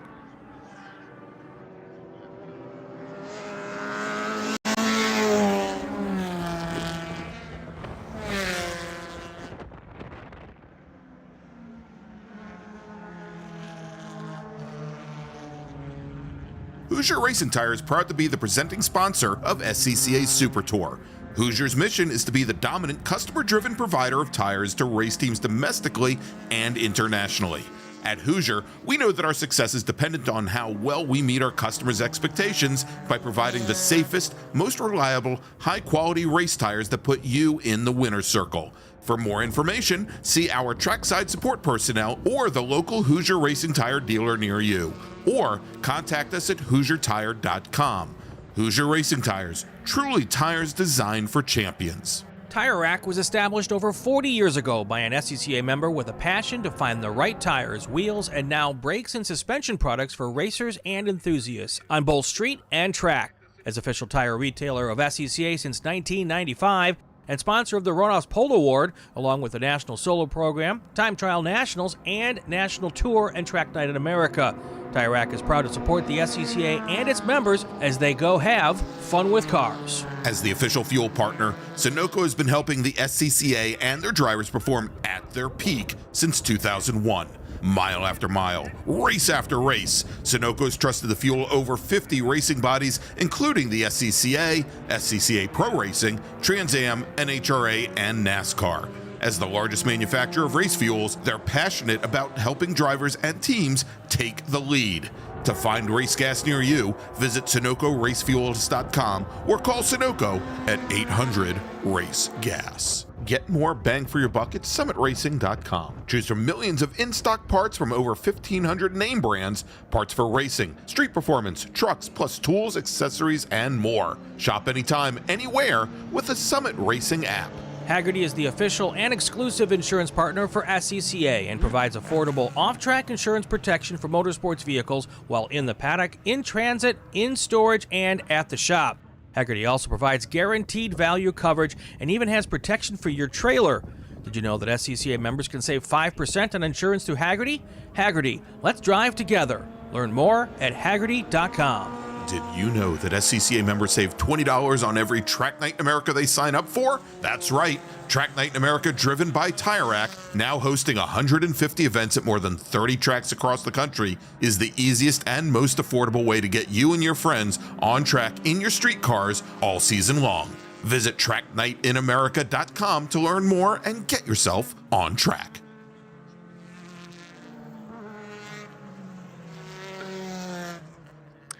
Welcome back, everybody, to Michelin Raceway Road Atlanta and the 2024 Hoosier Racing Tire SCCA Super Tour. I'm Gregg Ginsberg along with Brian Bielanski. We are currently under full course caution for our Formula and Prototype race here today. Brian, let's go quickly reset the field here as we hope to go back to green flag racing very soon. As we take a look at the front of the field, I'll give you the top 5 and then we'll break things down by class. Todd Vanacore, who was our pole sitter after having given up the lead for the first, I think, 2 laps. John McAleer has retaken the lead, moving John McAleer back in the second. Both of those drivers running Elan DP02s. Bruce Hamilton, our Formula Atlantic leader in his Mazda-powered Swift, currently running 3rd, with Tim Miner, our Formula Continental leader, running in 4th position in a Citation. Paul Rivera's running 2nd in Formula Atlantic, currently 5th overall. Good to see Rivera's out there on track today. Brian, if you remember, he had some mechanical issues with his machine over by turns 10A and 10B. Brought an early end to his race. If we break things down by class, of course, we told you about Vanacore and McAleer. We told you about Vanacore and McAleer in Prototype 1. Wade Richardson currently running third in class. In Prototype 2, Sherman Chow is your leader with Michael Moulton running in second. Brian Lindstrand running currently in third. Lucian Pancia, who was your pole sitter in Prototype 2, he brought the car down the pit lane after one lap. He's had the engine cover off the back of that car. His crew's been looking at it on the pit lane ever since. In Formula Atlantic, it's Bruce Hamilton, your leader. As we mentioned, Paul Riveras now moves up into second place as Jerome Mee in the number 8 Swift. He is the driver that is off track over at turn 1. And then Rocco Magni, he is running in third position. In Formula Continental, it's Tim Miner, Brandon Dixon, and then Matthew McConaughey. Those are your top 3 drivers. And then in Formula Enterprises 2, Russ Turner, your leader. Porter Aiken running in third. Jason Conzo, yesterday's winner, running third, with Paul Schneider fourth and Steve Woodston fifth. And of course, our sole driver in Formula X, Brad Yake, is currently out on track. Mr. Yake is running. Where is he running? He's running 29th overall. So this class, Greg, is the one race that we probably could still get all 13 laps in, even with the yellow flag, because this is our fastest race group here of the weekend. These prototype cars turning laps when they're not under a full course yellow in the 119 range. So there's a good chance that we'll be able to get this all in, even with this yellow flag, get up to our full 19 lap limit here. And we'll keep an eye on that throughout the time. Everybody's trying to keep some heat in these tires. It's not terribly warm at Road Atlanta this weekend. What is the afternoon temperature right now, Greg, would you guess? I would guess, Brian, that we've gone up about 10 degrees from the start of our Spec Miata race, about 51 to 54 degrees. Ambient air temperature, we were at 41 when we started this morning, so still rather chilly, but the air is very dry. You don't feel a lot of humidity here. Still a bit of wind that could affect these Formula cars. I lived in Atlanta for 6 years, and there was never a time when there was no humidity. That's crazy. Crazy talk. Have we gotten the one to go sign yet? We're checking with race control. The safety car now bringing the field up the hill, as you can see, out of turn 1. Okay, so we'll likely see, Brian, the lights out on the pace car as it comes out of turn 7 and onto the back straight. But we are getting word that we should be going back to racing here at the raceway at the end of this lap.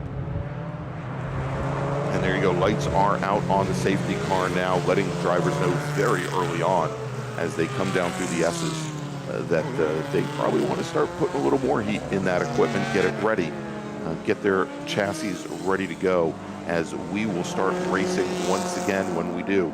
11 laps remaining, or again, as you can see there on the clock, about 20 minutes as we're currently working lap number 7. So now the race, Greg, kind of becomes the strategy of yesterday's race. You know, we're back to that shorter time period, wanting to get some stuff done early after we go to green here, make up as many positions as you can, because with these prototype cars up front, these 12 laps or 11 laps once we get back to the green are going to go very, very fast. So they're going to want to get as much accomplished here when we go back to green as possible, which would should make for a very interesting opening lap here once we get back to the action.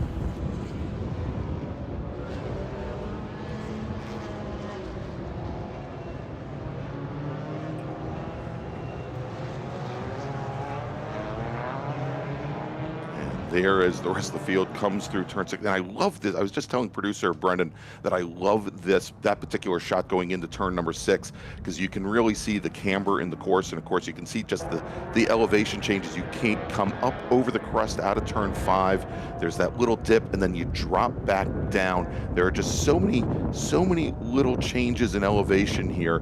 You're always either going up or going down, and it's such a wonderful race course that you never perfect here. Here as the safety car now, Brian, bringing Todd Vanacore with John McAleer directly behind into 10A and 10B. The last, I always like to say the last corners on the course here. Of course, they'll come up the hill to the Fox Factory Bridge, and the safety car will peel off the driver's left and onto the pit lane as it's doing right now. Vanacore revving the motor up, and we are coming down the hill, and we are going back to green flag racing here at Michelin Raceway Road Atlanta as the two prototype cars get a huge jump on the rest of the field, really opening things up on the Atlantic and Continental cars directly behind. Way back in the field before we got the green flag, there was a couple of cars coming up quick and had to lock up their brakes to avoid passing under the yellow, and they were able to just miss each other, but that's good news there as we come through turn 2 and 3 here for the first time under green on this second part of the race. First part out of the way, then the yellow flag. Part 2 right now, and everyone is trying to make up as much time as they can. Yeah, and Brian, just saw a nice little pass up at the top of the S's coming out of turn 3. I believe that it was Brandon Dixon in the number 5 Formula Continental getting ahead of and going around our Prototype 2 leader, Sherman Chow, as apparently he had the machine ready to go a little bit faster than Sherman Chow did in a place that many racers don't expect to be passed.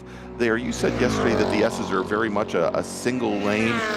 The top of the S's maybe side by side just a little bit, but again, coming out of that full course caution, some of these drivers get their tires up the temp a little bit earlier. But look at this, Brian. There is a big change here in the lead as they're coming down the hill, and John McAleer, he is your new leader. He's heading up the hill into turn 3 right now. He has opened up almost a 5-second advantage on Todd Vanacore, our second place racer, who's just now coming out of turn number 1. A little bit behind, we see Tim Miner and Paul Riveras, a Continental and an Atlantic, battling it out for 4th overall, but something happened there with Todd Vanacore that we... Yes. And it's sounding as though we're getting from reports from some of the corners that the 19 machine either has an exhaust issue, Brian, or perhaps a motor issue as the car sounds a bit off. And we're now seeing a local caution over at turns 4 and 5. And we are going back to full course caution. And I'm wondering if this is for Todd Vanacore. Yeah, I'm not sure what the situation is, but we are slowing it down once again here. We'll get some word as to what the situation was. You were talking earlier, Greg, about the S's being single file. Definitely the case for like the sedan cars and the production cars. But sometimes these little open wheelers can go side by side through there if they're brave or maybe not smart. Or maybe a combination of the both. Yeah, nobody's ever accused me of being smart when I was behind the wheel of a race car. We're still trying to get word on perhaps what brought out the local caution. I'm seeing, well, I thought perhaps the 92 car was stationary, but it looks like it is still moving. So it is not 92.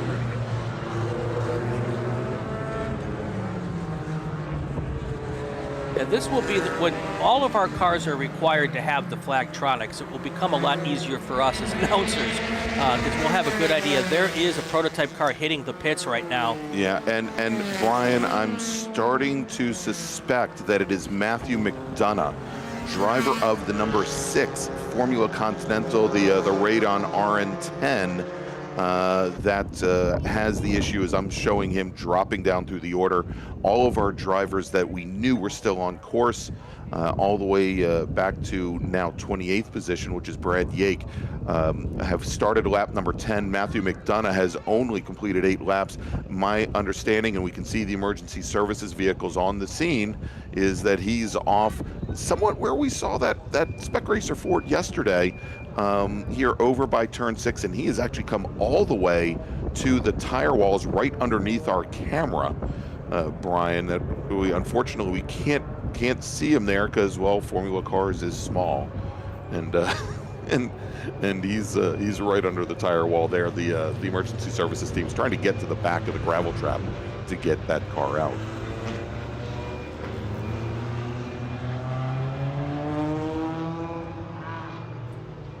That's a long ways from the racing surface. Yes, it is. And what I don't see, Greg, is a whole lot of, there's nothing on the gravel that looks like it's been displaced. So my thought is that maybe he drove off driver's left, maybe lost his brakes, and then tried to drive his way back to the other side. Well, that's a really good sign. Yeah, that would be the driver. Yeah, so I'm starting to think, Brian, that may not be the case. I mean, the car is obviously off to our viewers' right-hand side, but we just saw one of the emergency services members pick up that suspension arm there. Look at the suspension arm in his hand, and that is an upper control arm, which happens to be missing the rest of the suspension. Gregg Ginsberg playing the role of Sherlock Holmes in this particular episode. Good job, Greg. You know what was really interesting, Greg? When I looked at that upper control arm didn't look like it was damaged. It just looked like it was straight with no bolts in it. So the word coming in from the corner station over at turn 6, which is right at the apex there, says initially 2 wheels off, drivers left, which then became all 4 wheels off, which then became backwards into the wall. And I'm sure at that point, likely the suspension damage is what brought the car over into the grass and off the track. And at that point, the driver, he wasn't a driver any longer. He was a passenger. Yeah. And there's and it's not something you can easily see in the camera, but we talked about this during the Spec Racer Ford race. We had one of the Spec Racer Fords in the gravel trap over there yesterday, where it appeared as though he had gone off track. And rather than go through this mud bog that was to the left of the gravel trap, he tried to drive through it. Right. And that is how our Formula Continental driver managed to get out there. But good to see that Matt McDonough out of West Newbury, Massachusetts is okay. He is going to be our 3rd driver to retire early, along with Lucian Pancia and Jerome Mee. And again, we are under full course caution. Brian, let's do this, as we only got about 11 minutes left in this race. We make a call to the grid for our next one. Attention in the paddock, race group number 4, SMX, Touring 2, Touring 3, and Touring 4, please head to the grid. Race group number 4, Spec MX5, Touring 2, Touring 3, and Touring 4, please head to the grid. Your race is next. Tough part, Greg, on this pickup is where, they've already got the thing in the air. Awesome to see. They can get that in the air and get moving. They can tuck him behind turn 6 or turn 7. There's a place to put that tow truck there just so we can get back to green and get a couple of laps in here before the time runs out on this session. So up in the air and moving, that is really good to see, Greg. Indeed it is. You can see that there's a little crossover road to your left, a little cutout in the wall that as long as there are no cars coming, they could conceivably go counter race.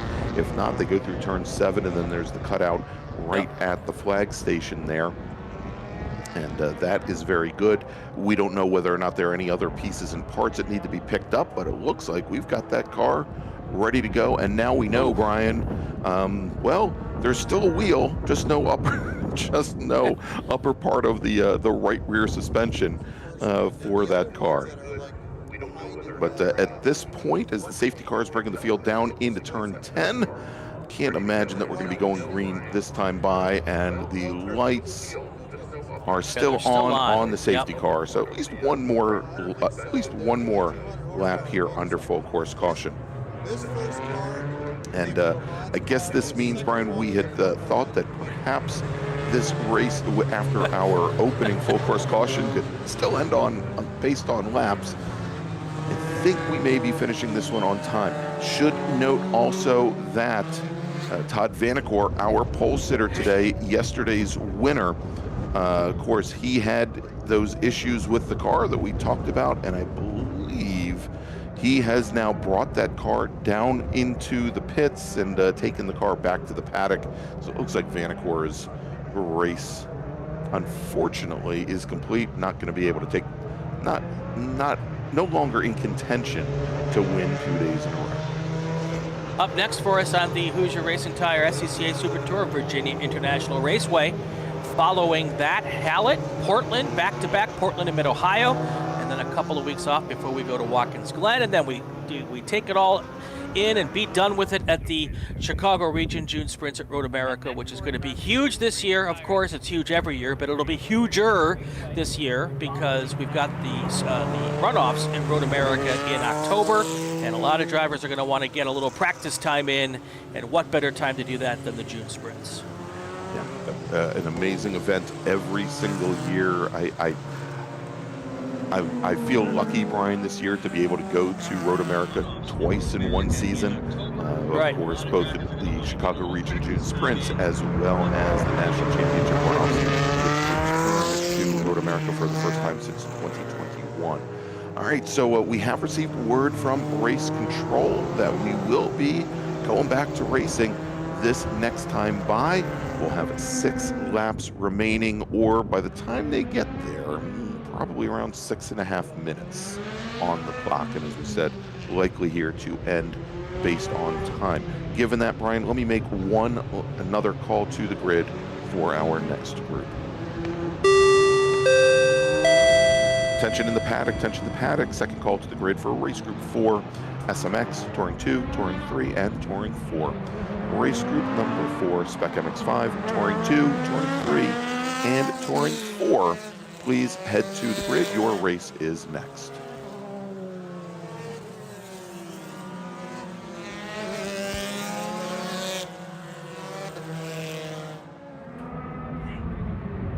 And there we go, Brian. Lights are out on the safety car. That is going to turn the field over to John McAleer.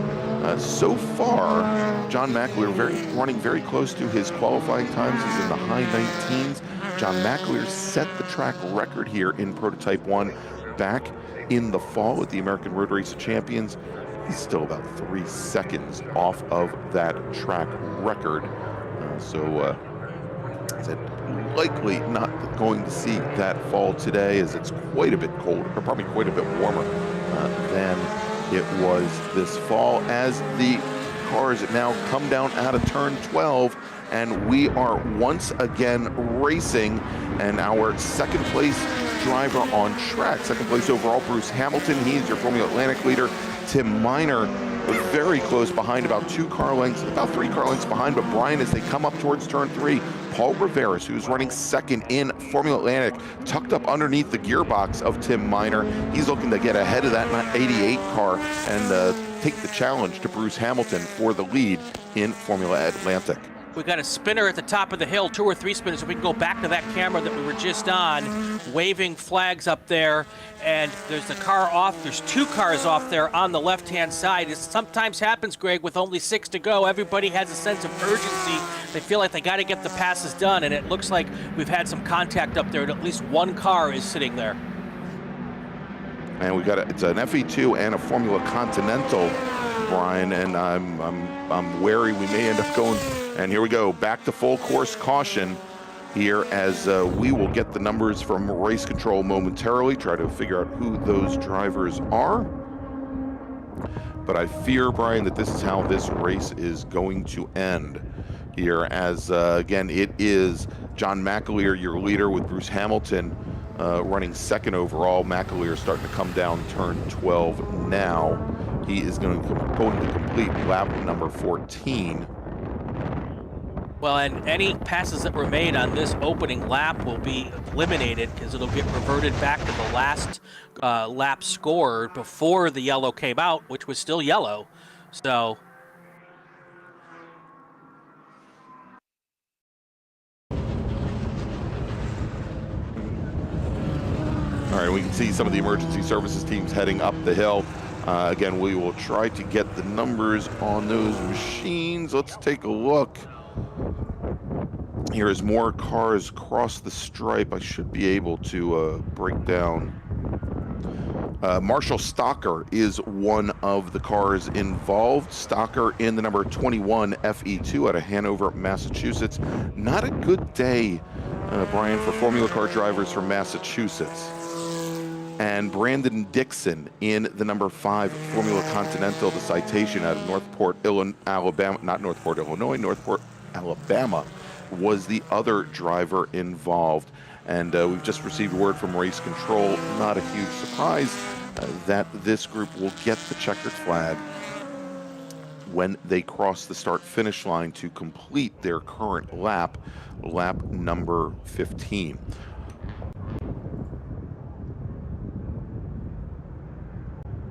Yeah, that's an unfortunate situation. Of course, you know, people want to get as much as they can, especially as the time's running out on the session.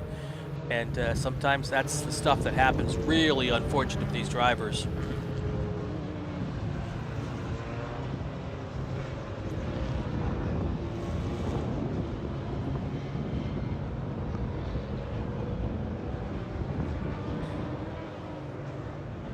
All right, Brian, as our drivers are coming around, let me make a final call to the grid for our next group, and then I'm hesitant to do it given how this race has worked out, but we'll try and break things down by class here in just a moment. Attention in the paddock, final call to the grid for race group number 4, SMX, Touring 2, Touring 3, and Touring 4. Race group number 4, SMX, T2, T3, T4 drivers, please head to the grid. Your race is next. All right. I'm making the assumption that these drivers will not drive off the course under full course caution. Let's go with that. I don't know if that's a good assumption. Let's go with that. But we shall see here as well. Our starters are still showing full course caution. I'm going to wait to see whether or not they break out the green flag before I we'll see as the safety cars bringing the field, bringing John McAleer and the rest of the field now down under turn 12, and there we go. They are now displaying the checkered flag over at the start finish. So let's go. We'll run down the finishing order here. Let's start off. We'll give you the top 5 on track. John McAleer in P1, your winner. Bruce Hamilton in Formula Atlantic finishing 2nd overall. Tim Minor finishing 3rd. He's in Formula Continental. He'll win that class. Paul Rivera, who finishes 2nd in Formula Atlantic, finishes 4th overall. And Russ Turner is your winner in Formula Enterprises 2. He finishes 5th overall. So let's go break things down by class, where it is McAleer, then Wade Richardson, who will finish 2nd in Prototype 1. Todd Vanacore, our pole sitter, will finish 5 laps down. In Prototype 2, Sherman Chow will take the win over Brian Lindstrand, with Michael Moulton finishing in 3rd. And Lucian Pancia, who is your pole sitter in the class, he will finish 9 laps down. I can count, I swear. All right, let's go over to Formula Continental, where Tim Minor takes the win over Hartley McDonald. Eric Presby will take the last step on the podium, with Doug Rocco and Brandon Dixon rounding out the top 5. In Formula Atlantic, it's Bruce Hamilton, then Paul Riveras, Rocco Magni, and of course Jerome Mee will finish. He was in our first incident, finishes 12 laps down. Brad Yake, our sole driver in Formula X. And then we move over to FE2, where Russ Turner takes the win. Jason Conzo, yesterday's winner in the wet, will finish 2nd. Porter Aiken will finish in 3rd. Paul Schneider finishes just off the podium in 4th, with Steve Whitston finishing in 5th. All right, so Brian, let's do this. Let's take a quick break. I don't know how quick it's going to be. Of course, we've got a little bit more cleanup to do, but we're going to take a break nonetheless, short or long. You can see them there up at the top of the hill there. We'll be back here in just a few moments for Michelin Raceway Road Atlanta with our next race of the day. You're watching the 2024 Hoosier Racing Tire SCCA Super Tour.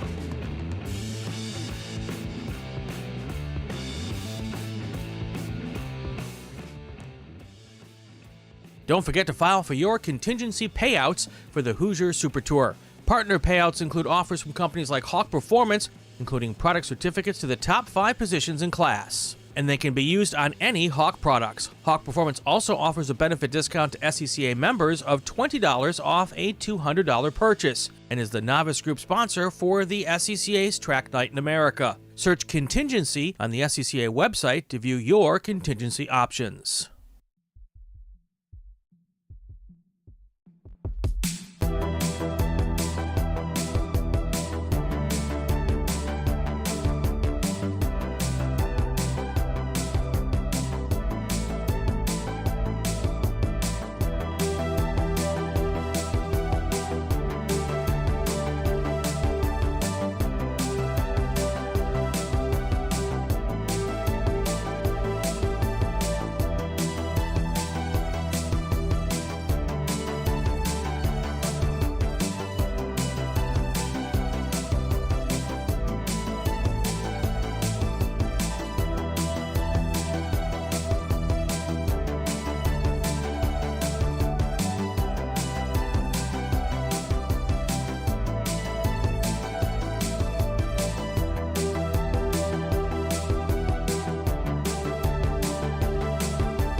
We are back at the Hoosier Racing Tire SCCA Super Tour Michelin Raceway Road Atlanta, Brazelton, Georgia. A beautiful day for racing. SMX, T2, T3, and T4, they're all here. And Gregg's got the starting order. I do, Brian, and once again, 2 separate groups. You see on your screen heading out our touring cars. We then also have the SMX cars. They will be behind a second pace car. Let's start with them. I'm going to give you the top 16. There are far more than that, I think almost 30 of them. Starting 16th, driving the number 115 machine, it's Will Robinson. Starting 15th, he's in the number 35 car. From Winchester, Virginia, it's Camden Gruber. Then we've got Cam Eben. He's driving the number 56 machine. He starts 14th. And then starting 13th, driving the number 77 SMX, it's Nico Bratz. Justin Atikonis will start 12th. He's in the number 18 machine, with Michael Borden starting 11th. He's in the 42. Dan Squirick will start 10th. He's in the 75 car, with Austin Hill in the 08 machine. He starts 9th. Matt Novak will start 8th. He's in the 111 car, with Ethan Jacobs in the 199. He will start 7th. Starting 6th is Max Schweid. He's in the number 8 car, with Helio Metza starting 5th in the number 27. Then we got the 158 car. It's Jack Murchison, and he is going to start right beside Camden Hibbett, who is driving the number 32 car. And your front row in SMX, Will Robusto on the outside, with Michael Tinnis driving the number 26 car. Your pole sitter qualifying time, 138.963. Let's move over to our touring cars. We had 20 touring cars. I'm going to give you the top 16. Starting 16th, driving the number 9, touring for Mazda, it is Richard Mooney. Angelica Spray will start 15th. She is in the number 120, touring for Toyota GR86. Then we've got J. David Oram. David is starting 14th. He's in the number 6 BMW Z4, with Anthony Pacelli starting 13th. He's in the number 14 Subaru Impreza. Then we got Kevin Fryer. He's in the number 98 Mazda MX-5. He starts 12th. That's a T4 car. And starting 11th, driving the number 00, touring for Mazda MX-5, Mark Cefalo. He's your pole sitter in the class. Starting 10th, driving the number 09, touring 3 BMW, it's Ryan Sizjakowski. And that is the 09 car. Starting 9th in the number 41 BMW, Chris DeShong. Had a nice conversation with Chris last night. Good to see him again after many years. Starting 8th, driving the number 0 Ford Mustang. That is a touring 3 car. It's Scotty B. White. I want to thank Scotty for bringing by some swag for us up here in the booth. Won't affect your race in any way, shape, or form. And starting 7th, driving the number 11 machine, it's Todd Clark. Starting 6th in the 21 touring 3, Colin Harrison. Ryan Spray starting 5th, with Richard Baldwin starting 4th in the 109 T3 car. Gamel Aguilar Gomez in your front row, Simon Foulweather, and then Michael Kamalian on the pole in his touring 2 Mustang. And here come our cars into turn 1 for the first time. Side by side, almost 3 wide there at the back of the pack. We've got a car pulling off to the left there, just short of the gravel trap. That was the 09 BMW car of... And that's Ryan Sizakowski. We're getting ready for our second start, Brian, coming into the start now. All right, here they come. Here's your Spec MX-5 cars.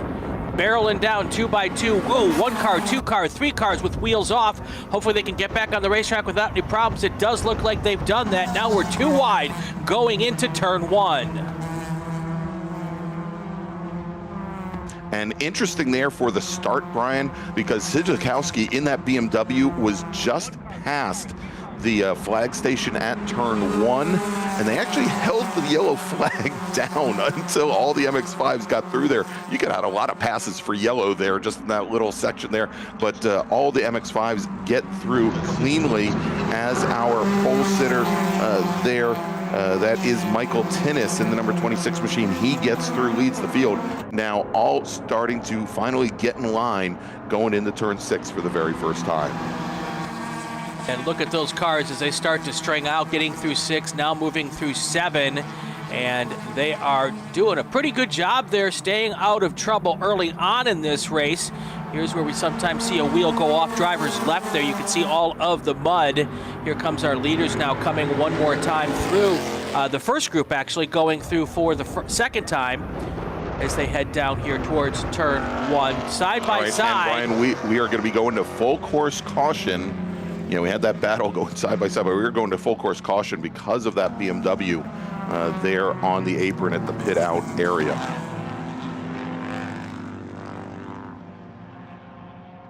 Yeah, that was a situation where I don't really think they had any choice. There is no good way to get that car, especially with that being one of the highest speed entry points anywhere on this racetrack going into turn 1.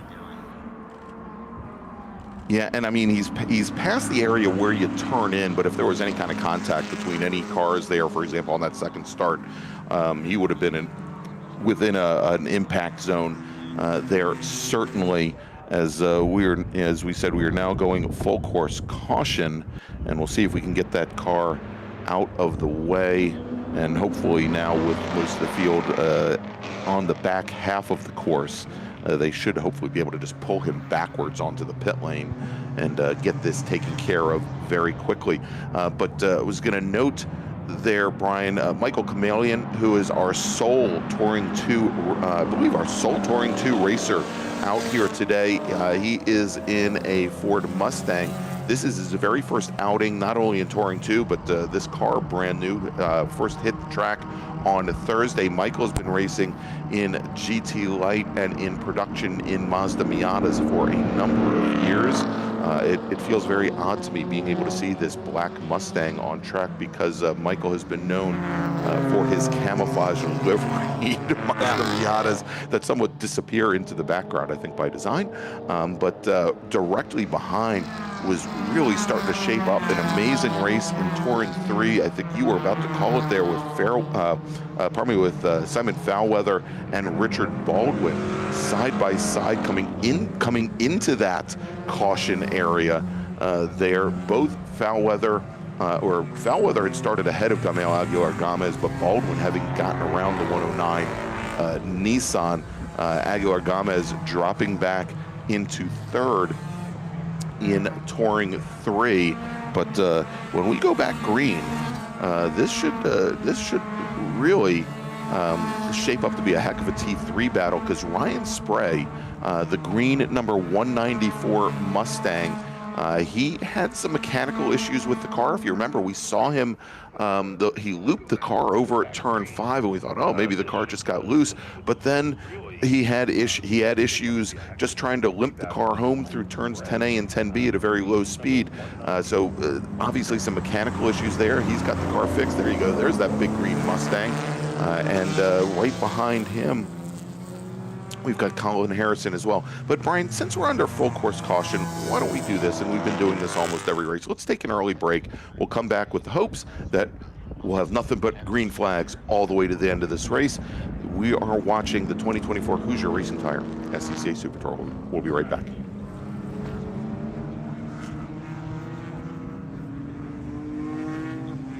Hoosier Racing Tire is proud to be the presenting sponsor of SCCA Super Tour.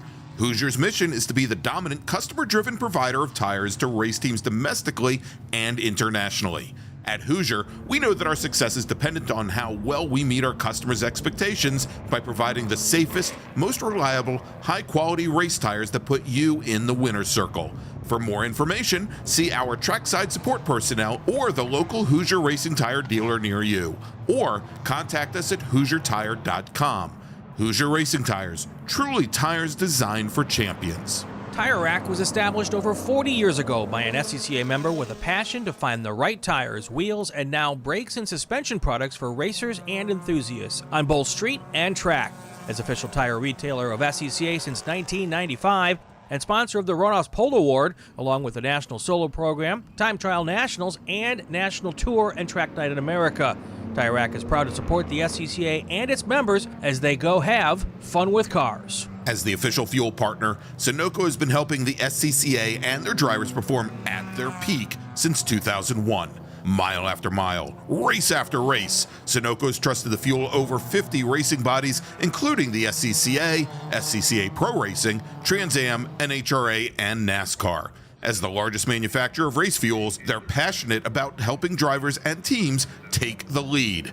To find race gas near you, visit SunocoRaceFuels.com or call Sunoco at 800-RACE-GAS. Get more bang for your buck at SummitRacing.com. Choose from millions of in-stock parts from over 1,500 name brands, parts for racing, street performance, trucks, plus tools, accessories, and more. Shop anytime, anywhere with the Summit Racing app.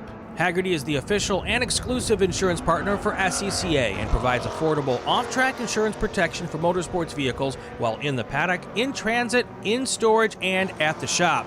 Hagerty also provides guaranteed value coverage and even has protection for your trailer. Did you know that SCCA members can save 5% on insurance through Hagerty? Hagerty, let's drive together.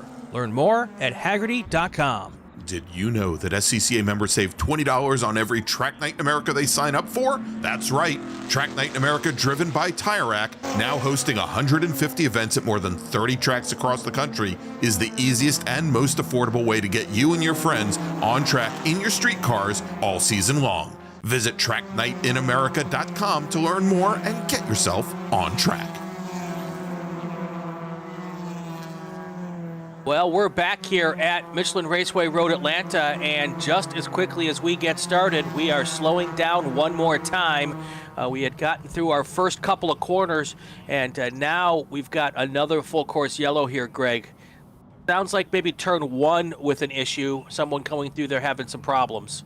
Yeah, we're taking a look. We had a number of emergency services vehicles. Once they finally removed that BMW from Sizachowski from turn one, 2 cars. They redeployed, and there you go, up at the just out of turn number 3. And we see a couple of our SMX, at least one of our SMX drivers off, and we see that there is a 7 there. And I'm trying to discern. We'll know momentarily which driver that is. Judging it is either Jason Fichter or Nico Bratz in the car up front. I believe that's the Fichter machine. Yeah, that's the 7 car. Yeah, and we'll try and get the number of the car a little bit further down. We also saw a great recovery and great save just as we were about to go full course caution. Brian wanted to pick it out there. He lost a number of positions, obviously, given the lack of pace he had coming out of turn 5, but Chris DeShong took Mr. Toad's wild ride through the gravel trap out on the outside of turn 5. That's the number 41 Touring 3 BMW, the bright red machine. He dropped a couple of positions. He now falls back to 12th overall, and he loses a couple spots, obviously, in Touring 3. He now falls back to 8th, where he had been running in 5th position. But, again, a halting start here. Let me do this as, Brian, now that we have the drivers under control of the safety car, I am going to make a first call to the grid for our next group. Attention in the paddock, first call to the grid for race group number 5, Super Touring Light and Super Touring Under. STL and STU drivers, you may now start heading to the grid. All right, so Brian, we talked about early on, and we're going to be black flagging the race, bringing all the racers down the pit lane. The next time they come by, of course, the clock will continue running. But we didn't mention, as we went to break originally, of course, we had that initial BMW, the 09 BMW of Ryan Sizjakowski, off by turn 1. But apparently, Scotty B. White, driver of the number 0 Ford Mustang, I knew I shouldn't have said something about him bringing swag up here. He apparently had some issues over at turn 10. And just as we went to full course caution, our emergency services teams went to retrieve his car as well. So neither Scotty B nor Ryan Sizjakowski complete a lap here today. And so here, Brian, we'll go and quickly, of course, we've got the ticker there on the left-hand side of the screen. We'll give you the top 5 and then break things down by class, where we've got Michael Kamalian, your sole Touring 2 racer. He is your overall leader. Richard Baldwin leads T3, is running 2nd overall to Gamal Aguilar-Gomez, as both Baldwin and Aguilar-Gomez get around Simon Fairweather. Simon Foweather. He drops back to 4th overall. Ryan Spray currently running 5th overall, also in a Touring 3 machine. If we break things down by class, though, a lot easier because the SMX machine's obviously a lot further back. They started behind that second pace car. It is in Touring 2, as we said, Michael Chameleon. In Touring 3, Baldwin, Aguilar Gomez, Foweather, Spray, Colin Harrison rounds out your top 5. In Touring 4, Mark Cefalo with Kevin Fryer. Those are your top 2. Angelica Spray currently running 3rd in her Toyota, with Sergio Slobin running in 4th. And then in SMX, and we had, I believe, 33 drivers take the green. And of those 33, Michael Tinnis, our pole sitter, he is still your leader.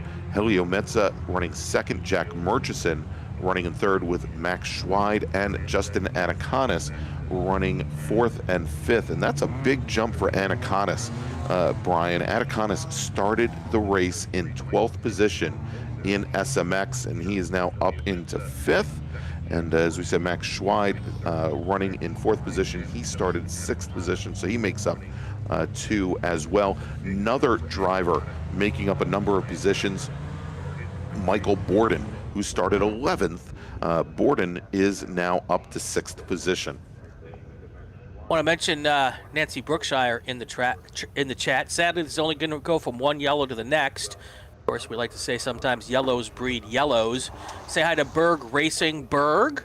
Adam DeLong, he's up at VIR this weekend. SCCA is holding a completely different event, Time Trials National Tour. If you like to go on the track but don't want to race wheel to wheel, you should check that out. Go to SCCA.com and look up Time Trials. Hi, Adam. Hope everybody's having a good time up there at VIR. Tim Adelson's in the track. Aaron is in the chat. M. Goodbar is in the chat. I hope that's a chocolate lover. Love me a Mr. Goodbar. Alex Cox is in the chat. Thank you for being here, everybody. So, lots of good folks in the chat. You know, I see someone saying SMX should have been its own group. You know, it's funny because we've got 8 groups this weekend. Adding a 9th group, I don't know how we would get it all in under the time that we have. So it's tough when you have that situation. It's great to have lots of cars, but sometimes you got to bunch them together. Yeah, I want to welcome Thomas Herb to the chat, Brian. Tom, two-time GT1 national champion. Won at both Indianapolis and Virginia International Raceway. Welcome. Thanks for joining us.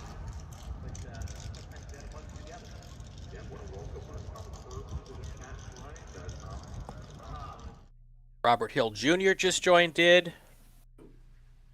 Robert Hill Jr. Richard Moxley's been watching another race and has now joined us. In Barcelona, thank you. Barcelona, love Barcelona.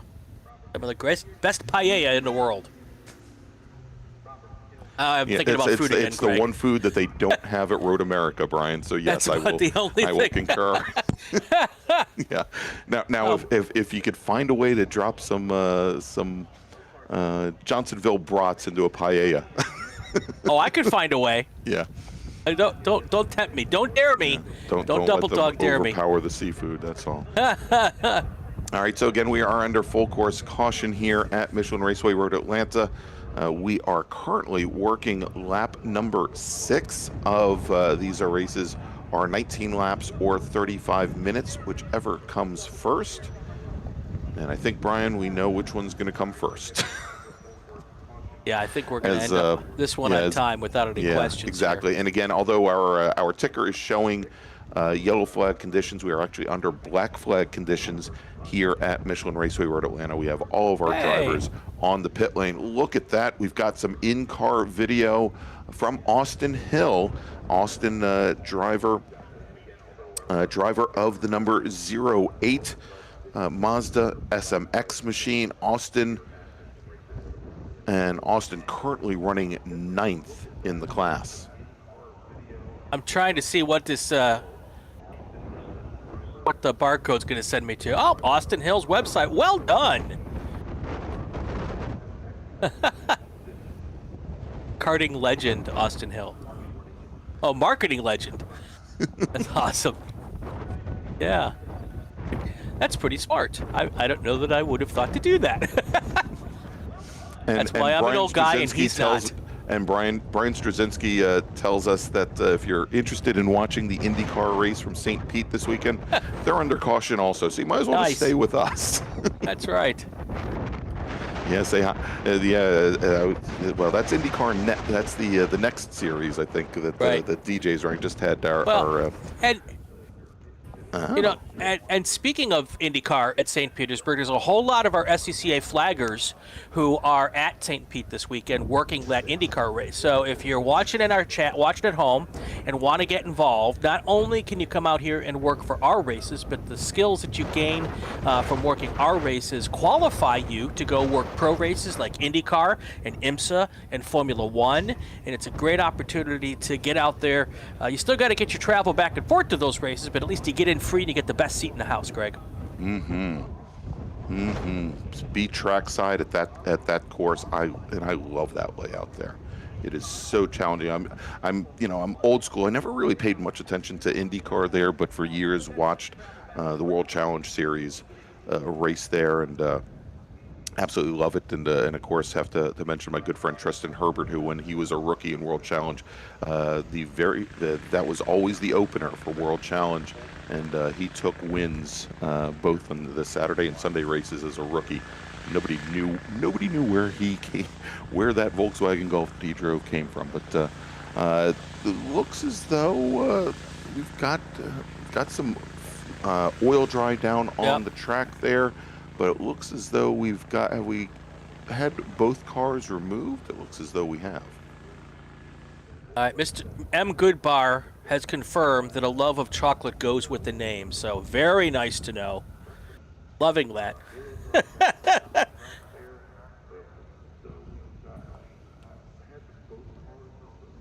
All right, it looks like we're getting close to a 5-minute board to come back and get racing, and if that is the case, it looks like we're going to get cars back on the track if it goes quickly, with about 10 minutes to go, and by the time they make their way around for the green flag, Greg, I think at best we're going to have about 8 minutes left in the session.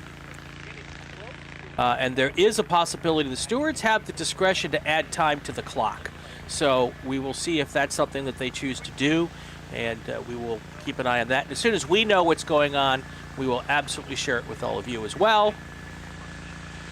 Like our cleanup is really close to being done there, just trying to blow some of that kitty litter out of the way. The good news is that's, if you're not too wide, Greg, that kitty litter is kind of off the driving line there, so shouldn't cause too many problems. So Brian, I was informed last night. I had one of our SMX drivers, of course, want to make sure that I did not mispronounce his first name. Yes. But I've had a lot of challenges this weekend because I've got a lot of cams to deal with, and besides the double overhead cams in these Mazda MX-5s, we've got Camden Hibbett, who I've known as an iRacer for a number of years, one of the premier iRacing drivers on the Mazda MX-5 platform. I believe he was also a finalist for the Spec MX-5, or possibly the MX-5 Cup Shootout this past year at Carolina Motorsports Park. We also have Cam Eben. Cam was a finalist in the Mazda MX-5 Cup Shootout. And he was also the 2021 Milwaukee Region Rookie of the Year, and he comes from a long line of long racing lineage. Of course, his father Cliff Eben, who we've seen for many years race in GT1 and Trans Am as well, and his father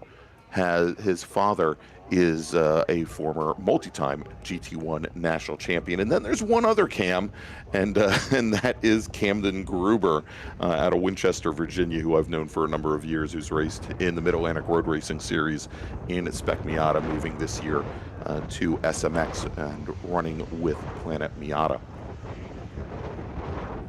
So, Boy from New York is in our chat. Welcome to today's broadcast. Just want to let him know that he was one of our associate producers of the race weekend a couple of weekends back, and I have some swag for you. If you hit me up on a DM in Facebook or Instagram, I'll get that to you. Make sure we get that all sent out. And I was just told by Nicole Cooper-Cephalo that Camden Hibbett was one of the shootout winners, of which there were 3. So he is one of our scholarship winners, and getting a scholarship towards his racing this year in SMX. Thanks so much, Nicole. And I'm sure everybody in Sawyersville, Pennsylvania, Brendan. Thanks you as well. Yes. You can hear the wind on this video, and every once in a while you can actually see the camera shake. So, well, I can hear the wind on this video. That's right. And I want to, Brian, I find myself having to constantly correct myself, or I have people constantly correcting me. Thank you, Caleb Patry, or Patry Racing and Tight Squeeze Racing. And I said that Cliff was Cam's father. That is incorrect. Cliff is Cam's grandfather. Jim Eben is the father, and I believe he may actually be. As a matter of fact, Jim Eben, there he is, currently running 24th. He's driving the number 4 machine. That is Cam's father. So father and son running in the same race here today. Thanks so much, Caleb. I appreciate that. All right. Caleb has been correcting me, by the way, since 2023. Nice. It's good to have people helping us out here. We appreciate all of the folks in the chat. You know, we've got 350 drivers here this weekend, 27 classes, and 16 races, and it's sometimes hard to keep track of everybody. So a big thank you to the people in the chat, our associate producers, for keeping it going. All right, good news, Greg. We could have about 9 minutes to go once we get this thing back to green flag action. Hopefully we can stay green all the way to the finish this time. Let's play nice out there, friends. And to make things more complicated for me, Caleb Patry says that Joe Eben, who is Jim's brother, is also racing SMX. I'm so confused. There we go. And Colin White says Joe is Cam's uncle. So I have everybody knows the Eben family tree. And very cool.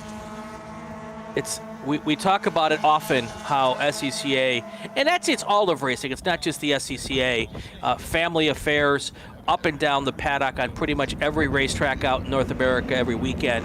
Lots of family involvement. We couldn't do this without our family helping us along, or at least approving, as is the case with E. So it's a good time. My kid comes with me to the racetrack as well, and it's a lot of fun for us to be out there together doing these things. So. All right, so Brian, let's quickly go and reset the field here, breaking it down by class very quickly. Before you do that, I just got word from Race Control. We're going to add 10 minutes to this session. So we'll have probably about 20 minutes of racing if we can stay green for this whole race. All right, and we'll get that timer updated for you in just a second here. So we'll start off with SMX, where Michael Tinnis is your leader. Helio Metza is running second, then Jack Murchison, Max Schweid, Justin Anaconis, Michael Borden, Dan Squirick, Ethan Jacobs, Austin Hill, Nico Bratz, your top 10. In Touring 3, Richard Baldwin is your leader. Gamel Aguilar-Gomez, Simon Foulweather, Ryan Spray, Colin Harrison, Todd Clark, David Oram, Chris DeShong, Randy Johnson, your top 9 in the class. In Touring 2, your overall leader, Michael Kamalian. And then finally in Touring 4, it is Mark Cephalo, Kevin Fryer, Angelica Spray, Sergio Slobin, Paolo Salvatore, and Richard Mooney. Brian is the safety car, bringing the field now into turn 10. All right, we're going to get ourselves back to green flag action one more time here. There'll be about 19 minutes left to go in this race once we go green. It's up to the guys and gals on the racetrack to see how long we stay green here as we go green flag racing action here. Coming out of, and of course, no waiting, 3 wide already going down the front straight, Greg. All right, and there was a question in the chat, Brian, from Aaron, wanting to know if it, in the SCCA, if restarts mean go as soon as it's green, and that is indeed the case. As soon as those green flags come out and they drop at corner stations, you can pass. You don't have to wait to the start-finish line here, as we now start to see, as we now have Michael Chameleon leading the field through turn 3, and now side by side running down the hill, Chris DeShong with Randy Johnson's Mustang and J. David Orum's BMW. They're battling it for position. We can see the green-nosed BMW gets around DeShong, and DeShong once again getting loose, going through turn number 5, as he just has that car over-rotating on him, Brian. But the rest of the field now seemingly circulating through all that SMX field, starting to stretch out already. Yeah, all these drivers want to try to get that pent-up energy and control. And we've got a spin, 2 cars off, drivers left here at turn 7. Both of them seem to not have contacted anything hard and trying to get moving. Let's see if they can re-enter without causing any more problems. It looks as though they have. They're far enough downstream that all the cars behind them now have seen them and they can keep going. Everybody wants to get a lot done here. Here comes our leader going through turn 10A and 10B with 2 and 3 cars wide. Behind them, those 2 cars, it's that's the battle for the lead in turn 3, yeah. And as they come, sorry, Brian. I was going to say, that is, you said it, that's the lead race for Touring 3 there. 4 cars, all back-to-back, 5 cars actually. Yeah, and it's Baldwin manages to hold off Foulweather, Gomez, and Todd Clark, who's part of that battle as well. And we've got a car off on the front straight, and that's Camden Gruber in the Planet Miata SMX machine. He keeps the car off the wall through the grass and now has rejoined. He's going to lose a number of positions. I guess that's the last time I talk about the Cams and Camdens here, Brian. Well, the good news is he kept it off the wall. A couple of quick incidents here on this first lap of green racing action, but thankfully, all of the cars able to collect themselves and continue. Here they come up through 5 again. You can see them drifting out using that patch of painted curb there, and they could actually even go further on that patch, as we've seen happen several times this weekend. But that's the situation, as Michael Chameleon driving away in the T2 car. That's good for him. There's no one else in his class anywhere close to him at the moment. He's all in control here. All right, Brian, so what we were seeing here in Touring 3, in that battle for the lead, those 3 cars, actually 4 cars battling, just had Gamel Aguilar Gomez get around Simon Foulweather to move up into 2nd place.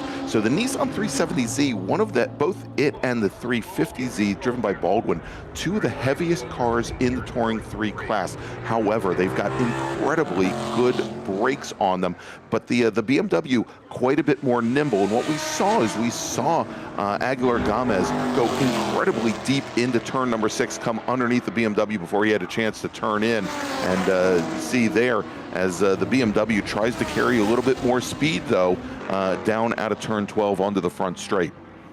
All right, so we've got those 6 cars in T3 right here going through our frame right now. Once they come through the frame, you're going to see another group of cars. That's your lead for T4. Kevin Fryer and Mark Cefalo are right there in that group of 3 cars. And then one more car in that group there is, I've lost him, Sergio Slobin. That's Sergio Slobin. So that's 3 cars, also the top 3 cars in T4. Yeah, and that is turning out to be a very good battle. Of course, Cefalo, your winner yesterday. Kevin Fryer falling, I think, back in the 4th yesterday. Kevin Fryer, he is in the Burgundy MX-5. He is then with there are the 2 Planet Miata cars out there, and both NC Miatas. One of them is Cefalo, the 00 machine. One of them, of course, is Cam Gruber in the SMX. And Sergio Slobin in the light blue 118 machine.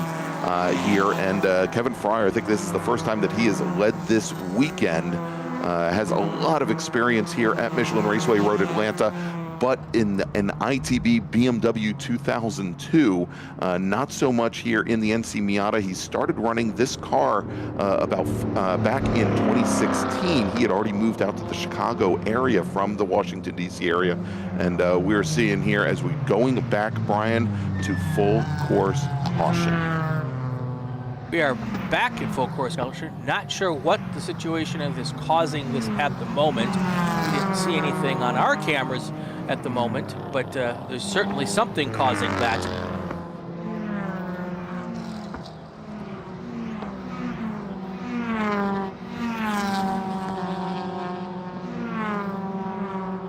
Yeah, there was a car we saw off in the distance that we went through the chicane which is just at the exit of turn 3, got pushed off the track there, but seemed to negotiate that just fine. I don't know if there was another car involved with that caused him to go through the chicane. That would be a potential situation. Oh. Yeah, and Brian, I've been checking out our Flagtronic system, and we have many racers here in this group utilizing the Flagtronic system, and it will identify if there is a car that has been stationary for an extended period of time, and I don't see any of those cars listed.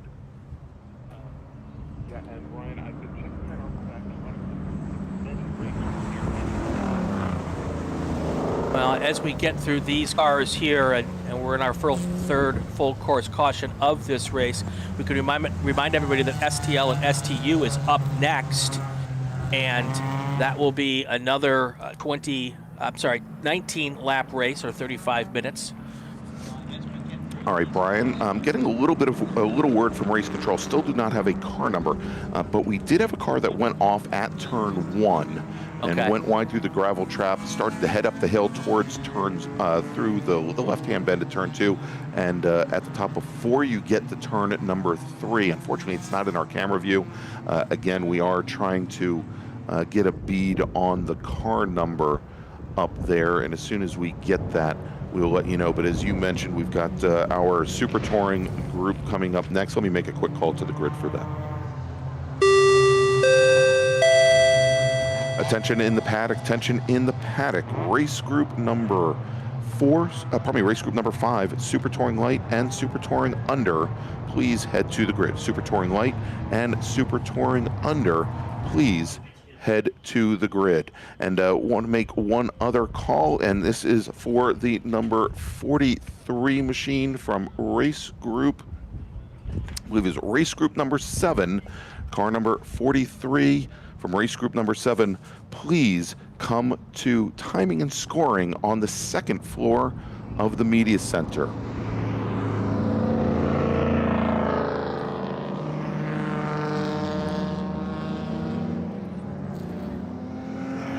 Car's trying to keep some heat in the tires, going down the back straight here, doing a little weaving back and forth. So all of the drivers here know that there's potential for, we have a replay here. Here's the situation going into turn 1 here. And this is Austin Hill, who we have the onboard with. Oh, yep, he had a moment, and he's now sideways, and he's going to go back into the wall, I think. Yep, there's the impact right there. Wow. Well, now we know which driver it is. It's the 08, but we are going back to green flag racing, Brian, as they've gotten that car removed, or he's removed himself, one of the two. And so now with just a touch over 10 minutes remaining in this race, we're back to green flag. Here they are, all those cars stringing their way through turn 1 again. Quick work of that yellow flag, really a lot of effort trying to be made to get these cars as many green flag laps as possible here. There is your full group of cars now single file through the top of turn 2, 3 as they head down towards the S's here. Now they come out of the S's here. That is Michael Chameleon up front. He's starting to pull away again, just like he's done at the start of every green flag restart that we've had here, Greg. Well, you know, and he has the advantage of not racing for anybody in class.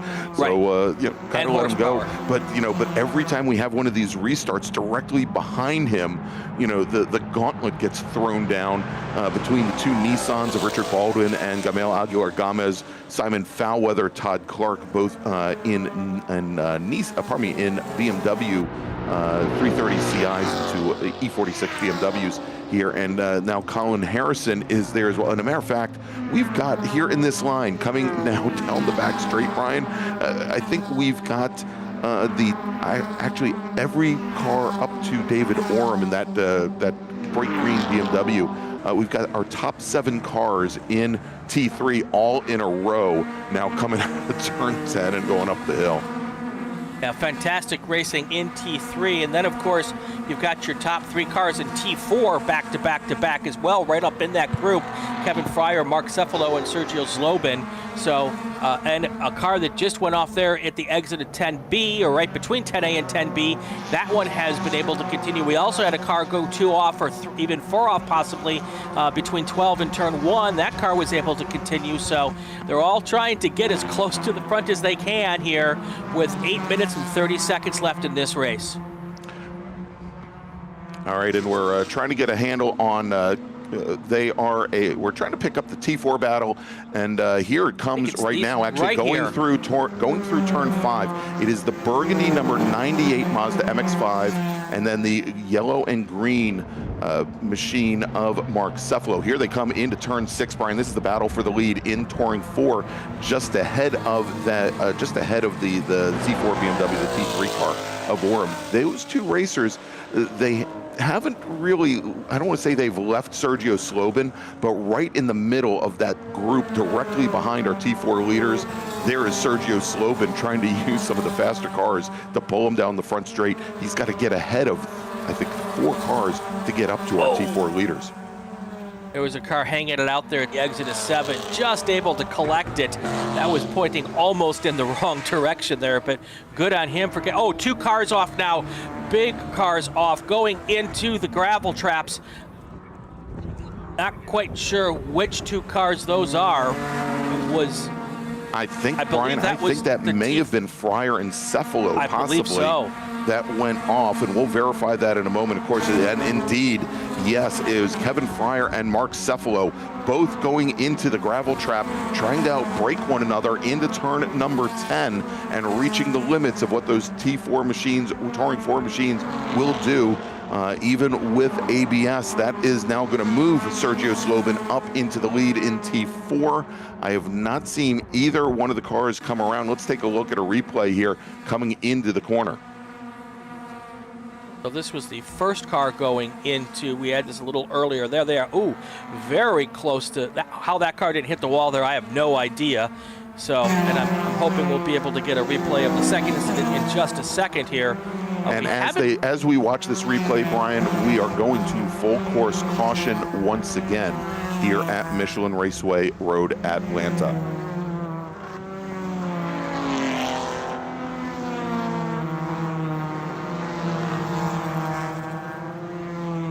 And with 6 minutes to go, and with already have adding time to this race, Greg, I'm pretty certain that we're going to be calling this one a day. Yeah, I think so, Brian. You have to get the rest of the race. Yeah, as a matter of fact, the starter stand, Brian, is our starter has the checkered flag at his hip, and we've got our overall leader, Michael Kamalian, leading the field down underneath the Fox Factory Bridge and onto the front straight. And actually, they're still displaying the full course caution, so we're, there you go, checkered flag, although I think they checkered the wrong car. Well, but the checkered flag is now out. That is going to be the end of this race. We're going to let the rest of the field filter through before I feel safe enough giving you a finishing order.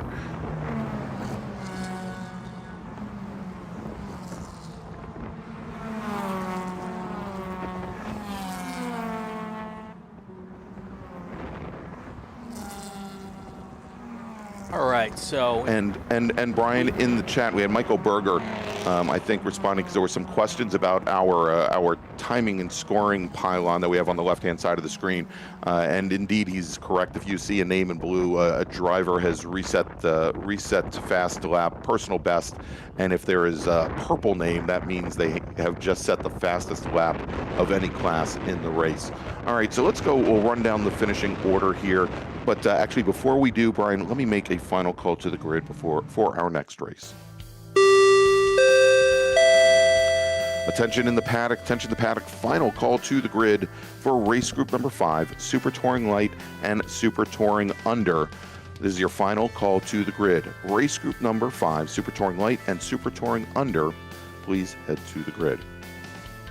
All right, so your top 5 here. Michael Kamalian, who wins Touring 2, is your overall winner.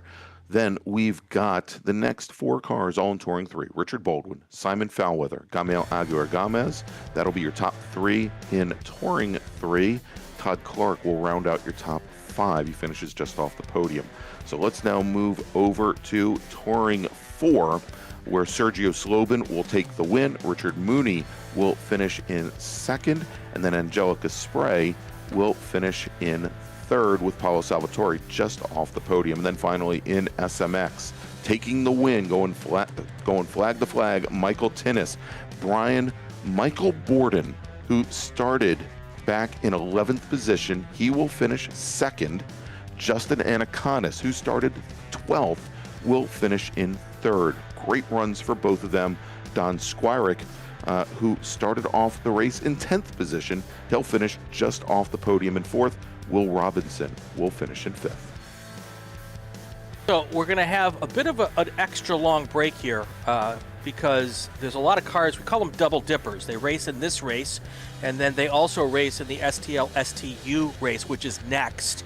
So they're going to give those drivers a chance to reweigh their cars and actually weigh their cars, which they have to do after the race, and then get their tires changed for the next race. So I'm not quite sure how long it's going to be. We also have the cleanup down in 10. It may all work out in the end, but we're going to take a break here for a few minutes, and it'll be a little bit longer than normal, but we'll come back to you as soon as we are ready to go. And that will be Group 5. STL-STU is next. You are watching the Hoosier Racing Tire SCCA Super Tour from Michelin Raceway Road Atlanta.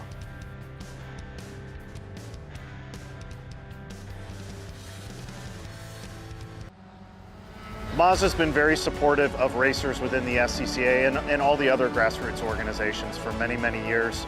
Really, their support for racing and our type of racing is unmatched from any other manufacturer. They've been a great partner for many, many years.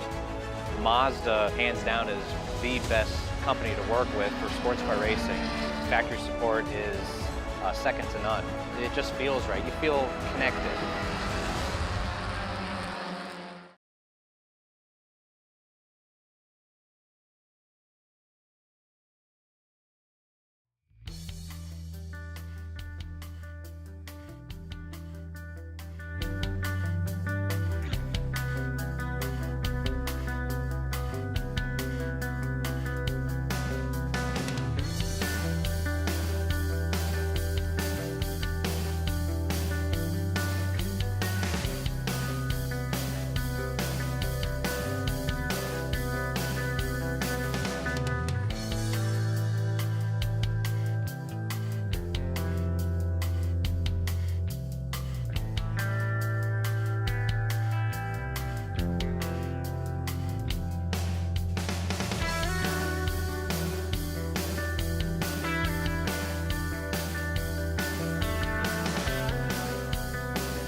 Welcome back to the Hoosier Racing Tire SCCA Super Tour. We are at Michelin Raceway Road, Atlanta, getting ready for the start of race number 5, STL and STU. And we've given these guys a little extra time before their race because some of the cars from the last race are racing in this race. So here comes our starting order. Greg, you have all of that data for us. Indeed, I do, Brian, as our drivers are starting to head onto the racetrack for their pace lap. Starting 22nd today, driving the number 43 STL Mazda Miata, we've got Bruce Allen. Randall Joe, scheduled to start 21st. He's in the number 65 STL Mazda Miata. Then we've got Mike Ryan. He's in the number 20, probably the number 120 STL Mazda Miata. He's starting 20th on the field. Starting 19th in the number 01 Mazda Miata, another STL machine. Cliff Brown with Devin Anderson starting 18th. He's in the number 22 STU Subaru BRZ. Zach Ehrlich starting 17th. He's in the number 180 STL Mazda Miata. And then we've got Michael Reese. He's starting 16th today. He's in the number 69 STU Honda S2000. Starting 15th today, driving the number 7 STL Mazda Miata, it's Chris Childs, with Jim Schlechter starting 14th. Jim is driving the number 75 STU Nissan 300ZX. Adrian Comstock scheduled to start 13th. He's in the number 5 STL Mazda MX-5 with, well, he's not on the grid, or he's not on the pace lap because he's sitting right next to me right now, gentlemen. Not starting 12th today, driving the number 4, or probably the number 15 STU Mazda MX-5 from Berg Racing, John Weisberg. Starting 11th, driving the number 89 STL Toyota GT86, it's Javier Sanchez, Austin Hilliard starting 10th today. He's driving the number 10 STL Honda S2000 with Chuck Hines starting 9th in the number 57 STL Mazda Miata. Scheduled to start 8th, but after that incident in the last race, probably not going to see him here. It's the 08 STL Mazda MX-5 of Austin Hill. John Sewell is scheduled to start 7th. He's in the number 48 STL Acura Integra. Alfonso Diaz will start 6th. He's in the number 25 Toyota GR Cup car with David Palfinier starting 5th. He's driving the number 40 STL Mazda MX-5. Starting 4th, driving the number 190 STU Ford Mustang, David Fiorelli with Jorge Nazario starting 3rd. He's in the 165 STU Mazda Miata. And then your front row today, both STL cars. Starting 2nd, driving the number 39 Acura Integra, it's Mike Taylor, and your pole sitter today with a qualifying time of 136.356. It's the number 9 machine from Fort Lauderdale, Florida, Danny Stain. And here are those cars going through 10A and 10B. Lights are out on the pace car. Cars are lining up 2 by 2 as they come up the hill. They'll go under the bridge, and then that long downhill towards that big cement wall that everyone wants to stay off of. Here we come down, hopefully for a green flag here. Everything looks good. We'll see if the starter agrees. If they do, we'll get a green flag and we'll get this thing underway here. Race number 5, green flag is in the air. STL, STU, Danny Stain out to a big jump. Mike Taylor on the white car with the British flag. And Brian, we've got 2 cars that are off, at least 2 cars off drivers left into the pit wall. Here on before we get to turn number 1. This will no doubt bring out a full course caution. Once again, there's a local caution on the starter stand as the racers were starting, and we're going to get to that in just a second here. We saw Mike Taylor didn't get as good a jump today as he did yesterday, but his hope was to be past Danny Stain when they went into turn 1. He was had nosed ahead of the Mazda MX-5 there as they started to head up the hill. We'll check in just a moment here to see where things stand as we are, I believe, still under just a local caution. And there they are, Stain and Taylor now. And as he did yesterday, Brian, Danny Stain getting around to Mike Taylor going into turn 7. Mention that we have John Weisberg from Berg Racing here today. Unfortunately, does not have his STU car ready to go. I think he had some oiling issues earlier in the week. Is that correct, John? Unfortunately, all the oil came out. So the oil's on the outside of the car. And unfortunate incident Friday afternoon in that session. And the car was not repairable. So interesting on this race is Jorge Rosario. I saw him doing a hardship lap this morning, and I don't see him in the field now. So it looks like David Ferrielli. We also... Go ahead, Brian. We also have another car up there right at the top of the hill there, off on driver's right. You can see them in the grass there, so I'm not quite sure how that car got there as well. Yes, you're anyway, right. Let's do this, Greg. Just before the bend. Let's get to our break, and then we'll have plenty of time to talk to John afterwards here. Let's get this break out of the way so we can stay hopefully green all the way to the checkered flag. You're watching the Hoosier Racing Tire SCCA Super Tour from Road Atlanta. Stay with us.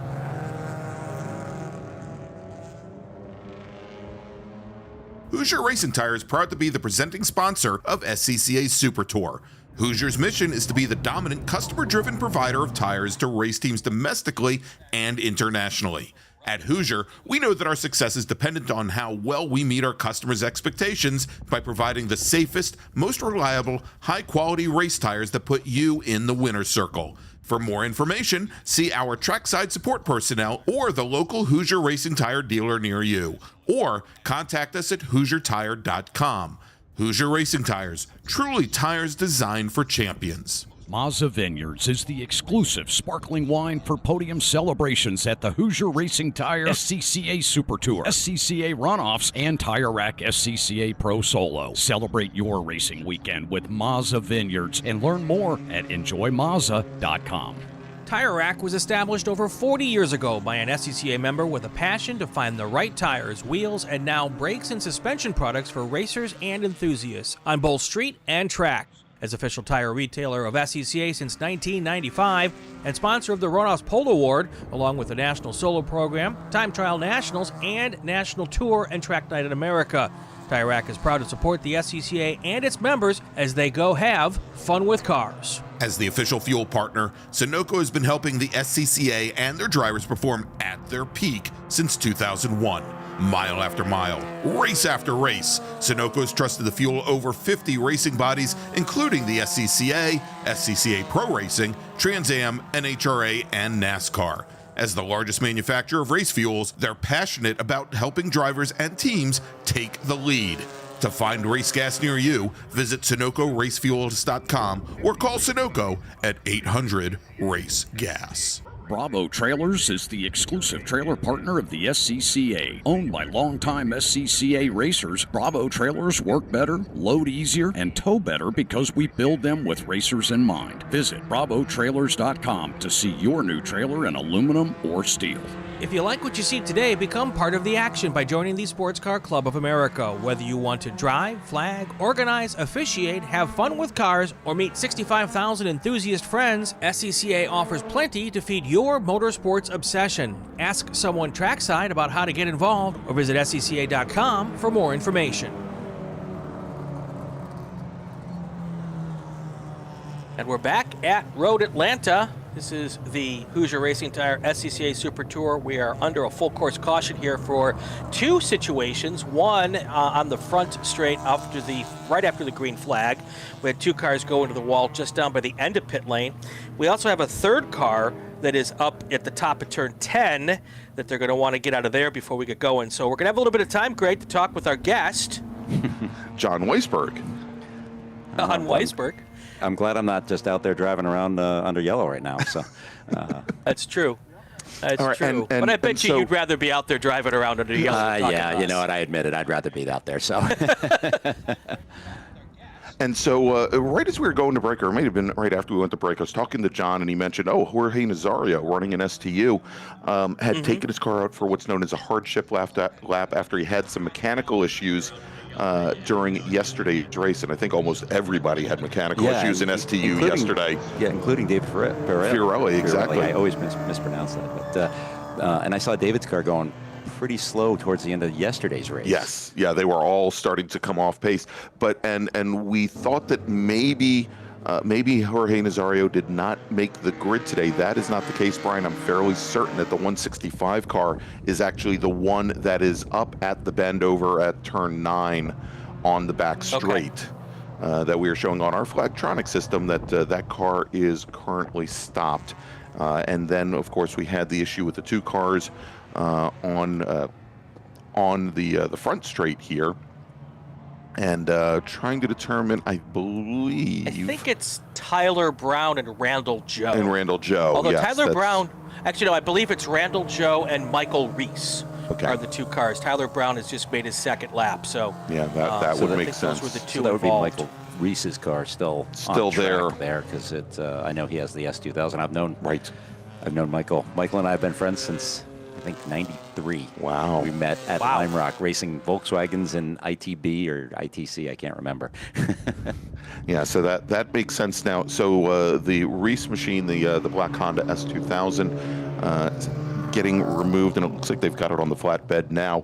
The other car, Randall Joe, in the Mazda Miata, he did manage to drive that car away and then took it back behind, just went to the pit-in area, and well, there's the S2000 being carted off, and I'll tell you, concrete does a job on some of these cars. Yeah. So all right, so there's the car under tow. I believe that was the car that was at the top of turn 10. Yeah, it's the 165 MX-5. MX-5. So, yeah, so that was a car there. I think I saw lights are still on the pace car, so we'll get one more yellow flag lap here, one more full course caution lap, and then I think we'll get this thing back underway. We'll have 15 to go at that point in time. Yeah, and so and we've got the ticker there on the left-hand side of the screen, but just to recap, Danny Stain, who managed to get around Mike Taylor for the lead going into turn 6 on lap number 1 before the full course caution came out. He is your leader. The Acura Integra of Mike Taylor is a car known appropriately, maybe not appropriately, oddly enough, is squirrel number 4, because 3 other squirrels had to give their lives so this Integra could live. He is currently running second. David Palfinier running in third in the blue number 40 machine. Those are all STL cars. Alfonso Diaz, currently your leader in STU. He runs 4th overall with John Sewell's STL Integra, running right behind the light blue machine, then Chuck Hines in that Kermit the Frog green Mazda with Austin Hilliard in our other S2000 in the field. This is an STL machine running 7th with Adrian Comstock running 8th in a Mazda MX-5. He was just in the SMX race with that same machine. He's running 8th currently. David Fiorelli running 2nd in STU in the number 190 Ford Mustang. Is running in 9th, and Chris Childs is running in 10th. And we'll have to see here, John. One of the things I was talking to Mike Taylor last night because after Danny Stain on the damp track just kind of walked the field, and I think he lapped all the way up to I think 4th position in yesterday's race. It was left to Mike Taylor and David Palfinier to fight for the lead in STL. And the one thing Mike Taylor said is that Palfinier's Mazda, the brakes on it are just absolutely amazing. He was going almost 20 feet deeper in the most braking zones than the Integra was able to do. Yeah, the new ND chassis that he is in is really, it's a very, very nice car. I think he started racing that maybe 2 years ago. 2 years ago, and he actually ran the car with the NB motor originally, and then changed to I believe it's the ND motor now. Very interesting. And so Taylor, the one thing is with that ND, of course, much like all Miatas, very well balanced. The rear brakes doing a lot of the work on that car, much like the fronts, whereas Taylor in that Integra, the rear brakes don't do anything, basically, maybe 10%. We always say that the rear brakes on the front drive cars are there just to keep the muffler from sparking up. Yeah, so, yes, exactly. All right, gentlemen, we are going back to green flag racing here, and there we go. We saw Danny Stain in Spec Miata 2 days in a row get amazing restarts here, and he walked away from Mike Taylor here at the drop of the green flag, Brian. You would think after 3 or 4 times that happened that Mike Taylor would try to get up there and be right there when we go back to green. But once again, Stain pulls away. He's got already a 4 or 5 car length lead over Mike Taylor as they get to turn 3. Mike Taylor snaking his way through there. Then you've got David Palfinier and Alfonso Diaz in second, third, and fourth as they come down through 3 and head towards the S's. Yeah, and 15 to go. Yeah, go ahead, Brian. I'm sorry. As I 15 to go, 23 minutes left on the clock. This one may go to time here. We'll see what happens. Hopefully, we can stay green all the way. All right, and we'll check here as John Sewell now running just off the podium in STL in that blue Integra. He is being challenged very hard by Chuck Hines in the green Mazda MX-5. Chuck, living down here in the Southeast, a lot of time here at Michelin Raceway Road Atlanta, and again in a very balanced car. We'll have to see if Sewell can keep the front end of that machine underneath him, as we're starting to see now the 190 machine of Fiorelli, the STU car that had so many issues with pace yesterday, starting to work his way through the field. So whatever was wrong with that car, we had thought, John, originally, well, maybe he went out on dry weather or on wet weather tires when he needed the dries, and then we saw where he wasn't hunting for water and he was just losing pace even on the straightaways. So some kind of mechanical issue, but it looks like he may have resolved whatever issues that car had. Yeah, I was watching from turn 3 yesterday and just listening to the car didn't sound right. Yeah.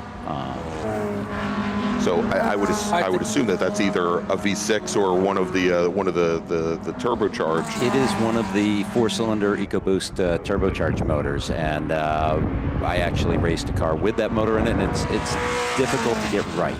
When it's right, as we saw with the T3 version of that car, it can be quick, yes, really quick. So, but you deal with things like heat soak, obviously, that impact things. If you have a loose hose or what have you, where you end up losing boost, it can be very challenging. Ends up being great for a couple laps. And then starts dropping like stone, unfortunately. So, good luck to David, though. I hope it stays together for him for the whole race. All right, Brian. Good little fight now coming up actually just behind Fiorelli. Yeah, that is Fiorelli, and then you've got Austin Hilliard and Adrian Comstock right there as well. Also want to mention that David Pell for the car, besides having big and powerful brakes, it has a Jesse Prather racing motor in it for the first time this weekend. So that can't be a bad thing either. Those Prather Miata motors, some national championships, a couple of them as well. So not in STL, we'll see how he's really good at building. Yeah, well, I was going to say, we'll see how that Prather Miata motor holds up against the Prather Honda motor, which is just ahead of it, that Mike Taylor has been running since mid-season last year. But at the moment now, the front of the STL pack starting to really open up here. As Stain obviously started to walk away, but in the dry, we're seeing Mike Taylor now starting to show some definite pace over David Paulford. Still though, not enough to catch Stain. Stain just went purple with a 1:37.151 fast lap of the day here, about a whole second or almost a whole full second faster than Mike Taylor's best lap. So it is still a little bit quicker for that Mazda MX-5, that number 9 car. Here comes that battle. This is the battle. I believe this is David Fiorelli no, this is Austin Hilliard and Adrian Comstock that we're looking here. And Chris Childs is catching them also. It looks like he's not far behind Comstock. So. Yeah, and Childs in that black number 7 machine, and Childs, of course, the one we were talking about that we didn't want to show my STU race from 2010 at Road America, as I gave Chris Childs a little hello going down into turn 5 on the very first lap when he used to run his Dodge Neon. But that number 7 Miata, it's had its issues. Chris had a lot of problems with the motor in that car. Last season, he's rebuilt it, and then this weekend, early on during testing, a lot of issues as well. Came off power, a lot of oil smoke, and looks like he's been able to resolve what kind of issues he had as he's starting to pick up some pace. Brian, as John has pointed out, that last time by, he was almost a half second faster than Comstock ahead. Yeah, Chris, as far as I know, Chris is on the 3rd transmission in the car right now. So, 3rd transmission, I think 2nd drive shaft, and a couple other miscellaneous parts in line there. So, he's been working pretty hard at it. Stain, Taylor, Pulfeder, that's your top 3 in STL. STU, you've got Diaz, Fiorelli, and Schlechter. your 3 cars. Actually, I believe those are the only 3 cars on the racetrack right now in STU. So that is the way they're stacking up for that class. So John, you're on the Super Touring Advisory Committee. I am, right? along with David, actually. David is on the committee also, so it's a tall task to equalize these cars, but I think we're doing pretty well. We made some significant changes for the MX-5 and the Hondas. We kind of realized that it was a really great race at the runoffs last year. Amazing race between those 2 cars. Right, between Joe Moser and who took the win, and Danny Stain. Right. Unfortunately, the rest of the cars in the field were kind of were significantly off the same kind of pace. So right. Trying to get all the cars equalized. It's really a moving target. So, Brian and Ryan, if we can jump over to turn 1, possibly. And we're seeing now come through turn 1, the white car going through, that is the Toyota GR86 Cup car of Alfonso Diaz. He is your leader in STU, and closing down very, very quickly the 190 Ford Mustang of Fiorelli. Again, bit of a distance there, and Sewell in his STL car is using Fiorelli's the hole that he's punching in the air there as a for a draft, but the last time by Fiorelli was a second and a half faster than the Toyota ahead. He's coming, and he's coming fast. Coming after him as they come through 6 here and head towards turn 7. It was 3.1 seconds last time by. We'll see if it's a little closer this time by. There you go. The white car there is Diaz. The black car right behind him, that is Fiorelli. You wouldn't think that the Mustang and that Toyota would be equals out here, but I always think Mustang, I think big bore and fast, but in this particular case, they work pretty well together out here. Well, and of course, John, my only experience with the GR86 Cup car is in iRacing, where they are very softly sprung, and they are very, very difficult to handle. That the weight transitions are very quick on them. They don't handle curbing all that well. I assume it's a very delicate process of getting that car. If the real life one is the same, and I've heard from some drivers that have been running GR Cup that it is actually very similar to the real life car, that it might be a bit of a challenge here in some places, like going through the downhill S's. Where that car is going to be transitioning from left to right very often. Yeah, and there are so many. Road Atlanta has so many dramatic direction changes going down through the S's. Turn 3 over what we all call the jump, the apex at turn 3, and the back and forth down the hill, and then over the rumble strips on the exit of turn 5. It really could play havoc on a really softly sprung car, but even a very stiff car like the PTQ car. Or like my STU car, very stiff. The bumps really upset it, but I think the GR86 like unfortunately haven't had a lot of time to work on any of those, but maybe in the future. All right, real quick, Brian, let's make a call to the grid for our next group. Attention in the paddock, first call to the grid for race group number 6, Spec Racer Ford Gen 3. Please head to the grid. Spec Racer Ford Gen 3 drivers, please head to the grid. Your race is next. And just like that, Greg, the gap at the line last time by was dropped to 1.6 seconds. It does look like Fiorelli has dropped back. Oh, no, I'm sorry. I'm looking at the wrong cars here. And Brian, they're coming down the hill right now. Yeah. And we have Fiorelli's a new leader in STU. Yep, Fiorelli has gotten around Alfonso Diaz just in that last lap. He is now in the lead in STU and has opened up a 2.2 second gap. We'll see it here as they come through turn 1. There it is, that Mustang starting to pull away from that Toyota. Interesting that David got that pass done coming out from under the bridge. I'm not sure if it started down in 10, but he was telling me the other night that was really his most challenging corner on the track, was coming out of 10B and under the bridge and down the hill. So It's great to see him. Seems like he's got it figured out. Yeah, well, I was going to say, certainly being able to dig out a 10B, you know, if you get the entrance to 10A wrong, obviously you're fighting the car all the way until you get to the bridge and start to come down. I imagine for heavier cars as well, again, weight transition would be very difficult there. Yeah, absolutely, and there's some pretty significant bumps coming out from underneath the bridge, and you're blind, so right. Just to add a little salt to the then wounds. Then there's that. Yeah, I was going to say so the we've days been of just keeping an eye looking on at that this little sign at the center of the bridge, those are kind of gone now. We're keeping an eye on this STU battle because up front in STL, there's a 4-second gap between first and second, Danny Stain and Mike Taylor, and then there is another 7-second gap from Taylor back to Pulfiner. So not much going on there. Here's a little pack of guys racing. I'm not exactly sure which pack this is. Well, Let's see if I scroll. And by the way, that just we're talking about salt in the wounds. Danny just turned a 36.8.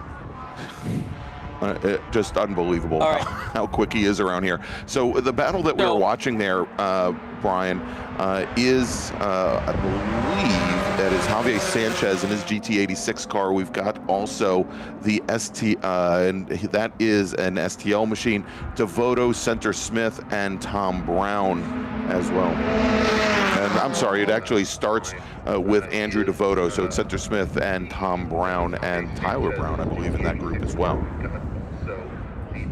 Here those cars come now, heading down into 10A, and they all came in nice and single file, playing like good drivers out there. Nice, clean, respectful racing, but it does look like they're having a hoot.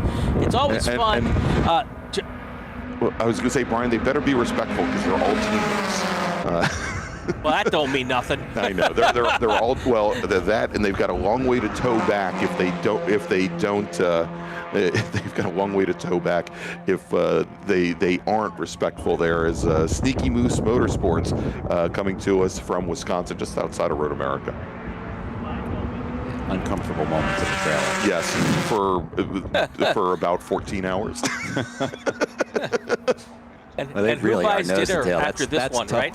Yeah, that's tough to do going down through the S's, and you pretty much you can't pass the S's. It's almost impossible. But I think we'll see them start fanning out down here into 6. And here it comes. Yep.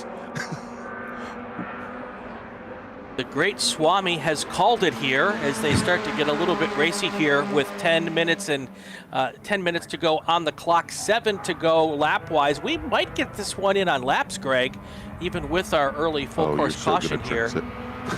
I know. I've screwed it up now. Announcer's curse. Yep. Announcer's curse. Danny Staines now opened up a 5.6-second lead up front over Mike Taylor. Dave Pulfiner is in third still, about 5 seconds back from them. So these guys are having a really good time here. Now they're sprinting out just a little bit more.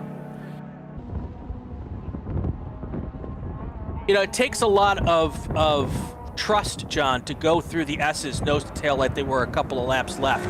One car just gets off just a tiny bit, and it could be a big problem for all of them.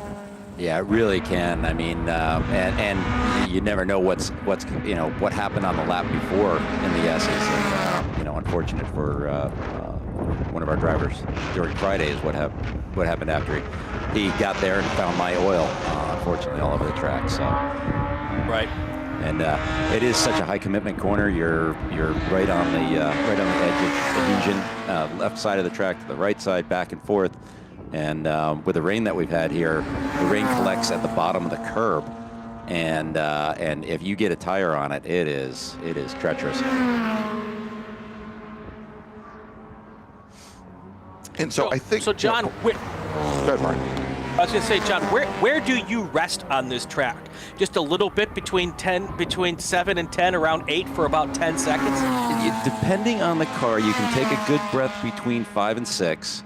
And coming out of 7, once you get through the gears, you get a little bit of a breath. But in the STU car, yes. In the GT2 car, there's no rest available. Oh, we got pass working on the back straight there. Yeah. That's the third place car in that group. I believe that's Andrew Devato or Bruce Allen tried to make the move to get to the front of that group of 4. Looks like he got one car. He's going to try to get the other one too. He might try to go all the way from third in that pack all the way up to fourth, or all the way up to first in that pack. And Brian, for the second day in a row, it looks like John Sewell in his Acura Integra has had some issues, or showing the car stopped in the little access road on the outside, or the motorcycle chicane after turn number 3 at the top of the hill. I should also mention, we were talking about how uncomfortable things would be with these sneaky moose drivers, and there's the Integra. They're off to the right and out of the way. That should good place there for Sewell to put the car. Hopefully we'll be able to keep green flag racing. Now, we saw all 4 of these cars race in Spec Miata earlier today, where of course drafting is king, and we were talking about how uncomfortable things could get in the trailer. I should mention that of course we've got 2 of the drivers. They are Tom Brown and Tyler Brown. They are father and son.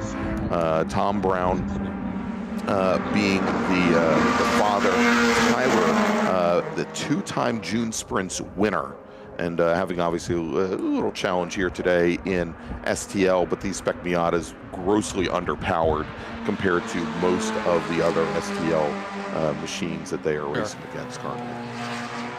So if you look off in the distance behind that group of 4, that would be your overall race leader, Danny Stain, starting to come up on the back of the pack here with 5 to go. I would say by the end of this lap, he'll probably be right there, and if he times it right, he might be able to get by all 4 of these cars on the front straight here. You know, he may actually try to do it before he gets to turn 10. He's pulling out past him right now, so he's going to go right past all 4 of them even before they get to the top of the hill. Just past the last one, at the top of the hill, down into 10. So yeah, terrific. Very well done for all of the cars involved.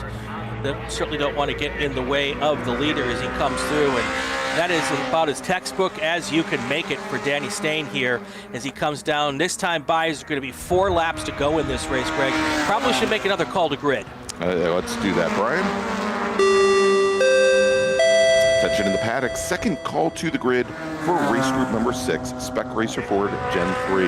Race group 6, Spec Racer Ford Gen 3, please head to the grid. And so, Brian, early this morning when Spec Miata was the very first group out on course at 8 o'clock this morning, that of course, as you know, was 5 a.m. Pacific time. Or with the time change felt more like 4 a.m. And so there were a lot of questions in the chat as to whether Meathead Mike Collins would actually wake up in time to see the Spec Miata race. So I don't think the answer was yes, but he has decided, he heard, somehow got the vibes that there were at least 4 Spec Miatas running in STL, so he has checked in. And he wants to say hi to John. Here's the good news. Here's the good news for Mike. He could rewind and watch it. That's right. So, and you know, and more importantly, he can rewind to lunch and see his one-turn race at Daytona for the Miata National Championship. Sorry, Mike. Mike, we miss you out here on the East Coast. We do. We're going to pop a PPR for you a little bit later today. Mike Taylor caught that pulling a Danny Stain here. He's going to. Yeah, he's looks like a replay almost in how he got by him down into 10. That's perfect. Good awareness of those four Miata drivers. They look like they're having a good time. Ooh, a little lock up there, but. Yeah, they definitely look like they're having a blast here. This time by, it'll be for Danny Stain, it'll be 3 laps to go here. With about 4.5 minutes, I was wrong. We're not going to get there on laps. I think we're going to end up, unless they let this thing go to the end, which they can do. It is the steward's discretion as to whether they want to add a little bit of time to make sure we get all the laps in here. And we'll have 3. Go ahead, Bart. I'd say we still have 3 races to go this afternoon after this one. Spec Racer Ford, GT1, 2, 3, A-Sedan, T1, and GTX. That's our 3rd to last race of the day. And then, of course, Formula 6, Formula F, and Formula V will wrap us up here as we end up getting done with our 8th round of the Hoosier Racing Tire SCCA Super Tour.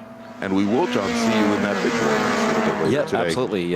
Driving the Iron Smoke Camaro in GT2. So looking forward to that. Had a great race yesterday, finished 3rd, and hopefully do even better today. go. And gentlemen, we've got a car off at the exit of turn number 1, and that may be, and I'm fairly certain it is the second S2000 to not make the end of the race today. That is the STL Honda S2000 of Austin Hilliard. That is just now pulled off driver's right. He's gotten to the grass, pulled the car offline, which is great, and hopefully they can leave him there till the end of the race. Yeah, it looks like he's off in the pro pit lane exit there. Yeah. Looks like he's out of the car and over the wall. Yep, exactly. So they should be able to, they'll probably hold, they've got the local caution there at turn number 1. May stay out there till the end of the race, likely, but at this point, with the exception of our Sneaky Moose STL racers, I don't know. Oh, and well, we're deploying some safety equipment for that car, and we are going full course caution, Brian.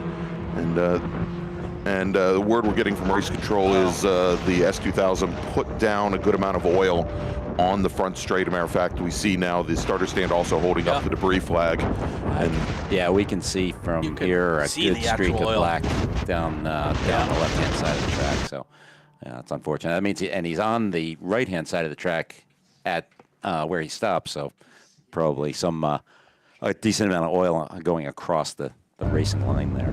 Yeah, as a matter of fact, you can actually see it coming out of turn 12 and going down almost the entire front straight as we've got the emergency services vehicles coming to get that car now. And I guess they race control didn't want to risk any drivers getting into that oil. So again, we're under full course caution, as you can, well, we took the ticker down, but you can note that we only have now about a minute and a half remaining on the clock. So Director Ryan, maybe if we can pick up our leader, Danny Stain, in that number 39 Mazda. Actually, we don't need, he's coming down the hill now. Will come out this time by. Yep, checkered flag is in the air, Brian. And taking the win in STL will be Danny Stain, with Mike Taylor finishing second. And Mike made up a lot of ground on that last lap. Of course, it was under full course caution. Here, as the rest of the field will start to filter through, taking the win in STU will be David Fiorelli. Finishing second will be Alfonso Diaz. And Jim Schlechter, who about now should be getting to the backside of the course over by turn 6 and turn 7. He'll finish third in STU. Should mention that David Palfinier finishing third in STL.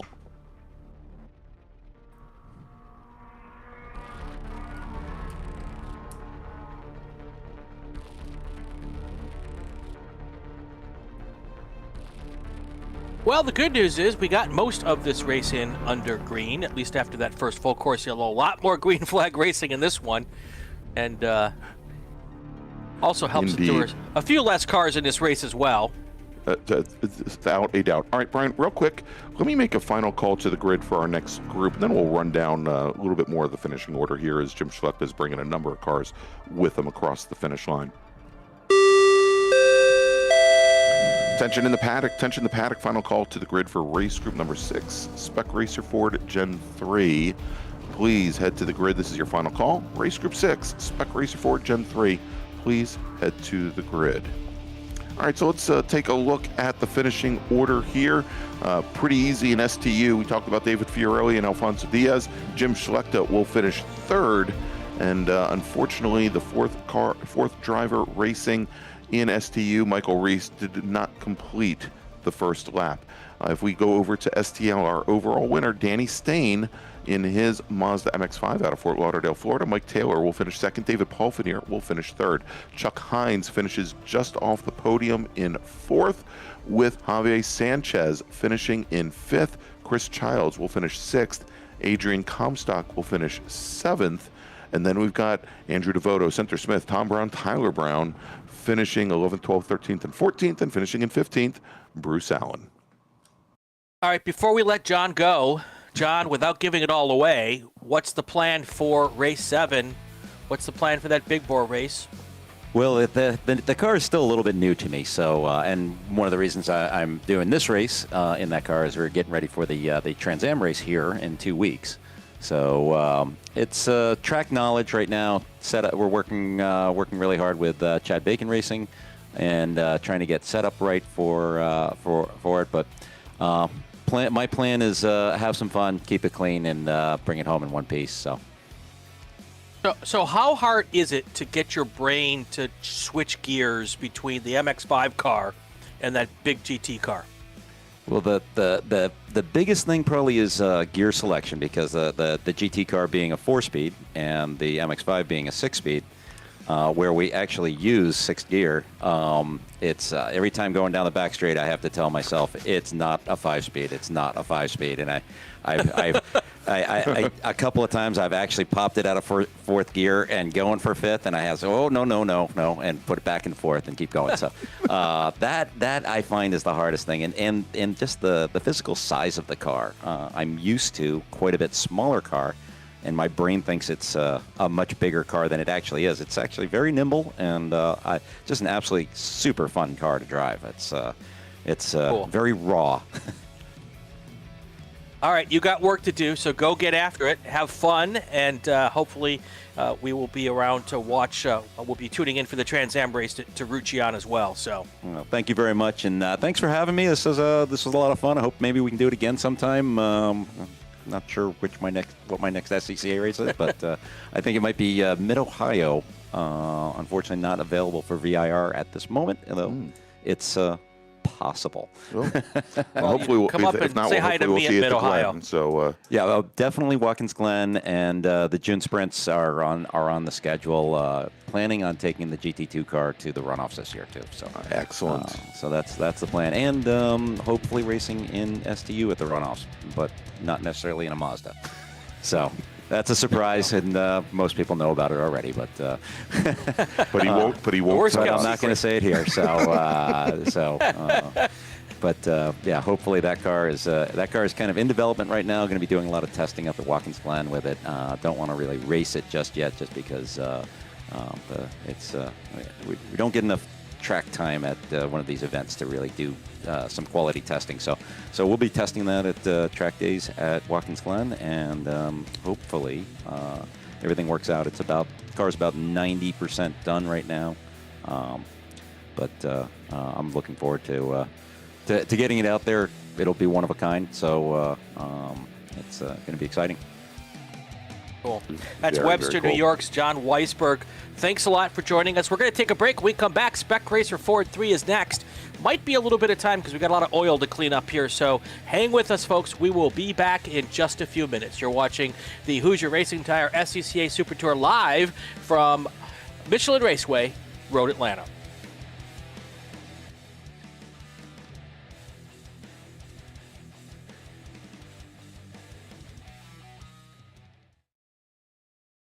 For over 25 years, championship-winning drivers and teams have demanded Hawk Performance Motorsports brake pads.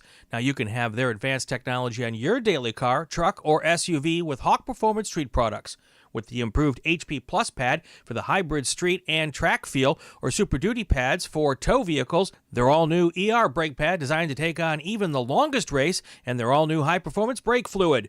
Hawk has all your braking needs covered. Visit hawkperformance.com and like them on Facebook or Instagram to learn more about the Hawk Performance Advantage. Hawk Performance, what's stopping you?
And welcome back, everybody, to Michelin Raceway Road Atlanta. I'm sure you never left.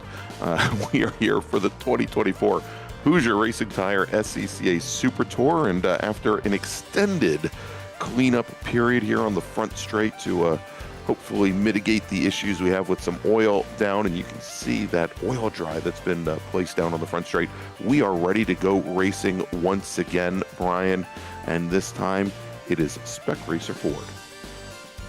As our last huge group of, last huge single group of the weekend. These are always a good show here, and it is time to take a look at the starting lineups. Let's take it away, Greg.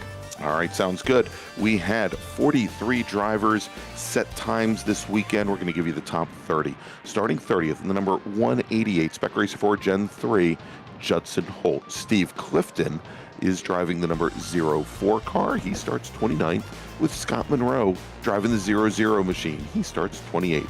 Starting 27th on the field, former national champion driving the number 61 car, Brian Schofield. William Hendricks will start 26th.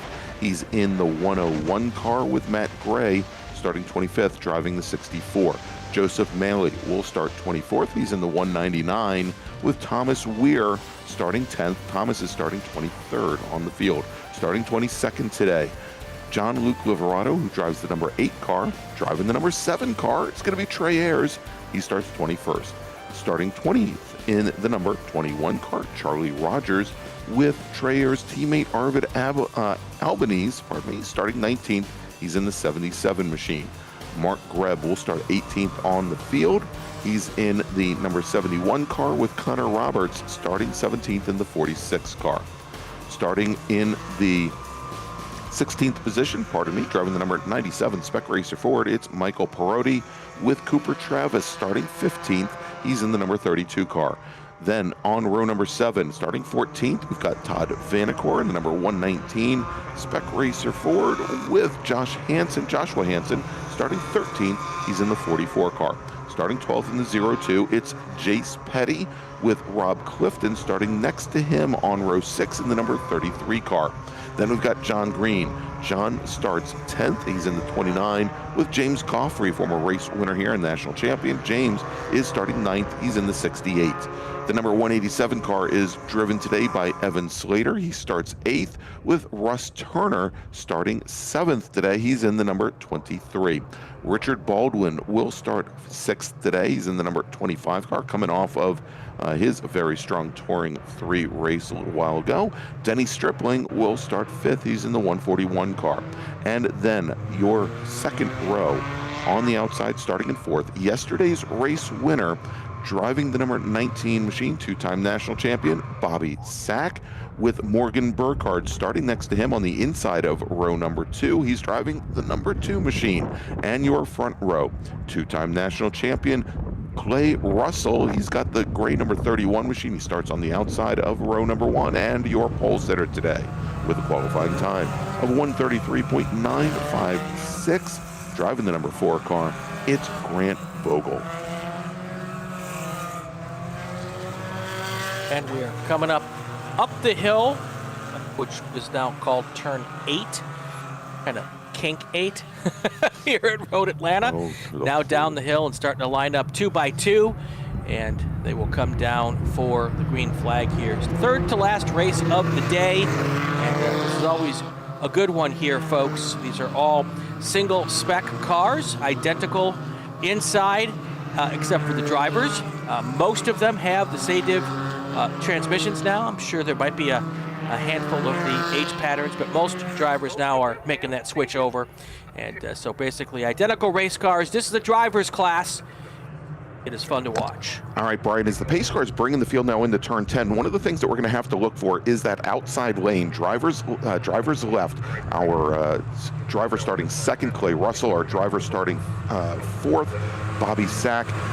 They're going to have to contend with that oil dry on the front straight. They're going to try to push the pole sitter in the inside lane as far drivers right as they can, as the pace car now is on the pit lane, and drivers are starting to accelerate, coming around turn 12, and green flag is in the air and jumping out early, trying to push over as far as he can as our pole sitter Vogel. Morgan Burkhardt trying to come all the way down the inside, Brian, He's right alongside Clay Russell as they go up the hill. Might have been a little bit of contact there, and there is, going off wide out of turn 1. I think we've got our pole sitter Grant Vogel and Morgan Burkhardt as they have left the track surface. That is going to leave, or maybe that wasn't Vogel. We'll get that in a moment, but it looks like at least Burkhardt is off, and we will check to see who is off here in the moment. But moving up into second, that is Russell and Bobby Sack moving up into third. We got another wreck there in the S's, or at least a spinner. That car has continued. Now we have one off driver's right here at 5 as well. These cars are moving their way now in through turn 7, and the double yellow is back out here so that they can go and tend to the drivers who went off at the exit of turn 1. Yeah, it looks as though Clay Russell, Brian, I believe, was not involved in that incident with Morgan Burkhardt. We'll know for sure in just a moment, but it looks as though the number 31 machine has moved up into the lead here as the full course caution is now being displayed. The cars are going to go single file down into turn 1, hopefully, although we may see a pass under yellow here, assuming we are under full course caution, or have we not gone full course caution? Brian, yeah, there we go. There is the full course caution being displayed on the front straight. And Brian, we have a car that is briefly gone into the grass on the front straight, going through the oil dry as he now collects the car.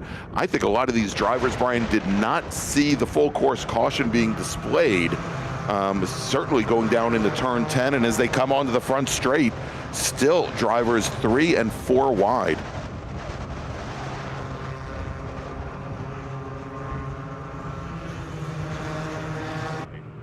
And I think, part of it may be with all that oil dry and dust and dirt in the air, perhaps drivers having some visibility problems, but now certainly they have seen that full course caution here as it's being displayed at these corners. And we've got our emergency services vehicles just now responding up the hill.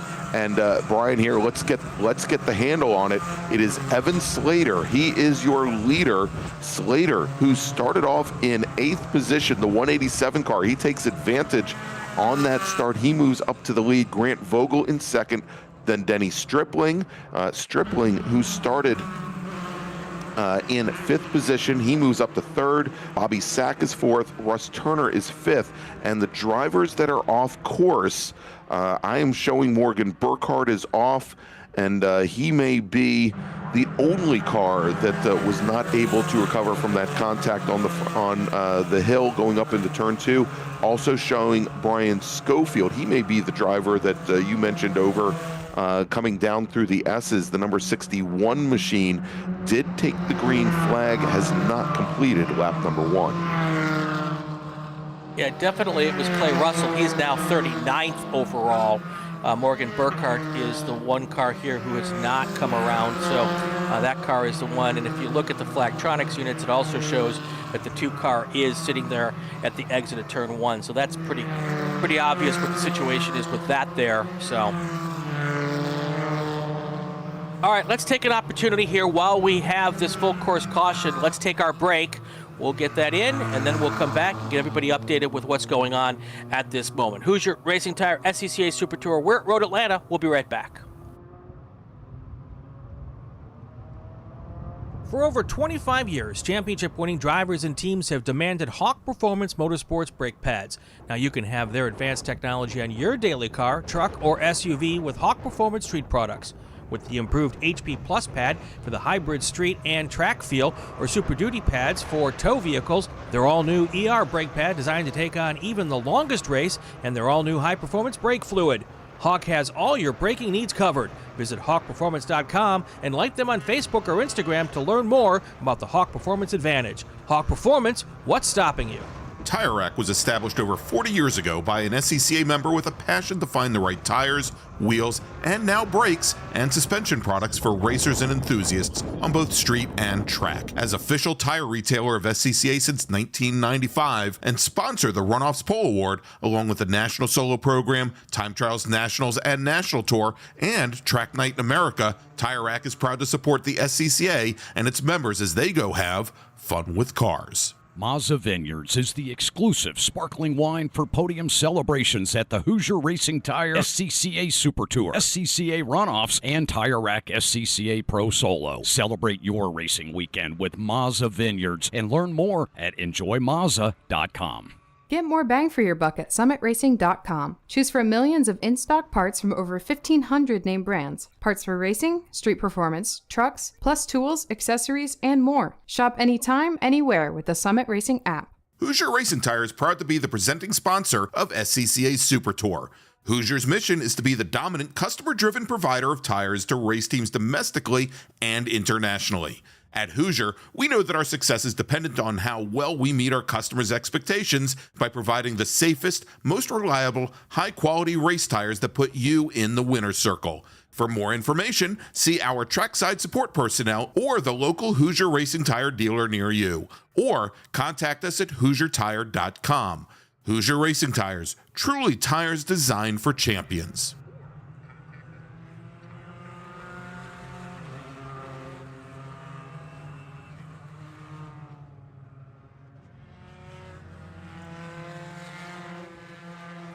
And welcome back, everybody, to Michelin Raceway Road Atlanta, where we are once again under full course caution here at the start, this time of our Spec Racer 4 Gen 3 race.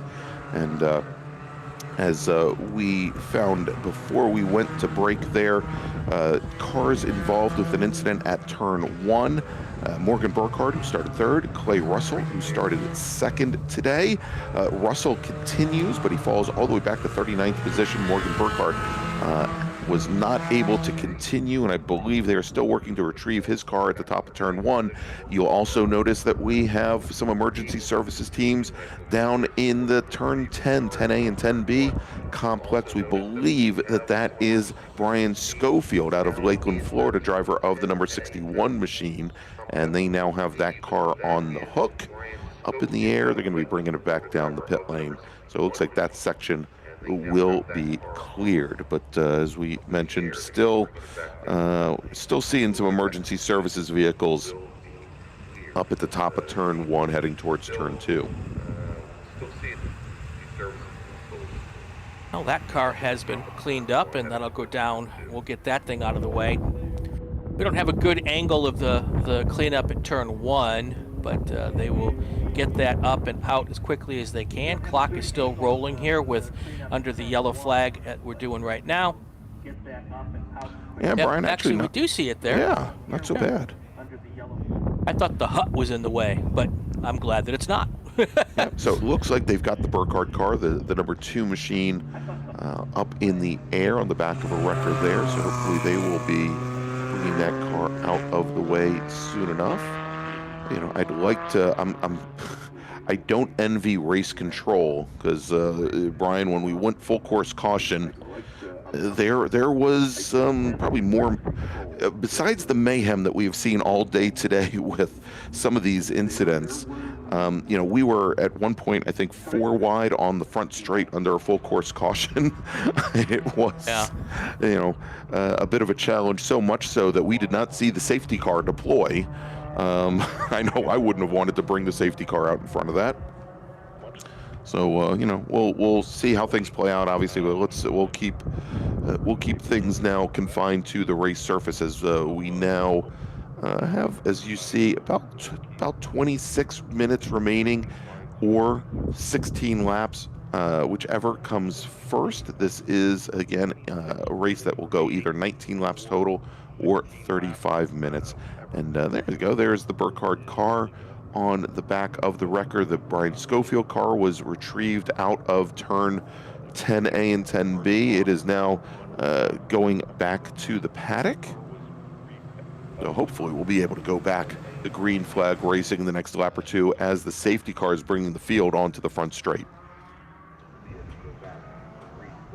So we're going to get one more lap. If all goes well, this will go lights out on the pace car on the back straight, and we'll get this thing back to green flag racing here with, will be 14 to go, hopefully, next time by when we get the green. All those cars weaving back and forth. I think they're trying to do 2 things, Greg. Heat the tires up, get rid of some of that oil dry. Get some of the oil dry, exactly. widen things up because, of course, that oil dry is right on the line to turn in for turn number 1.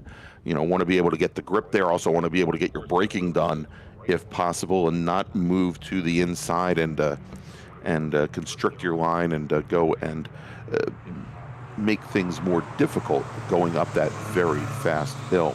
So again, your leader currently is Evan Slater. Evan started off 8th today. The Portsmouth, New Hampshire driver has made his way through all the traffic and moved up to the lead. Running second is your pole sitter out of St. Louis, Missouri, Grant Vogel. Denny Stripling out of McKinney, Texas. Third, Bobby Sack, driver of the number 19 machine out of Bloomfield Hills, Michigan, is running fourth. Russ Turner out of Montpelier, Virginia in the 23 car. He is currently in 5th position. Remember, Bobby Sack, your winner in a not a full wet, but a damp race yesterday. Started to dry out towards the end, but very, very wet at the beginning. It'll be interesting. Beth Burkhart, Morgan's mom, always puts out a great race recap at the end of every race, and it's always fun to watch and listen. Even when the races don't go as well as planned, it's always a good recap. So we'll have to wait till tonight or tomorrow to see what they've got to say about this. But all right, Brian, we've just got word from race control that we should be going back to green flag racing this next time by.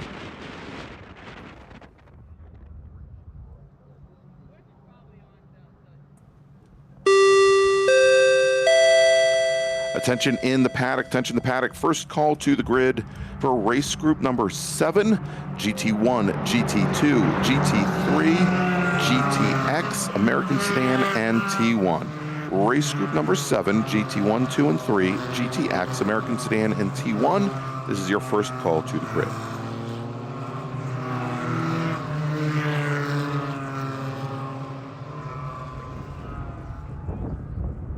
All right, Brian, as you see now, yep, lights are out on the pace car as it brings it through turns 10A and 10B and up the hill.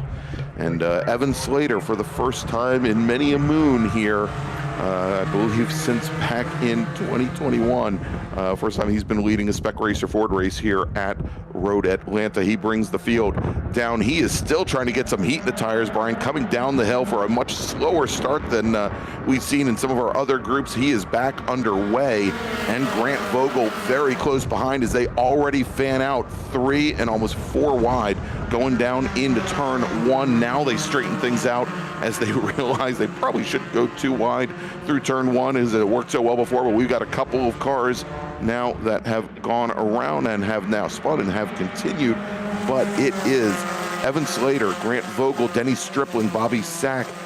They have maintained position coming down the hill. A little bit further back in the field, we just saw Connor Roberts and Cooper Travis side by side in 15th and 16th position. Looks like they have now gotten things straightened out, as they say, as they come up through the S's and into turn 5. And one car back about 10, 12 cars, maybe even a little further back. They were side by side going into the S's. Then one of them said, oh, no, I'm not doing this, and backed out and got into single file orders. They were able to snake through there just fine.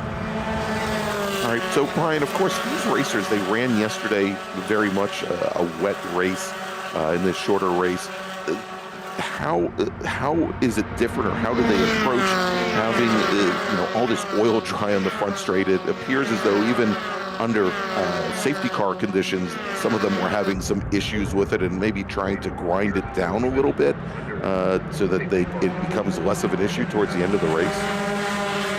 Yeah, I mean, it won't take long for them to blow that oil dry off the racetrack, usually a lap or two, and it's pretty much gone. So, and the good part is that most of it is in a straight line there and shouldn't really affect anybody too much. So, and what they're doing is they're literally just driving around it at this moment.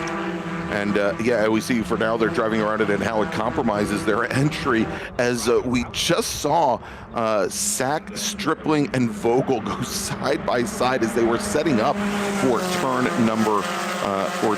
number 1. And I believe Denny Stripling now gets around Grant Vogel, moving up into 2nd position, move the Vogel car actually back into 4th as Bobby Sack gets around the 4 as well.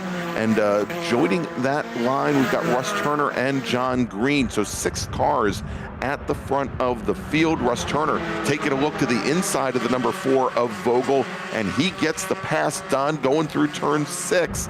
Doesn't lose a lot of momentum as they come out onto the back straight with about 2 car lengths separating Bobby Sack and the number 23 machine of Russ Turner. Those two running 4th and 5th. Vogel, Stripling, and Sack need to put a move on here because they're at risk of seeing Evan Slater drive away a little bit here. This is a very draft-dependent race, and now we've got those 2 cars coming up and trying to get a little closer to Slater. That's a good move there going into 10. Yeah, that was Denny Stripling moving up now, who is sitting in 2nd place. Stripling, who started off the race back in 5th position, taking a look to the inside on his leader, that is Evan Slater. Bobby Sack filing in line as well, and we see they're going into turn 1 as Denny Stripling already starting to take advantage of the area there with the oil dry, trying to open up turn 1 and use that to maybe make up some ground on the 187 machine. Bobby Sack still sitting to turning in a little bit early from about a car width and a half from driver's left. Grant Vogel there and Russ Turner running 4th and 5th.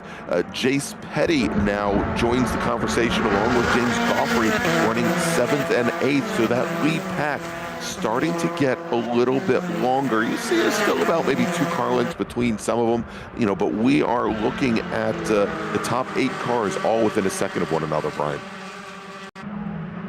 And that's what we get here with Spec Racer Ford. We get these cars are all pretty equal.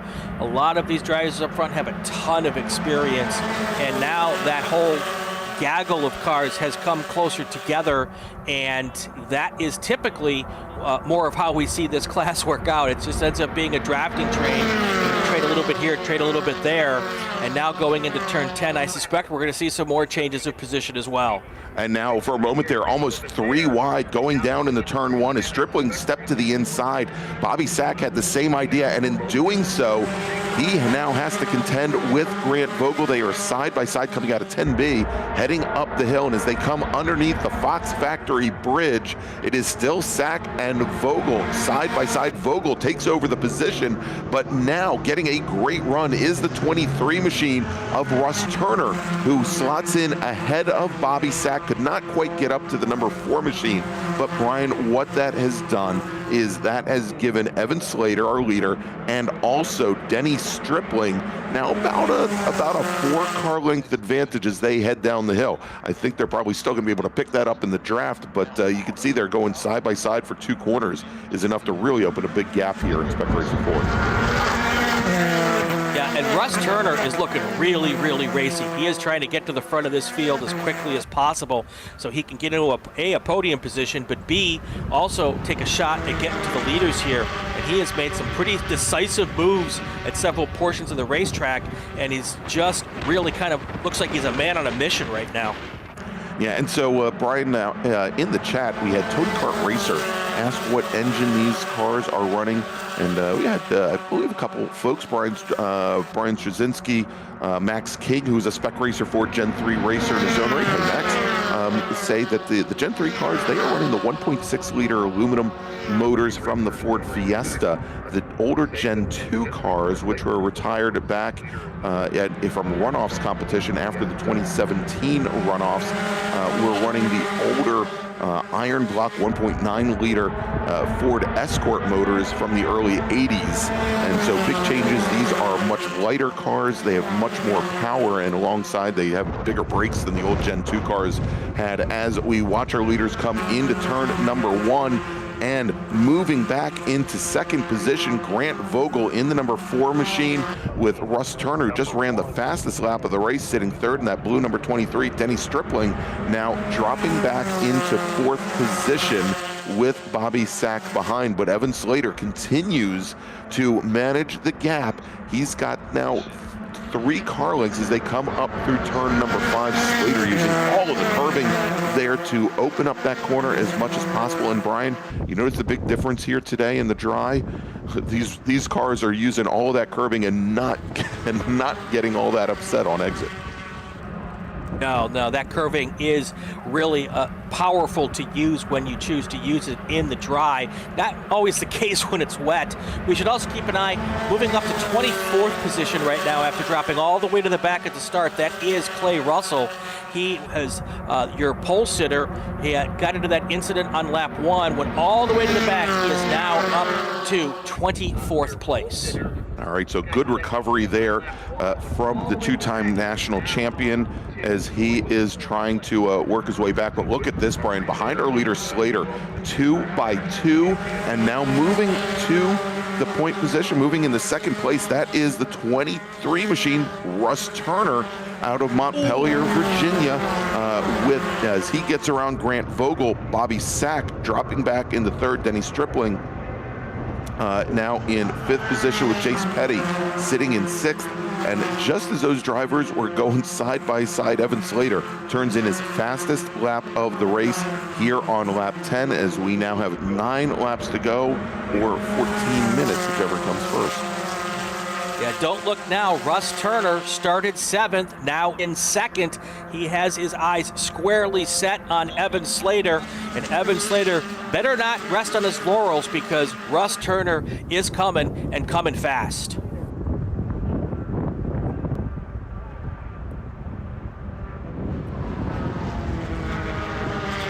All right, and as they come now through that heavily banked turn number 6 and into turn number 7, let's see if we can see the jump that they get out of the corner there. And the 23 car manages to open up a bit more of a gap to the driver directly behind. And that is now Bobby Sack, I believe, who's gotten around Grant Vogel. Let's verify that as they come by us here on the front straight. Indeed, it is the number 19 machine.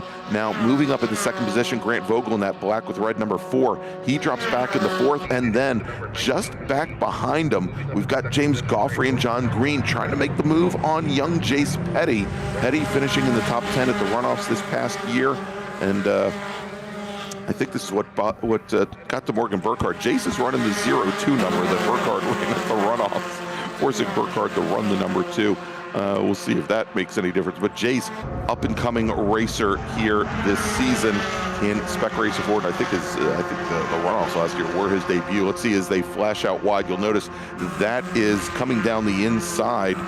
Richard Baldwin in the number 25 machine. He's got that same the Juicy Fruit livery that he had on his Nissan that he ran in T3 earlier today, Brian. So on this last lap, Russ Turner was 0.3 faster in Sector 2, 0.3 faster in Sector 3, and the Evan Slater car was faster in Sector 1. So they're kind of marking each other at the moment, but the back half of the racetrack, Russ Turner is doing better than Evan Slater, who's doing a little better on the front half of the racetrack. And things have now started to close up here. Brian, now only 2 car lengths separating Russ Turner and Slater. That last time by, Turner knocked off about 0.2 of a second, as you said, as they're finding time. Oh, we've got cars that have gone around over at turn number 7 with some contact. 3 of them in the grass. Looks like 2 of them may be able to rejoin. 1, well, he's starting to move there. Hopefully it'll be self-cleaning and we can stay green here across the entire track. Obviously a local caution there at turn 7 momentarily. As we've got Bobby Sack and Grant Vogel once again side by side, maybe even with a little bit of contact coming out of the final corner over at turn number 12. And that is going to allow Denny Stripling to get by the 141 car, now moving up in the 3rd position behind Russ Turner and Evan Slater. And Brian, I'm somewhat surprised here with almost 11 minutes to go that we're seeing so many changes in position, and not just and not at your typical places, and not like what we saw earlier today between Danny Stain and Chuck McTudis, the 2 teammates, where they were changing positions going into turn 10 in order and trying to minimize the loss of momentum. We see folks here at the front really fighting things out behind our leader, and it's making his job awfully much easier, isn't it? It is. So let's squeeze in a call to grid here, Greg. We got about 10 minutes left in this session, 7 laps to go. Let's get another call to grid in. Oh. Attention in the paddock, attention to the paddock. Second call to the grid for race group number 7, GT1, GT2, and GT3, American Sedan, Touring 1, and GTX. Second call to the grid for race group number 7, GT1, 2, and 3, GTX, T1, and American Sedan. Please start heading to the grid. We had a slow car coming down from turn 8. There was a little cutout there that it could sneak into if it can get to there. We'll hope that it did as we get back to watching our leaders here. Look how close Russ Turner is, Greg. And he's actually dumping out to make a pass going into 1. And as they do, he gets the pass done, Brian, and that slow-moving car, the number 21 of Charlie Rogers. We also had the 77 of Arvid Albanese come down the pit lane. Oh, and I'm sorry, the pass did not get made, so let's take a look here. It is Russ Turner running second. And then we've got sitting in third position, Grant Vogel in the number 4 machine, sitting in third as Vogel, Sack, and Stripling seem to be swapping positions every couple of laps. And as they do, they're bringing Jace Petty and James Goffrey much, much closer. A little bit further back from there, about 12 car lengths, is Richard Baldwin and Connor Roberts running in 8th and 9th. But Brian, you know, with a little bit under 9 minutes remaining, the way that front pack again has been fighting, I think we're going to start to see that lead pack get even a little bit larger. We may see the 7th and 8th place cars there, as you see them a little bit further back, join in as starting to see the weave come into play here on the front straight, or probably on the back straight there. Evan Slater trying to break the draft, and good reason, as we're now 3 wide under braking going into turn 1 for the first time. Evan Slater under attack. He stays to the inside, but taking the lead now is Russ Turner in that blue number 23 machine, taking over the lead from Evan Slater as they come out of the first turn and head down into the front straight. It is Slater in second, then Sack, Vogel, and Stripling, and they now get in line at turn 1 and head up the hill, Brian. As they come up that hill, you'll notice that now all of that speedy drive, for the most part, is gone on the front straight, and cars are now starting to track out like they normally would coming out of 12, which is giving them their normal entry into turn 1, so everything's pretty much back to normal there. Now let's see if Russ Turner, who seemed to have been a little bit faster for the last couple of laps, can start to pull away a little bit. Evan Slater does not want that to happen and is doing a pretty good job of not letting it happen at this point in time. Yeah, but you know, Evan Slater, he didn't have to worry about the traffic behind him because he was able to maintain a pretty consistent gap for the first 13 laps of this race. And now, besides looking at Russ Turner ahead of him, he's got to worry about two-time national champion Bobby Sack in the 19 machine right behind him. He's got Grant Vogel, and once again now it looks like Russ Turner starting the weave as well, trying to break the draft. So we've got the little snake moving from left to right now. In SCCA racing, you're only supposed to be able to make one move, and we saw there Russ made his one move and then decided to hold it, and so we're again 3 wide going into 10A, and Bobby Sack and Evan Slater are able to get past the 23, but Sack, who was got pinched driver's right, he now loses a position in that move. And as our leaders come out of the turn 12 and head down the front straight, move Denny Stripling up in the 3rd, Grant Vogel in the 4th, and Bobby Sack, who just a moment ago was running up in 3rd position, he now falls back in the 5th. We now have a 7-car battle for the lead here. It is fast and furious with 6 minutes to go.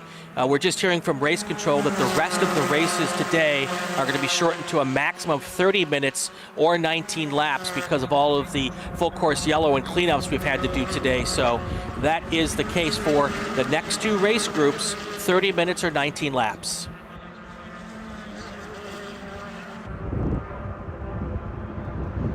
All right, here comes our leaders now. One thing to look at, Greg, we have a slower car that these 7 cars are coming up on now. Looks like they're going to catch that car on the back straight, so hopefully they'll be able to look at that car, get out of the way. Great job there of doing that and allowing these cars, well, it looks like he's trying to get out of the way.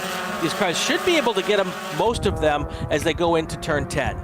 Yeah, and there's that slow-moving car, the 21 machine there, pointed over on the side of the track there, and great job by Charlie Rogers with that car able to get off the track surface and allow us to stay green as our leaders coming down into turn 10 around that slower car, and that car stays as it should all the way drivers right. And now coming up the hill, it is once again I believe your pole sitter. Let's take a look. I think that's Grant Vogel who moved in the lead.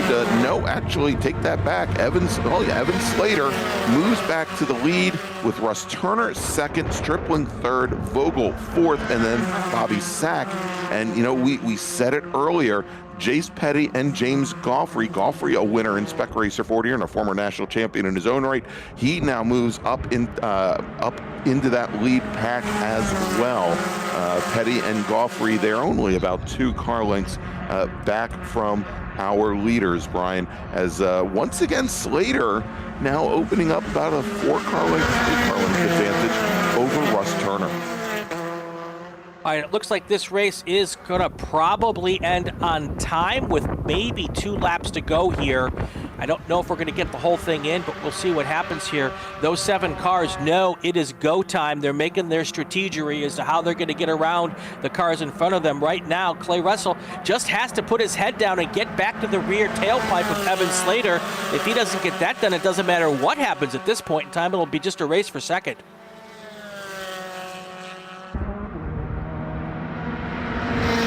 And it looks like the 4 cars right behind Evan Slater, Turner, Stripling, Vogel, Sack, and now Petty, they are pushing up. And once again, 2 cars wide going into turn 10, and Slater, very good positioning of the car, Brian. He manages to hold off the 23 machine, and now we've got Stripling and Vogel side by side as they come underneath the Fox Factory Bridge. We've got Stripling to the inside, drivers right, we've got Vogel to the outside, and trying to now sneak across. Whoa. We saw this earlier, Bobby Sack, as he tries to pick up the positions, and Bobby Sack now moves from 5th up into 3rd position, getting past the 141 and the 4. They had thrown away so much momentum coming down the hill side by side. Sack just had to jump to the inside. He gets the move done. Yeah, I'm not sure if he could see that coming, if they could see that out of his rearview mirrors, but if Evan Slater could see all that happening, he would have a smile from ear to ear. Oh my gosh, That's helping him keep out front. All right, and Brian, we're getting word that there's a car, and I'm wondering, actually, I think it might be the 21 that they're talking about, but just got a report that there's a car stopped over by turn 9. They're going to let it continue. We think it's actually the 21, which we just saw on the previous shot. Well, if we see another car there, we'll let you know. there's the 21. That's the one I think they're talking about. Yeah, I think so too. We're just ahead of race control, that's all. And again, Evan Slater moving to left, moving to right, trying to break the draft as they start to come down the hill into turn 10. And Slater's going to go to the inside. He's got the 23 machine to his right, and big brake lock up there from Russ Turner. And Russ now side by side with the 4, and I think that might be Stripling. So now coming down the hill, nose to tail, it's Evan Slater and Bobby Sack who moves up in the 2nd position, and right behind, about 4 car lengths behind, it is Russ Turner and Grant Vogel. Jace Petty moves to 5th, and Denny Stripling now falls all the way back in the 6th position as Sack takes a look to the inside, and we've got a car that's spun around now on the outside of turn number 1. We'll try and get the which car that is in the group and who is missing.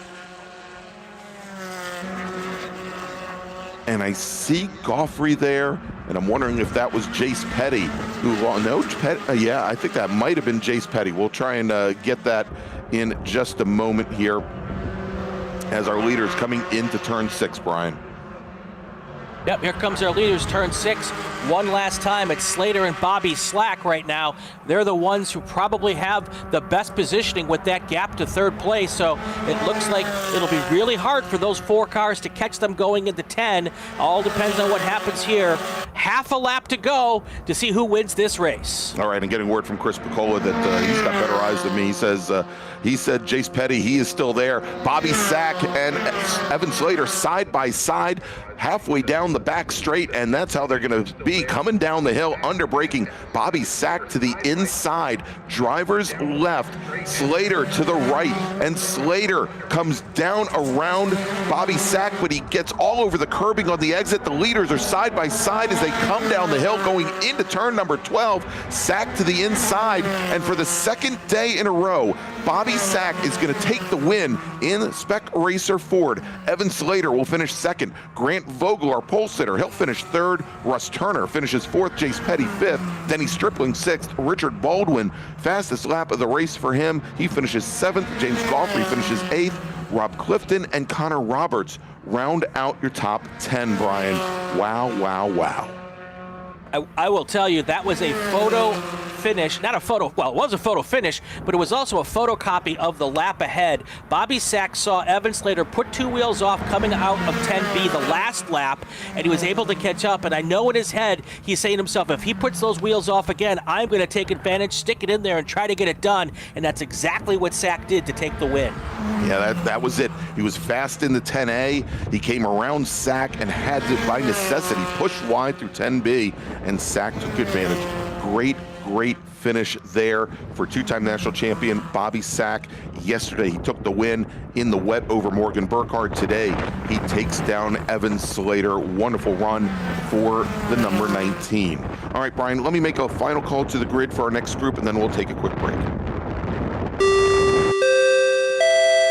Attention in the paddock, final call to the grid for race group number 7, GT1, 2, and 3, GTX, American Sedan, and T1. Please head to the grid. Race group 7, GT1, GT2, and GT3, GTX, American Sedan, and T1. This is your final call to the grid.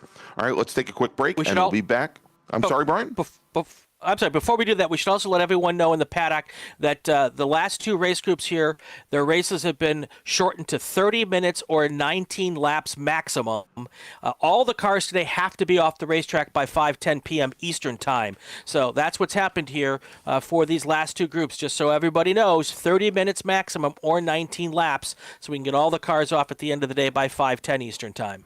All right, so let's take a quick break. Now let's take our break. Yep, and we'll be back here in just a few moments. 2 more races to go from Michelin Raceway Road Atlanta. We'll be right back. My customer experience with Mazda has been absolutely fantastic. I'm probably not the richest person out here, and they're extremely reasonably priced, and you can buy parts easily, and it's a class that fits both what I want from a racing standpoint and what I can afford.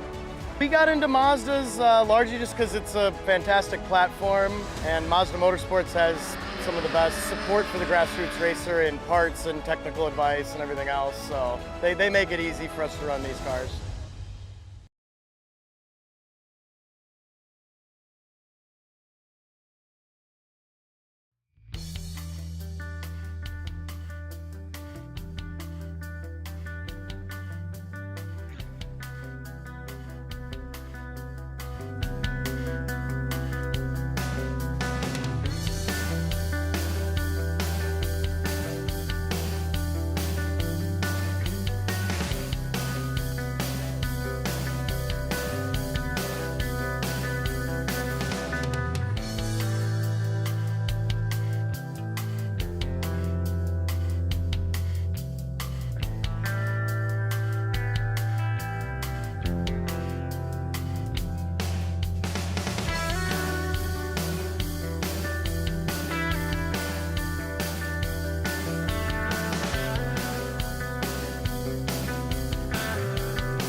And welcome back, everybody, to Michelin Raceway Road Atlanta. It's time for the ground pounders, our GT cars and our Touring 1 cars and our American sedan car. Let's run down the starting grid. We're once again going to have a split start here today. Let's start with our Touring 1 and American sedan cars. Starting 8th, driving the number 127 Touring 1 BMW M3, Jonathan Vasquez. Stefan DeMolin will start 7th. He is driving the Touring 1 BMW 330i. Starting 6th in the number 177 American sedan Chevy Camaro, Philip Waters with Gary Crook. Starting 5th, he's in the number 41 Touring 1 Chevy Corvette, that beautiful C8 Corvette. Then we got Brian Goodman. He starts 4th. He's in the number 48 BMW M3 with Zachary Monette starting 3rd. He's in the number 99 Touring 1 Chevy Camaro. Starting 2nd, Paolo Salvatore. He starts 2nd today, and he is driving a Touring 1 Ford FP350S Mustang. And your pole sitter in Touring 1, driving the number 23 Touring 1 BMW M3, it's Hugh Stewart. Now let's move over to our GT cars. Starting 22nd, driving the number 63 GT2 Chevy TA Trans Am 2 machine, it's Tony Cook. Starting 21st, driving the number 14 GTX McLaren, Brianna Ogden. Brianna's dad, Sean, is going to start 20th. He's driving the number 29 McLaren 570S. Then starting 19th, driving the number 82 Ford Mustang TA2 car in GT2, it's Ray Mason. Starting 18th, Chuck Hurley's driving the number 95 GT2 Porsche 911. Ray Ramirez also driving a Porsche 911, but I believe this one is a GT1 car. He starts 17th. Starting 30th, driving the number 30 GT1 Chevy Camaro, it's Richard Grant with Bailey Monette. Starting 15th, he's in the number 35 GT2 Porsche 911. Starting 14th, driving the number 45 GT2 TA2 Camaro, it's Patrick Paul with Jared Odrick. Starting 13th, he's driving the number 81 GT1 Ford Mustang. Starting 12th, driving the number 115 GT2 Ford Mustang is Jack Stanford with Ann Doherty, driving the Porsche 911. That is a GT2 car. That's the number 04. John Weisberg, who we had in the booth with us earlier today, he is going to start 10th. And with the pace car on the pit lane, Brian, we've got, we're going to see here, start is being waved off here. Waved off start, Brian. So let me continue running down the starting grid as somebody, I think, just realized that maybe the start didn't get waved off, or did get waved off. All right, starting 9th, driving the number 05 GT2 Chevy Camaro, it is Stephen Lustig. Starting 8th, driving the number 50 GT2 Sunbeam Tiger, it's Tiger Tom Patton. Michael Lewis will start 7th. He's in the number 72 GT1 Jaguar XKR with Caleb Bacon. Starting 6th, he's in the number 18 GT1 Chevy Camaro. Austin Jers is in a GT2 TA2 Camaro, and he starts 5th in the number 31 car. Starting 4th, driving the number 32 GT2 Ford Mustang is Barry Bowes with Joe Frieda starting next to him on the inside of row number 2. Joseph is in the 122 GT1 Chevy Corvette. And your front row today, driving the number 3 GT1 Lamborghini Huracan, Michael McAleenan with Raiden Nickel, our winner from yesterday. He is in the number 93 GTX Radical SR10.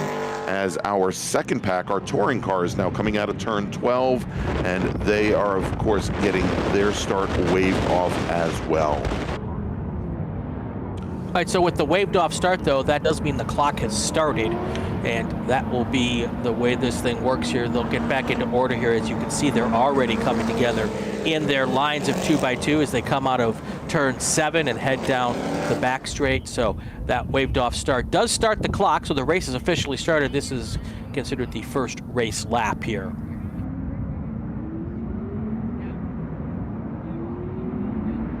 We are waiting for these cars nice and slow, probably maybe even a little bit too slow, but I know that'll help the second pack catch up just a little bit. We want to bunch them up a little closer so that this front group doesn't get on the back of that touring group too fast, because that kind of eliminates the helpfulness of the split starts.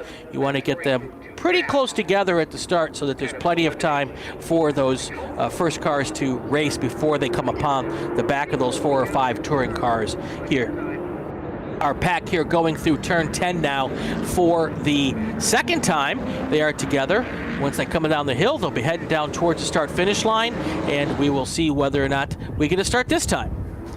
Yeah, let's see if we do, Brian, here as well. The pace car from Group 1, well, it's already on the pit lane. It's been there for a full lap as we get by, and we have another wave off, Brian, and actually showing a local caution. They're holding up the yellow flag this time over at the starter stand, but the start has been waved off once again, and now the safety car is picking up our first pack at the end of the front straight. I'm so confused.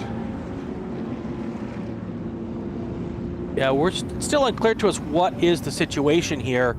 Well, Brian, I can fill you in a little bit as to the first wave off.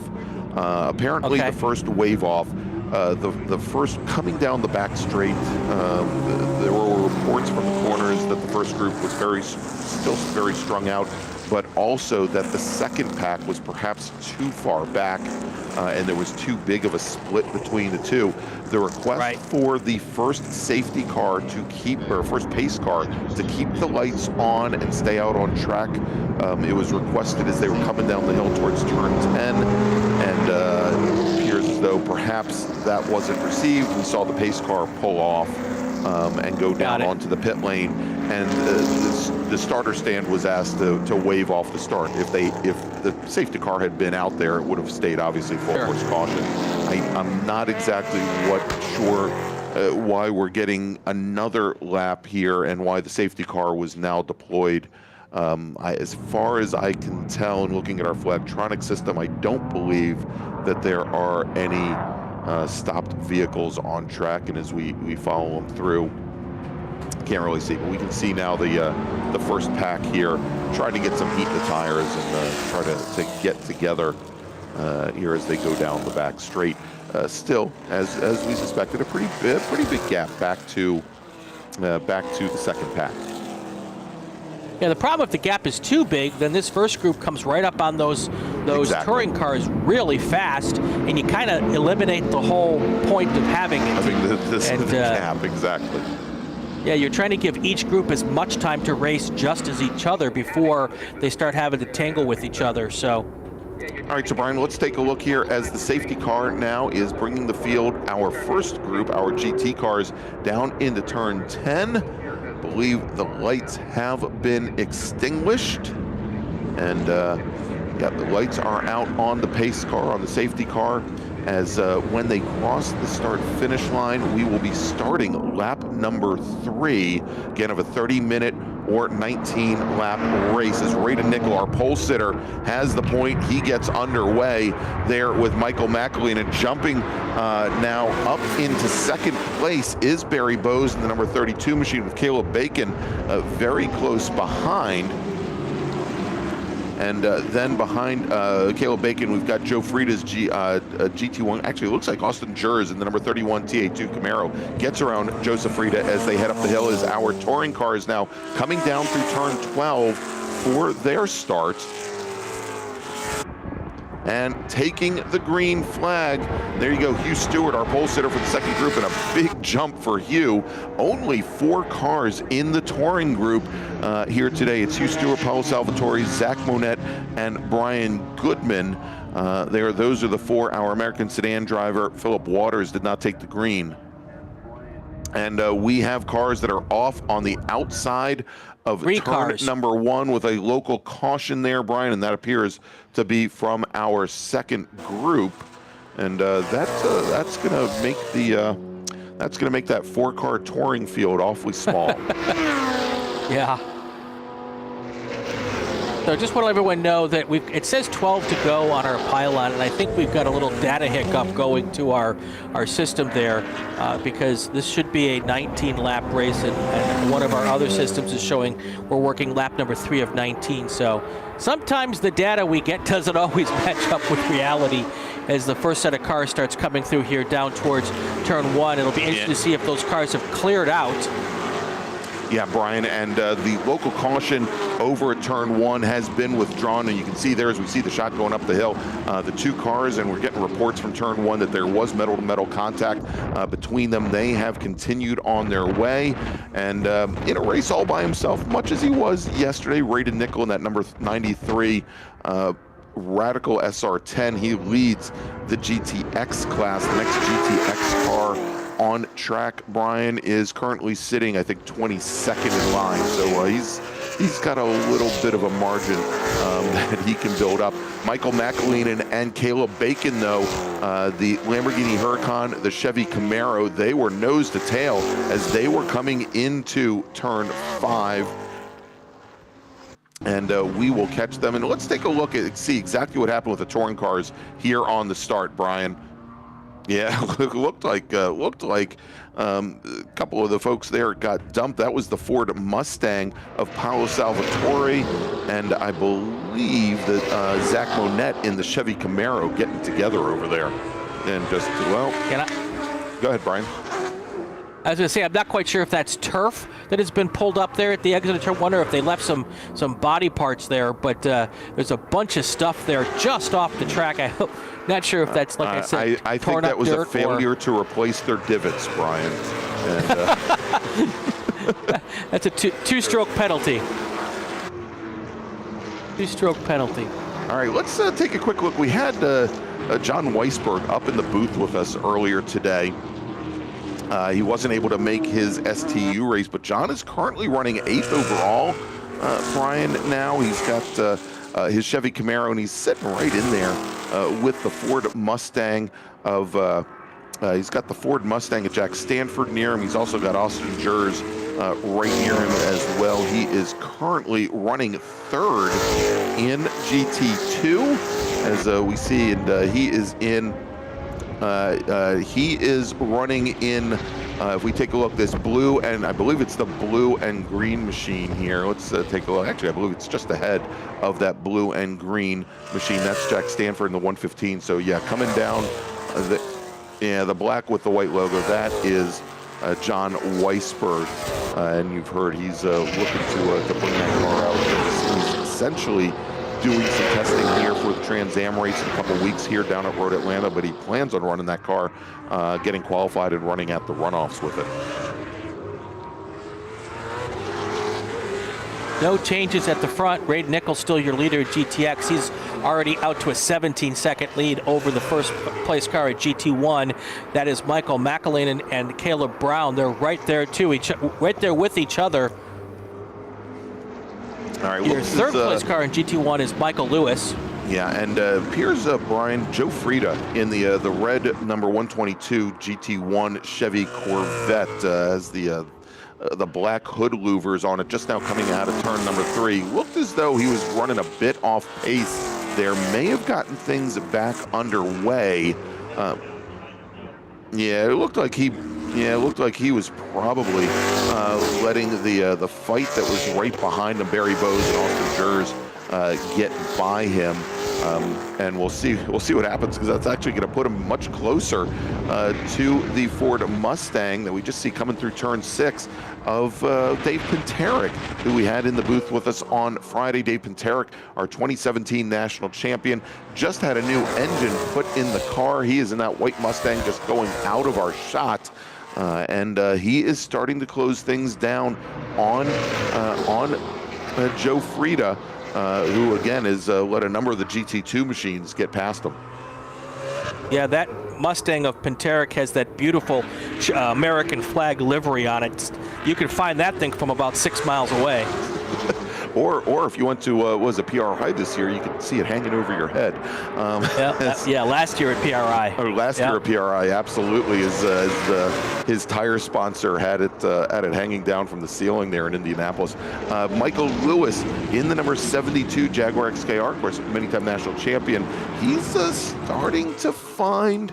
As Bose and Panteric are starting to find a little speed, they're starting to close things down just a little bit on the 72 machine, but they've got Barry Bose and Austin Jers between them. So we'll see here, and there is the Jaguar coming. Pardon me, that isn't the Jaguar coming out of Racine. That was actually Austin Jers. They are the Jaguar just a little bit further ahead, but a good run so far here in GT. Now, we talked about Touring one, Brian, in that incident almost immediately, and what has happened is Hugh Stewart now in his E46 BMW, he's opened up almost a 12-second advantage over the rest of the touring car field, and of course Salvatore and Monette, who got together going into turn one on the very first lap, now find themselves almost 10 seconds back from there. 17 minutes to go, and we've got some races all throughout the field here. The GTX race right now, obviously Ray Nichols way out front, but then you've got the two Ogdens, Sean and Brianna, in the McLaren 570 GT4 cars. Those are the GT4 spec, the FIA GT4 spec cars. That's out of a prep shop in Houston. They bring those McLarens, and they field those for several different races. And they've come out here to Road Atlanta with those this weekend. There's a bunch of them at NOLA, and I'm guessing there'll be a bunch of them again at Hallett in I guess that would be next month. Yeah, next month. So a couple changes in GT1, Brian, as Dave Panteric has gotten around the Chevy Corvette of Joseph Frieda. That is going to move Panteric now obviously up in the order, but only up in the 4th position, as Michael McLean in his Lamborghini continues to lead.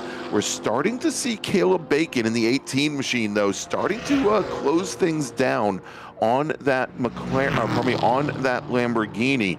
Both of those cars making power in very, very different ways. They're coming down out of turn 12 now and on to the front straight. There is the Lamborghini, your GT1 leader. There is the Ford Mustang, now about 8 car lengths behind. This time by McAleenan does manage to open up about 0.6 of a second. The previous lap, the Mustang had managed to open up, had managed to close things down by 0.4 of a second. So they're kind of accordioning back and forth there. Michael Lewis, who did not run yesterday's GT1 race, though he's starting to have some problems in 4th, Brian. Probably 4th overall, 3rd in GT1. That last time by Dave Panteric, 4 seconds faster. And although Panteric is about 6 seconds back, he's, you make up 4 seconds at a swipe, and you're going to be able to get up to him in a lap and a half. Yeah, definitely. We're at the halfway point, Greg, so let's do a call to grid and get us to break, and then hopefully green flag all the way to the checkered flag. Attention in the paddock, first call to the grid for race group number 8, Formula 6, Formula F, and Formula V. Race group number 8, Formula 6, Formula F, and Formula V racers, please head to the grid. Your race is next.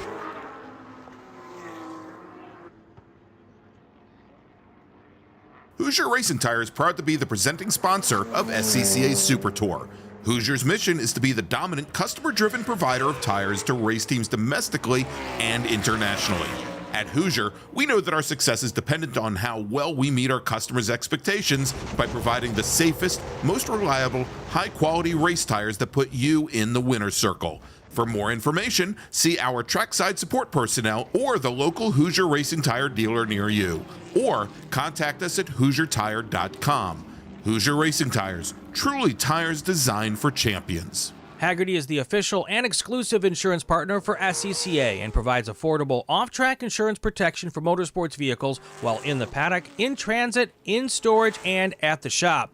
Hagerty also provides guaranteed value coverage and even has protection for your trailer. Did you know that SCCA members can save 5% on insurance through Hagerty? Hagerty, let's drive together. Learn more at Hagerty.com. Get more bang for your buck at SummitRacing.com. Choose from millions of in-stock parts from over 1,500 name brands. Parts for racing, street performance, trucks, plus tools, accessories, and more. Shop anytime, anywhere with the Summit Racing app. As the official fuel partner, Sunoco has been helping the SCCA and their drivers perform at their peak since 2001. Mile after mile, race after race, Sunoco has trusted the fuel over 50 racing bodies, including the SCCA, SCCA Pro Racing, Trans Am, NHRA, and NASCAR. As the largest manufacturer of race fuels, they're passionate about helping drivers and teams take the lead. To find race gas near you, visit SunocoRacefuels.com or call Sunoco at 800-RACE-GAS. For over 25 years, championship-winning drivers and teams have demanded Hawk Performance Motorsports brake pads. Now you can have their advanced technology on your daily car, truck, or SUV with Hawk Performance Street products. With the improved HP Plus pad for the hybrid street and track feel, or Super Duty pads for tow vehicles, their all-new ER brake pad designed to take on even the longest race, and their all-new high-performance brake fluid. Hawk has all your braking needs covered. Visit HawkPerformance.com and like them on Facebook or Instagram to learn more about the Hawk Performance Advantage. Hawk Performance, what's stopping you? If you like what you see today, become part of the action by joining the Sports Car Club of America. Whether you want to drive, flag, organize, officiate, have fun with cars, or meet 65,000 enthusiast friends, SCCA has plenty to feed your motorsports obsession. Ask someone trackside how to get involved or visit scca.com for more information.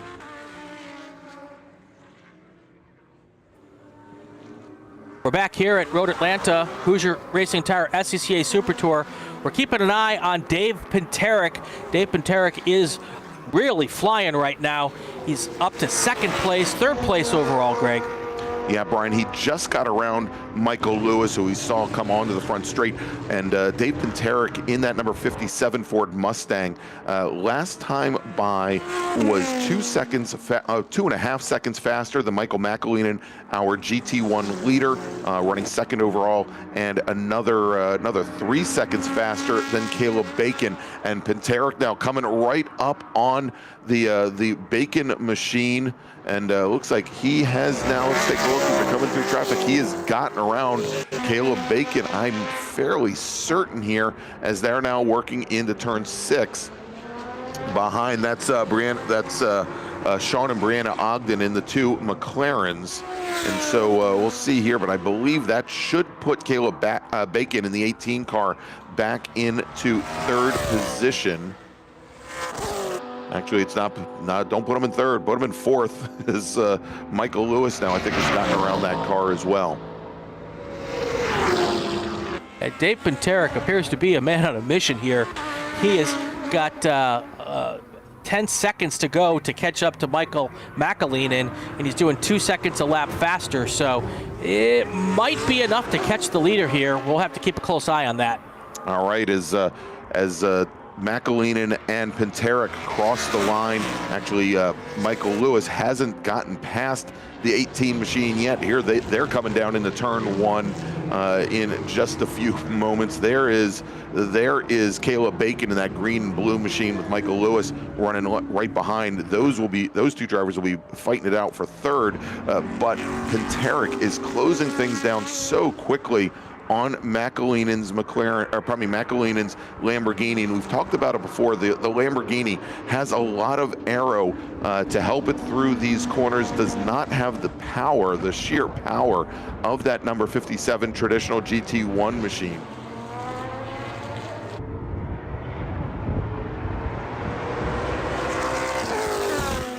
And and we've got a car, Brian, I think right at the wall at turn 7, like right at the apex there. You can kind of see it poking up. And that is Joseph Frieda, the 122 Chevy Corvette, the GT1 car. We saw him starting to lose pace early on. He had been running as high as third in the class, so we thought, he's letting some GT2 cars by so that they can continue his battle. Well, no, he was having some mechanical issues, and it looks like his day is now done. Let's try and get back to that battle for the lead in GT1. And we see our second place racer, that is Dave Pinterick, now coming down the front straight. And you know, Brian, as soon as Pinterick got by Caleb Bacon, Bacon decided to pick up the pace a little bit that last time by. And you know, part of this might have been dealing with traffic, but Bacon was about 0.3 of a second faster, and Michael Lewis another 0.2 faster than that. Our second, third, and fourth place GT1 cars now separated each by about 1 second. And we are going to a full course caution, Brian, here at Michelin Raceway Road Atlanta. It's the most commonly used phrase I think we've had today. And just so you know, if you look at our timing tower there on the left-hand side of the screen, it is not the final lap. We have about 7.5 minutes or 5 laps remaining. So I mean, this will most certainly finish based on time and not on laps. But right now you're watching our GT1 leader, Michael McElhenney, come out of turn 10, and there is the Ford Mustang of Dave Pinterick. He's not the first Mustang coming down the hill. He's the second Mustang coming down the hill. But when we are here at full course caution, Pinterick's going to be right up on the bumper of a much lower powered car. He should be able to dispatch with that car pretty quickly. It's going to be key for McElhenney, if we're going back green, Brian, to just hammer that throttle. Yeah, this is great news for David Pinterick. I'm not certain he would have caught McElhenney without this full course caution. So if we do get going back to green, that is going to be a big battle to watch. You also want to relay from race control. They were sending their compliments to Radon Nickel on the wave off at the start of the race, because he slowed down enough to get the packs bunched back up. That let us get to green as quick as possible earlier. So kudos to him for a job well done, getting that field back under control. Of course, when they do the wave off, the pole sitter is in control of the field, and that was a big help to get us to green as quickly as possible.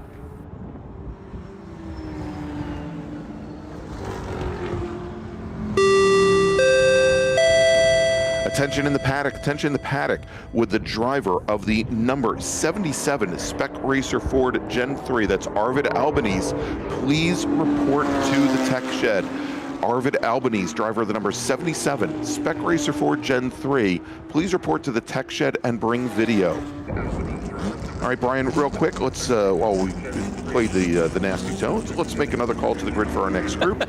Formula 6, Formula F, and Formula V racers, please head to the grid for the last race of the day. Formula F, Formula 6, and Formula V, please head to the grid. All right, so Brian, I've come to love those tones, Greg. I'm sure you have, and hey, we know people's cats and dogs love those tones as well as Megan Tyler. Let's see here. So we're under full course caution, but what we're seeing here is our second place car, second place overall, Michael McElhenney, who leads GT1 currently. He and the rest of the field are going pretty darn close to race pace, trying to catch up to our leader, who is Radon Nickel. Of course, Radon Nickel might not be the car right ahead. He is the first car behind the safety car, and so the rest of the field trying to now catch up.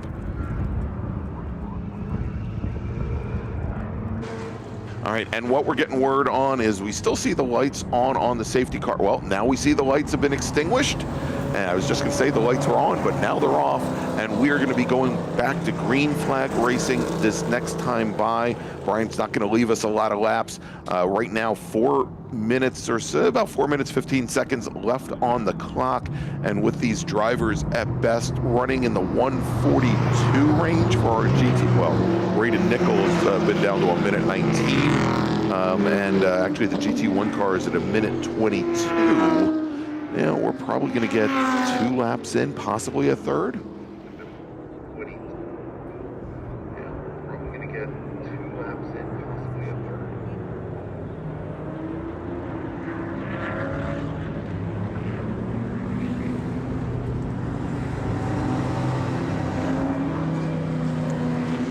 All right, so here we go. Cars are now, safety cars on the pit lane, turning things back over to Raiden Nickel, the number 93 machine, for the restart, and we are back underway. Let's try and pick out those GT1 leaders as they come down the front straight now, and it is a big jumble going down into turn number 1 between GT1 and GT2 racers. Of course, we don't have wave buys here in the SCCA for restarts, and so Michael Lewis now, who is running in third position in GT1, trying to work his way up to Caleb Bacon. Actually, I think he might have finally now made it around Caleb Bacon. We'll see that in a moment if he now moves up into second position, into third position in GT1.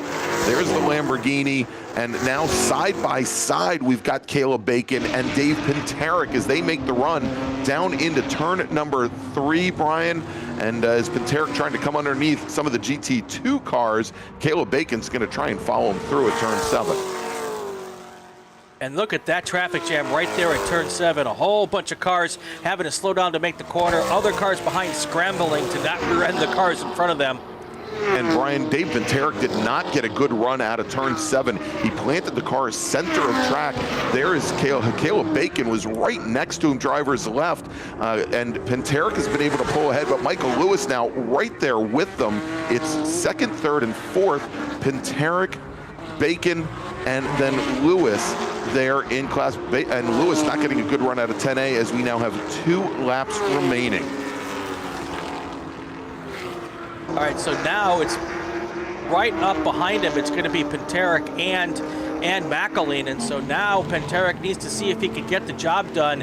He'll have a good run, hopefully, he's thinking, coming out of turn 7. If he gets the run he's hoping for, that should put him, that should put McElheen right in the crosshairs as they go down to turn 10. Yeah, that is so close, Brian. And again, for everybody, we've got one more lap to go after this one. We are on the penultimate lap here at Michelin Raceway Road Atlanta, having some issues with our timing and scoring system, and there Pinteric is right up to the back of Michael McElheen, and who goes to the inside to defend into turn number 6.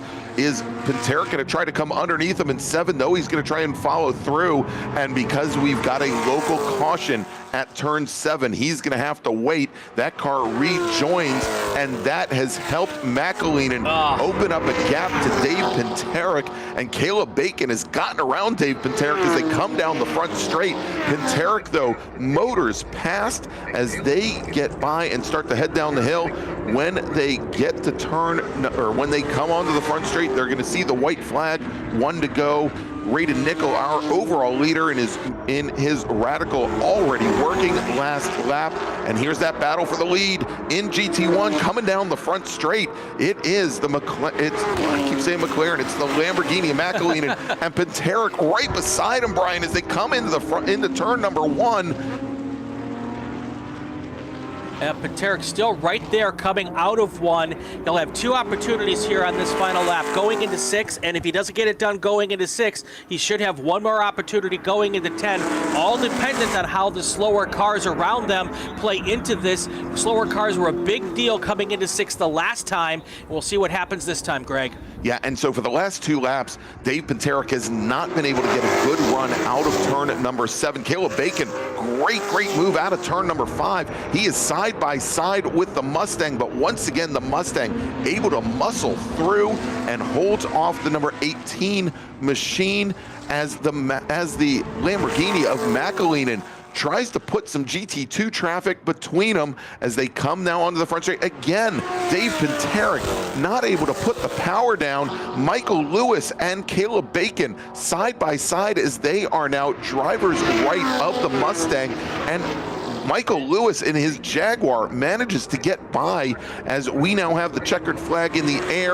Raiden Nickel is your winner in GTX. And let's take a look at that GT1 finish coming down the hill underneath the bridge, and there it is, the McLaren, the Lamborghini of Michael McElheen, and he will take the win. Michael Lewis on the last lap goes from 4th to 2nd in GT1. Dave Pinteric will finish 2/10 back from there. He'll finish 3rd in class in GT1. Caleb Bacon finishes just off the GT1 podium. In GT2, taking the win, Barry Bowes. With Tiger Tom Patton, he should be coming down the hill, crossing the line. Tiger Tom Patton will finish second in GT2. Jack Stanford will finish third. John Weisberg is coming out of the corner now. John Weisberg, he will finish fourth in GT2. Good run for him.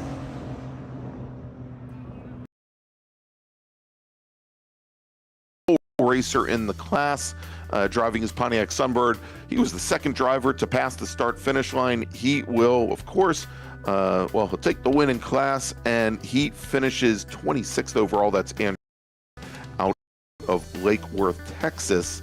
Now let's move over to T1, where Hugh Stewart will take the win. Paolo Salvatore will finish second. Brian Goodman third. Zach Monette will finish a lap down in fourth. And am I missing anybody, Brian? Oh, and GTX, Raid Nickel, of course, we talked about with the win. Brianna Ogden, what is it about old age and treachery? But Brianna Ogden will beat her father to the line, Sean Ogden. Brianna finishes second in GTX. Sean Ogden will finish in third. All right, we're going to take a break here. When we come back, our final race of the day. And we will get that underway next. Should we do one more call to the grid before we go to break, Greg? We can do that, Brian. Attention in the paddock. Final call to the grid for race group number 8, Formula 6, Formula F, and Formula V. Formula 6, Formula F, and Formula V racers, please head to the grid.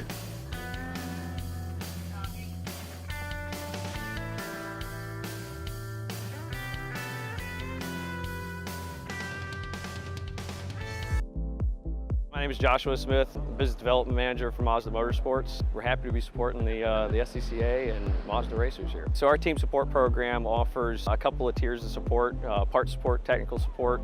All of this is done through our MazdaMotorsports.com parts store website. It's basically like signing up for an Amazon account. Simple information, prove that you're a racer. It gets you access to our 800 hotline that you can call and speak to one of our parts representatives 5 days a week.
And welcome back, everybody, to Michelin Raceway Road Atlanta for the very last race of the 2024 Hoosier Racing Tire SCCA Super Tour, round number 8.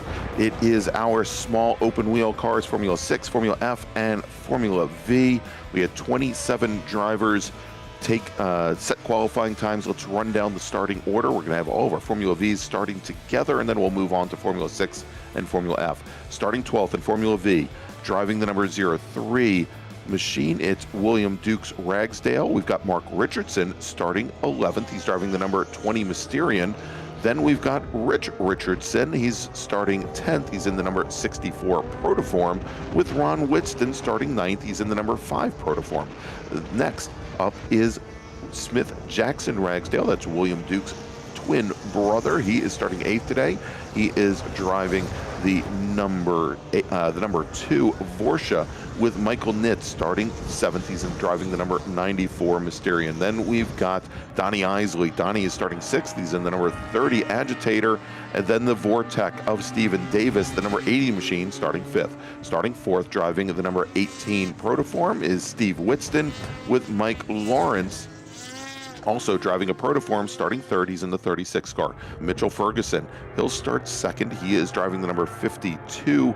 Vorsha and Andrew Whitston, 3-time national champion, starting on the pole. Qualifying time of 1:44.524. He's in the number 72 Protoform. Let's move over to Formula 6 and Formula F. Starting 15th, driving the number 47 QRE, it is Russell Straight Jr. He's in Formula 6. Dan Carney, 18th in the number 66 Formula 6 KBS. It's Jeff DeLong. Kevin Brumbaugh will start 12th. He's in the number, he's in the, Jeff DeLong was in the 66. Kevin Brumbaugh is in the 86 Formula F Van Diemen. Then we've got Kevin, Jack Walbrin starting 11th. He's in the number 67 Formula 6 Scorpion with Chris Smith starting 10th. He's in the number 57 Van Diemen. That's a Formula F. Then we've got Caleb Dunbar in a Piper. He starts 9th in the number 12 car. Michael Dowden in the Formula F. Miguel will start 8th. He's in the number 01 car. Corey McLeod is in his F6 Red Devil. He starts 7th in the number 58 car with Antonio Constantino starting 6th. He's in the number 3 Formula F Piper. Then we've got George Bugg. George is starting 5th. He's in the number 8 Formula 6 Scorpion with Eric Van Cleve, also in Formula 6. He starts 4th in the 84 Nova car. Then we've got Matteo Naranjo, yesterday's winner in Formula F. He is driving his Miguel in, that's the 08 car in your front row. Calvin Stewart in his Formula 6 Nova car, and pole sitter Wiley Clint McMahon in his Scorpion as we get the green flag here at Michelin Raceway Road Atlanta. And quickly, Wiley McMahon, multi-time national champion, jumping to the lead over our current national champion in Formula 6, Calvin Stewart. Matteo Naranjo jumping to the early lead in Formula F, Brian.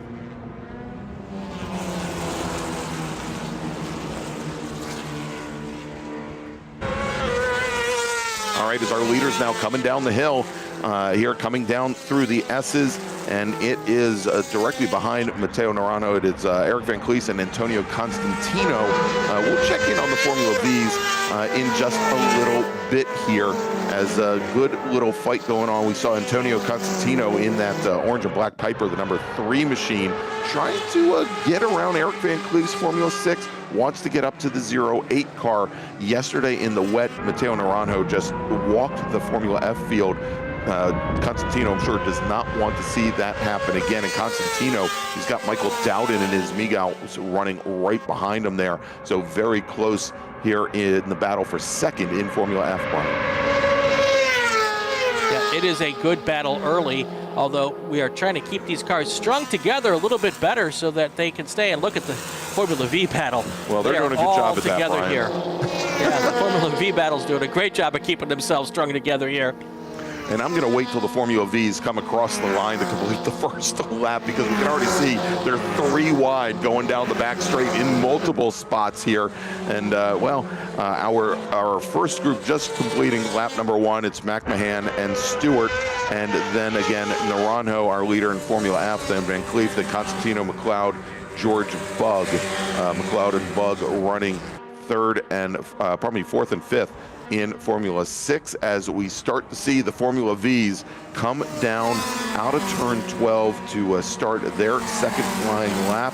And Brian, it is Andrew Whitston, yesterday's winner in Formula V, your leader Mike Lawrence running in 2nd, and we've been very impressed with what Lawrence has been doing all weekend long. This is his first Formula V race on slicks, as many people have told us, and he has already put a little bit of a gap on Steve Whitston and Mitchell Ferguson. But much like we saw in the wet yesterday, that 72 machine of Andrew Whitston's already opening up a very early gap on the rest of the Formula V field. And looking up at our front field, the Formula 6 cars are starting to pull away a little bit from Matteo Naranjo as this race gets into completing its 2nd race lap. There was a 2.3 second gap between the F6s and the Formula F at the line the first time by. Probably going to be a little bit bigger second time by.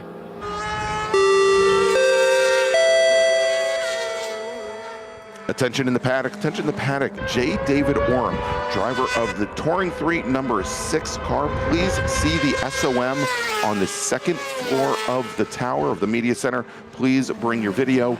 J. David Orem, driver of number 6 Touring 3 car. Please see the SOM on the second floor of the tower.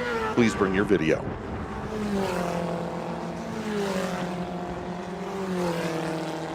As I had suspected, that gap opening up a little bit more between those F6 cars and the Formula F car of Matteo Naranjo. It's now 4.1 seconds, but the gap we should really be looking at is the gap between first and second in Formula F, and that's between Matteo Naranjo and Antonio Constantino, and there's another F6 car in between those two cars, Eric Van Cleef in that Nova car Formula 6 car.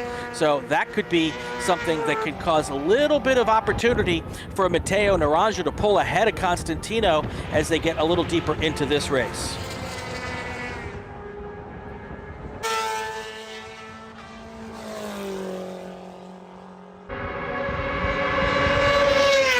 There are those two Formula F cars just coming through, and then you've got Naranjo right there in that yellow 08 car.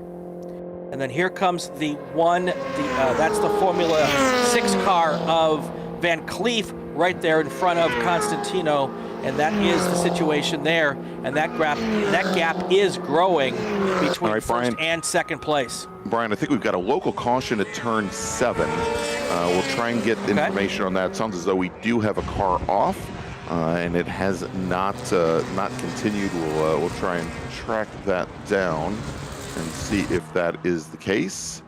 Well, we don't see anything there. Maybe out of our view, and I don't see a local caution there any longer, Brian. So let's go back to racing. There we go. Let's keep this thing green as much as we possibly can. We've got 16 to go here in our final race of the afternoon here. And there are our race leaders. Clint McMahon just went purple with a 1:30.267, and also putting in the fast lap of the day for himself, Calvin Stewart, with a 1:31.3, almost a full second slower than McMahon. Yeah, so Stewart's starting to fall off. If we can start to check Director Ryan, our Formula V race. We should see the Formula V leader, that is Andrew Whitston, coming up to turn 3 right now, and there he is at the top of the hill.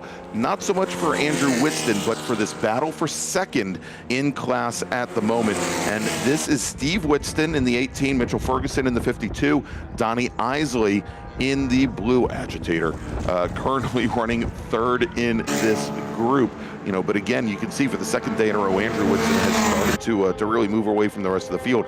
This was a 12-car field, and Steve Whitston, Mitchell Ferguson, Donnie Isley now having opened up a 7-second advantage on Mike Lawrence. As we are going, Brian, say it with me, full course caution. Full course yellow.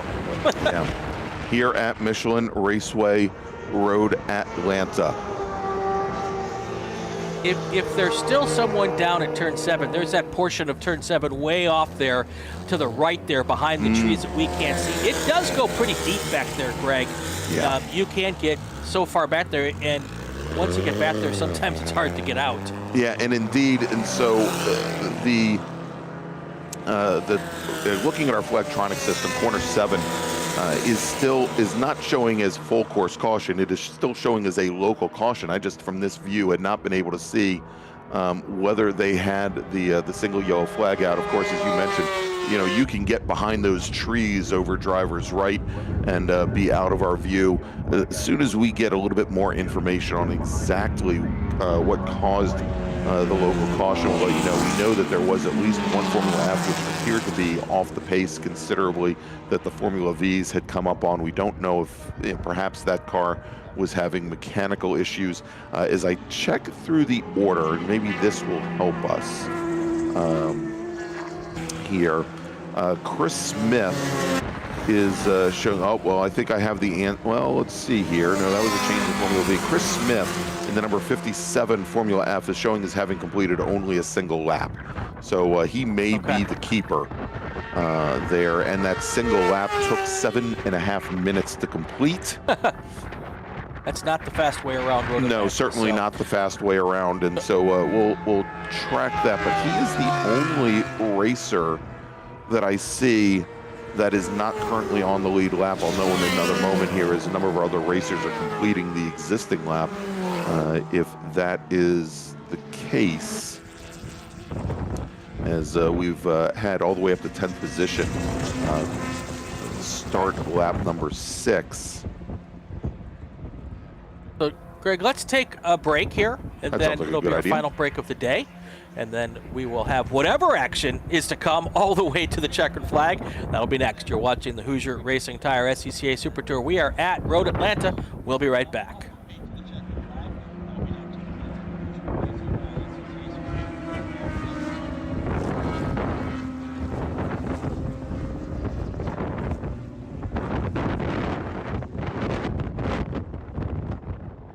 For over 25 years, championship-winning drivers and teams have demanded Hawk Performance Motorsports brake pads.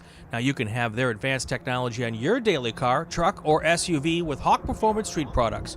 With the improved HP Plus pad for the hybrid street and track feel, or Super Duty pads for tow vehicles, their all-new ER brake pad designed to take on even the longest race, and their all-new high-performance brake fluid. Hawk has all your braking needs covered. Visit hawkperformance.com and like them on Facebook or Instagram to learn more about the Hawk Performance Advantage. Hawk Performance, what's stopping you?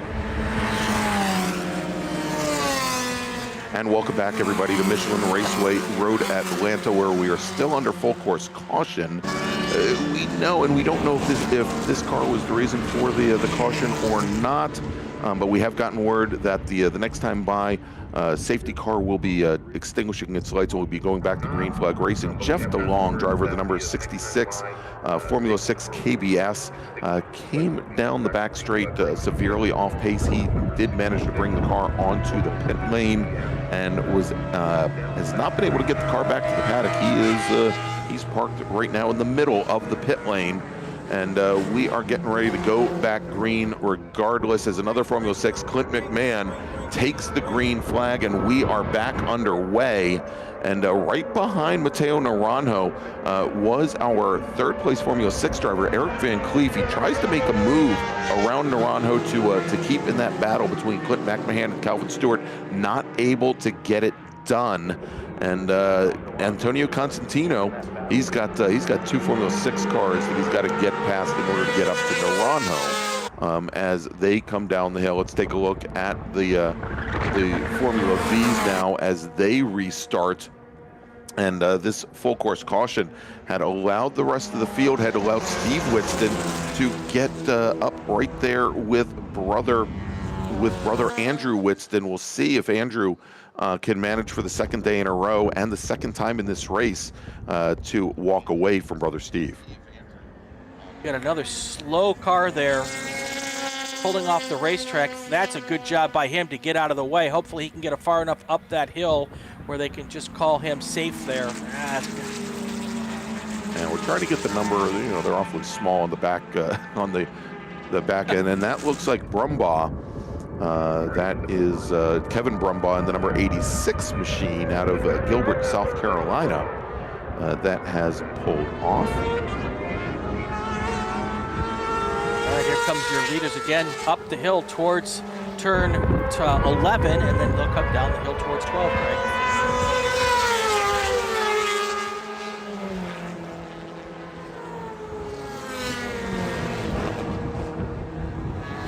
So there's a couple of Formula 6 cars between first and second place in Formula F. Eric Van Cleef and Corey McLeod. They're keeping up pace, and they're all racing for position, but now I see one of the Formula F cars looks like that he's been able to get past McLeod.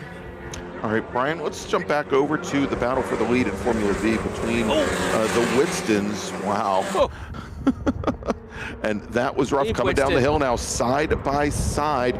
We've got on the inside Steve Whitston. He takes over the lead from Andrew for the first time today as they now make the run down towards turn number 1 on lap number 8 for them. And good time. And Andrew now coming underneath them, going up towards turn 2 and turn 3. He's got inside position, which will help him coming into turn number 3 as those two racers come over that curving, and managing to hold on to the lead for now is Steve Whitston, Mitchell Ferguson, Mike Lawrence, Donnie Isley. You know, we're not seeing the 3-car race that we had early on, but we are seeing a 2-car race between Mitchell Ferguson and Mike Lawrence. Yeah, Andrew Whitston really hung it out there going at the exit at 10. He had to lift, and that's how Steve got by. But now it looks like Andrew has gotten by again now going into turn 6. And you can see how quickly they close up in the draft there, Brian, as we have Ferguson and Lawrence now drafting right back up.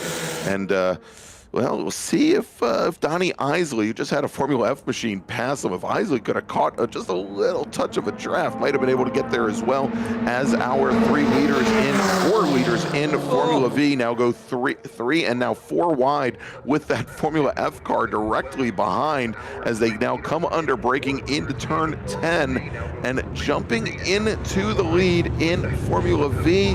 I believe that is Mitchell Ferguson in the 52.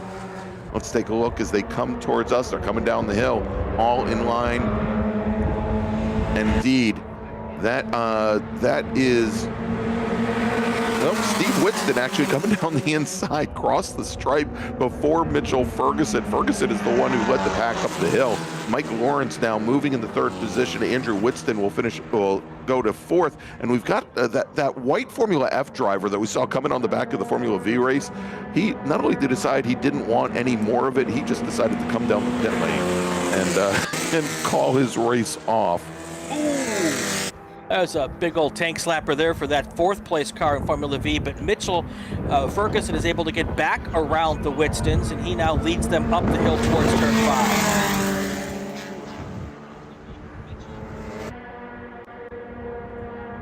Here they are coming down towards 6 again. All right, great battle going on right now in Formula F, Brian, going into turn number 1. And this is the battle for 2nd in Formula F. The 2 Pipers of Antonio Constantino and Caleb Dunbar, the number 3 and the 12, the 2 black and orange machines, as they were locked nose to gearbox coming out of turn 12. And we'll watch them now as they're coming up and out of turn number 3, trying to make their way around Steve Whitston, around that battle that we're seeing in, actually that's not Steve Whitston, that's a little bit further back in the pack. And I think that was actually, I think that was Dan Carter. But going through the back of our Formula V field here. And actually, that has been a real neat race to watch with the 2 Ragsdale boys, the Richardsons, and Michael Nitz as well. But good fight here again for a podium position in Formula F. We'll see how these 2 racers decide. We've seen a lot of the weave on the back straight here in some of this interclass racing. We'll see if that also takes place in Formula F. Those 2 cars you were just talking about, Constantino and Dunbar, as we head down the back straight there. We'll see them come into our view in just a minute as they go down towards, there they are, going into turns 10, Greg. And they've kind of just got the mark of each other. If they get too racy, they're going to lose the opportunity to try to catch Matteo Naranja, who is in 1st place. They're about 10 seconds back from, actually now they're about 7 seconds back.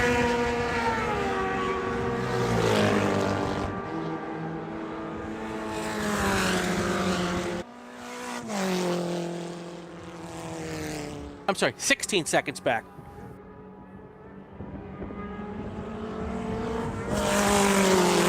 There they are again now through turns 3 and 4, heading now towards the S's, or turns 2 and 3, I should say, heading now towards the S's, weaving their way through there without any issues.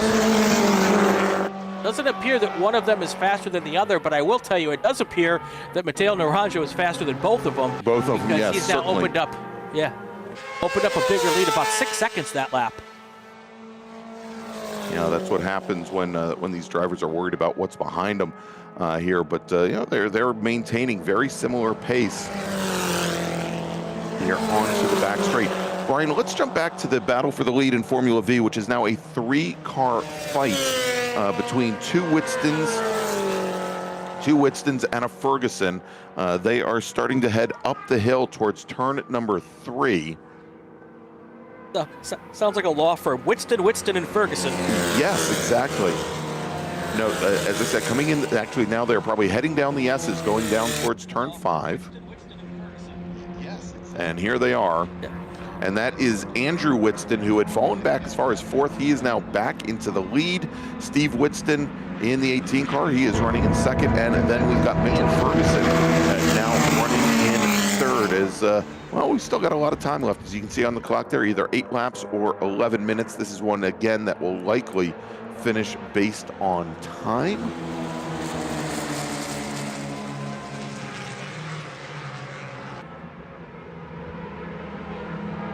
And there's a pretty decent gap now back to the 4th place car. It's 8 seconds, so I don't think these 3 cars have to worry about that unless, of course, they come together. Right. But they can pretty much race each other hard now all the way to the finish of this race. There's Ferguson popping out. Everybody's popping out. Everybody's popping out, and I think also we're going to see pop out just behind him as our overall leader, Clint McMahon, who has continued to extend his lead over reigning national champion in Formula 6, Calvin Stewart. And McMahon, wow, look at the rear end of that car, completely walked to the inside, and McMahon's now going to get underneath him, coming through turn 12, and good heads-up driving from Steve Whitston, Ferguson, and Andrew Whitston to give that space, to give that lane to the Formula 600 car at the apex coming down the hill. Yes, and not too far behind is Calvin Stewart, so they're going to have to keep an eye out for that car as well and let him through as he goes and tries to keep as close as he can to McMahon.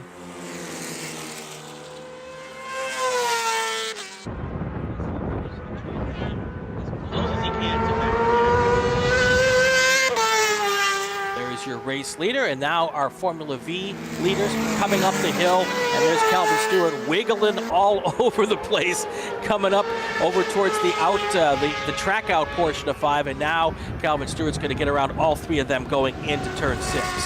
And Stewart comes right alongside Steve Whitston, right at the apex of turn 6, and again, Whitston leaving the door open for the faster car. The driver is behind, not able to take advantage of it. As we also see Matteo Naranjo, he's going to be able to dispatch those Formula Vs on the back straight.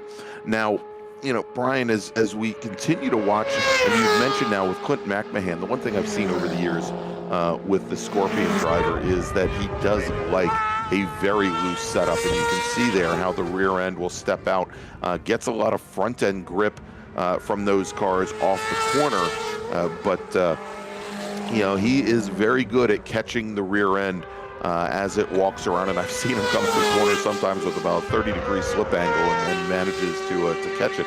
We're starting to see the back of Cal Stewart's car loosen up a little bit as well, but certainly not to the extent of the 34 machine. And McMahon continues to expand his lead on Cal Stewart that last time, running 1.3 seconds faster than the reigning national champ. I saw a movie once that said loose is fast, so definitely he's trying to play that game as he gets to the finish line here.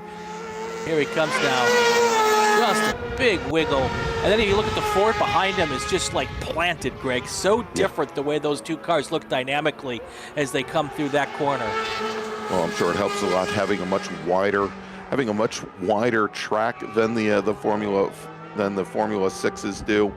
And also certainly, although not very wide rubber, still a little bit more rubber than the Formula 600 chassis do as well. Absolutely. There is your Formula Vs now coming through turn 7. We'll see them pop over the hill here. Right about now, coming over the Multool Bridge. Oh, there they are. And about now. Still putting putting on a fantastic show. The car out front is Andrew Whitston, and you've got it's a Whitston sandwich with Ferguson, the meat in the middle. Meat in the middle, huh? And for all of you vegans or vegetarians, yeah. Formula Vegan. Thank you, Brendan. That's a nice assist there. We appreciate that. Yeah. We bring the jokes.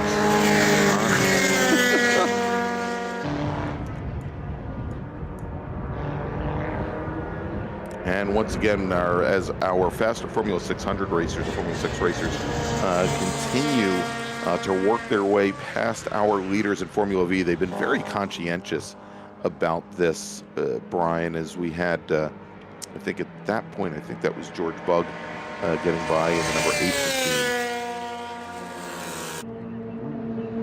And still, you see Donnie Isley trying to use some of those faster Formula 600 racers as a draft. Still, you see Donnie Isley. Oh, definitely have a slower car here heading down the hill. Hopefully it won't get in the way of the leaders in Formula V coming through. All right, we've had one of our car. We had another Formula F, a little bit off the pace, coming down the pit lane, and I think this is the second time that we've had this machine. This is, pick it up, I believe that this is the Brumbaugh, or probably it's the Chris Smith machine. I believe it's the 57 car. We'll double check as it comes by us. Yes, the 57 car of Chris Smith for the second time coming down the pit lane, and it looks like he has now had his fill, and he's going to head back to the paddock. We also have one of the Formula 600s on the pit lane as well, and that is, I believe, the 84 of Van Cleef, and he's got the crew taking a look at the car right now. Looks like, given the amount of time left, Brian, with about 5 minutes left on the clock, his day now done.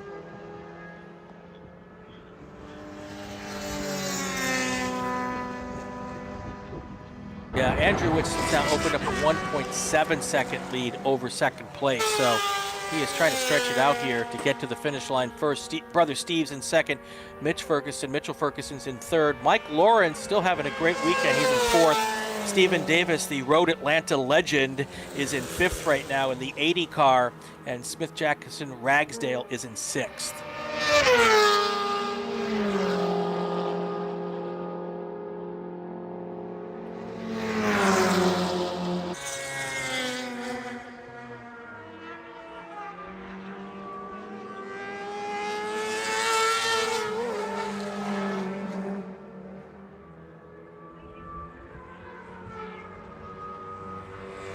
Coming into the closing laps right now, but McMahon has got a 9-second lead over Calvin Stewart, and then you've got, that's your top two cars in F6, and then we've got FF in Formula F. Matteo Naranjo is your leader ahead of Antonio Constantino and Callum Dunbar. It's now a 31-second lead for Matteo Naranjo, so he's just got to keep the car on the track to get to the finish line here, and he's going to take another win.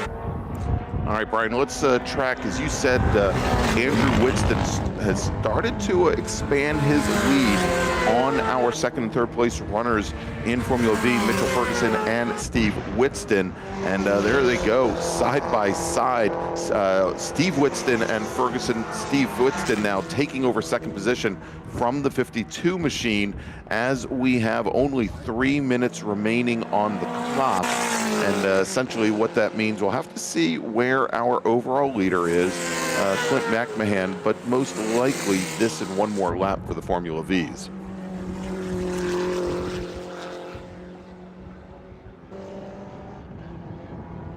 And Clint McMahon now coming out of turn 12 and onto the front straight to start what should be lap number 16 for him.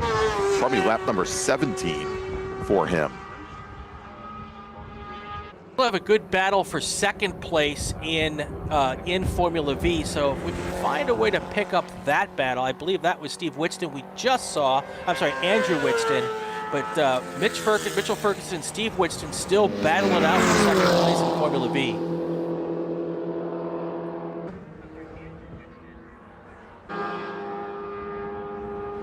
And yep, there is Steve Whitston. Then the yellow and the black car. That was Andrew Whitston. The yellow and the black car is Steve Whitston and Mitchell Ferguson. As they head down towards 10A here. No move for position there. Ferguson's in third. Steve Whitston is in second.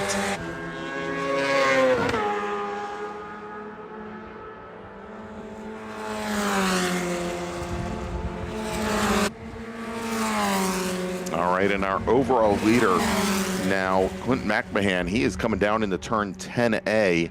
Should be coming under the Fox Factory Bridge here in a few moments. When he does, he will get the white flag. And here he comes down the hill. Second car in line. And there you go, you see it, white flag is in the air. 2.54 miles remain for Clint McMahon, who has now opened up a considerable margin over Calvin Stewart. He's been lapping about 3 seconds a lap faster than the number 07 car. 12 seconds separate them as they start their last lap, running third overall.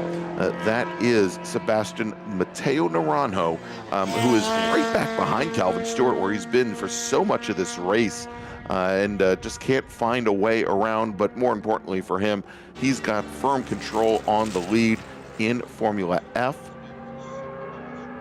And of course, that also means that our Formula V racers, when they come around the next time, they will see the white flag. They'll have one more lap to go. This is not our leaders in Formula V coming onto the front straight. That is a little bit further back in the Formula V field. Exactly. It's Ron Whitston in the 5, Rich Richardson in the 64, Michael Nitz in the 94. That is the battle for 7th right now. We'll catch now our leaders in Formula V. Andrew Whitston has just crossed the start-finish line and coming down the hill. There you go. That is the battle for second. Mitchell Ferguson, Steve Whitston. And coming across the line out of turn 12, your winner in Formula 6, Wiley Clint McMahon. All right, so we're going to pick up our second place battle here right now. We're going to stay with this probably right to the finish here. You're going to see them coming into our view right now. It's Mitchell Ferguson in second. Steve Whitston right there trying to find a way to get around him. 2 passes to make this happen. 2 places going into 6 and going into 10. We'll see if it's possible here. Steve Whitston surely going to try, and Mitchell Ferguson is going to do everything he can to defend and hold him off.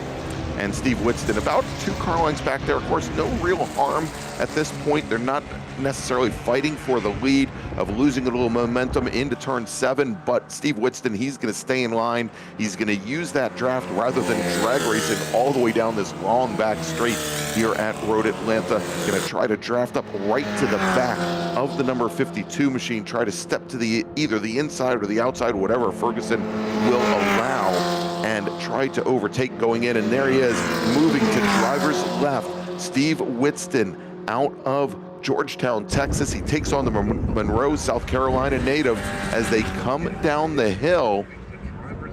And they had a slower car there that they had to contend with, Brian, as they come through. And Steve Whitston now moves up into second position. They had one of the Ragsdale kids there that they overtook going into 10A. And as they come to the line, of course, Andrew Whitston, your winner in Formula V. Steve Whitston will finish in second. Mitchell Ferguson will finish in third.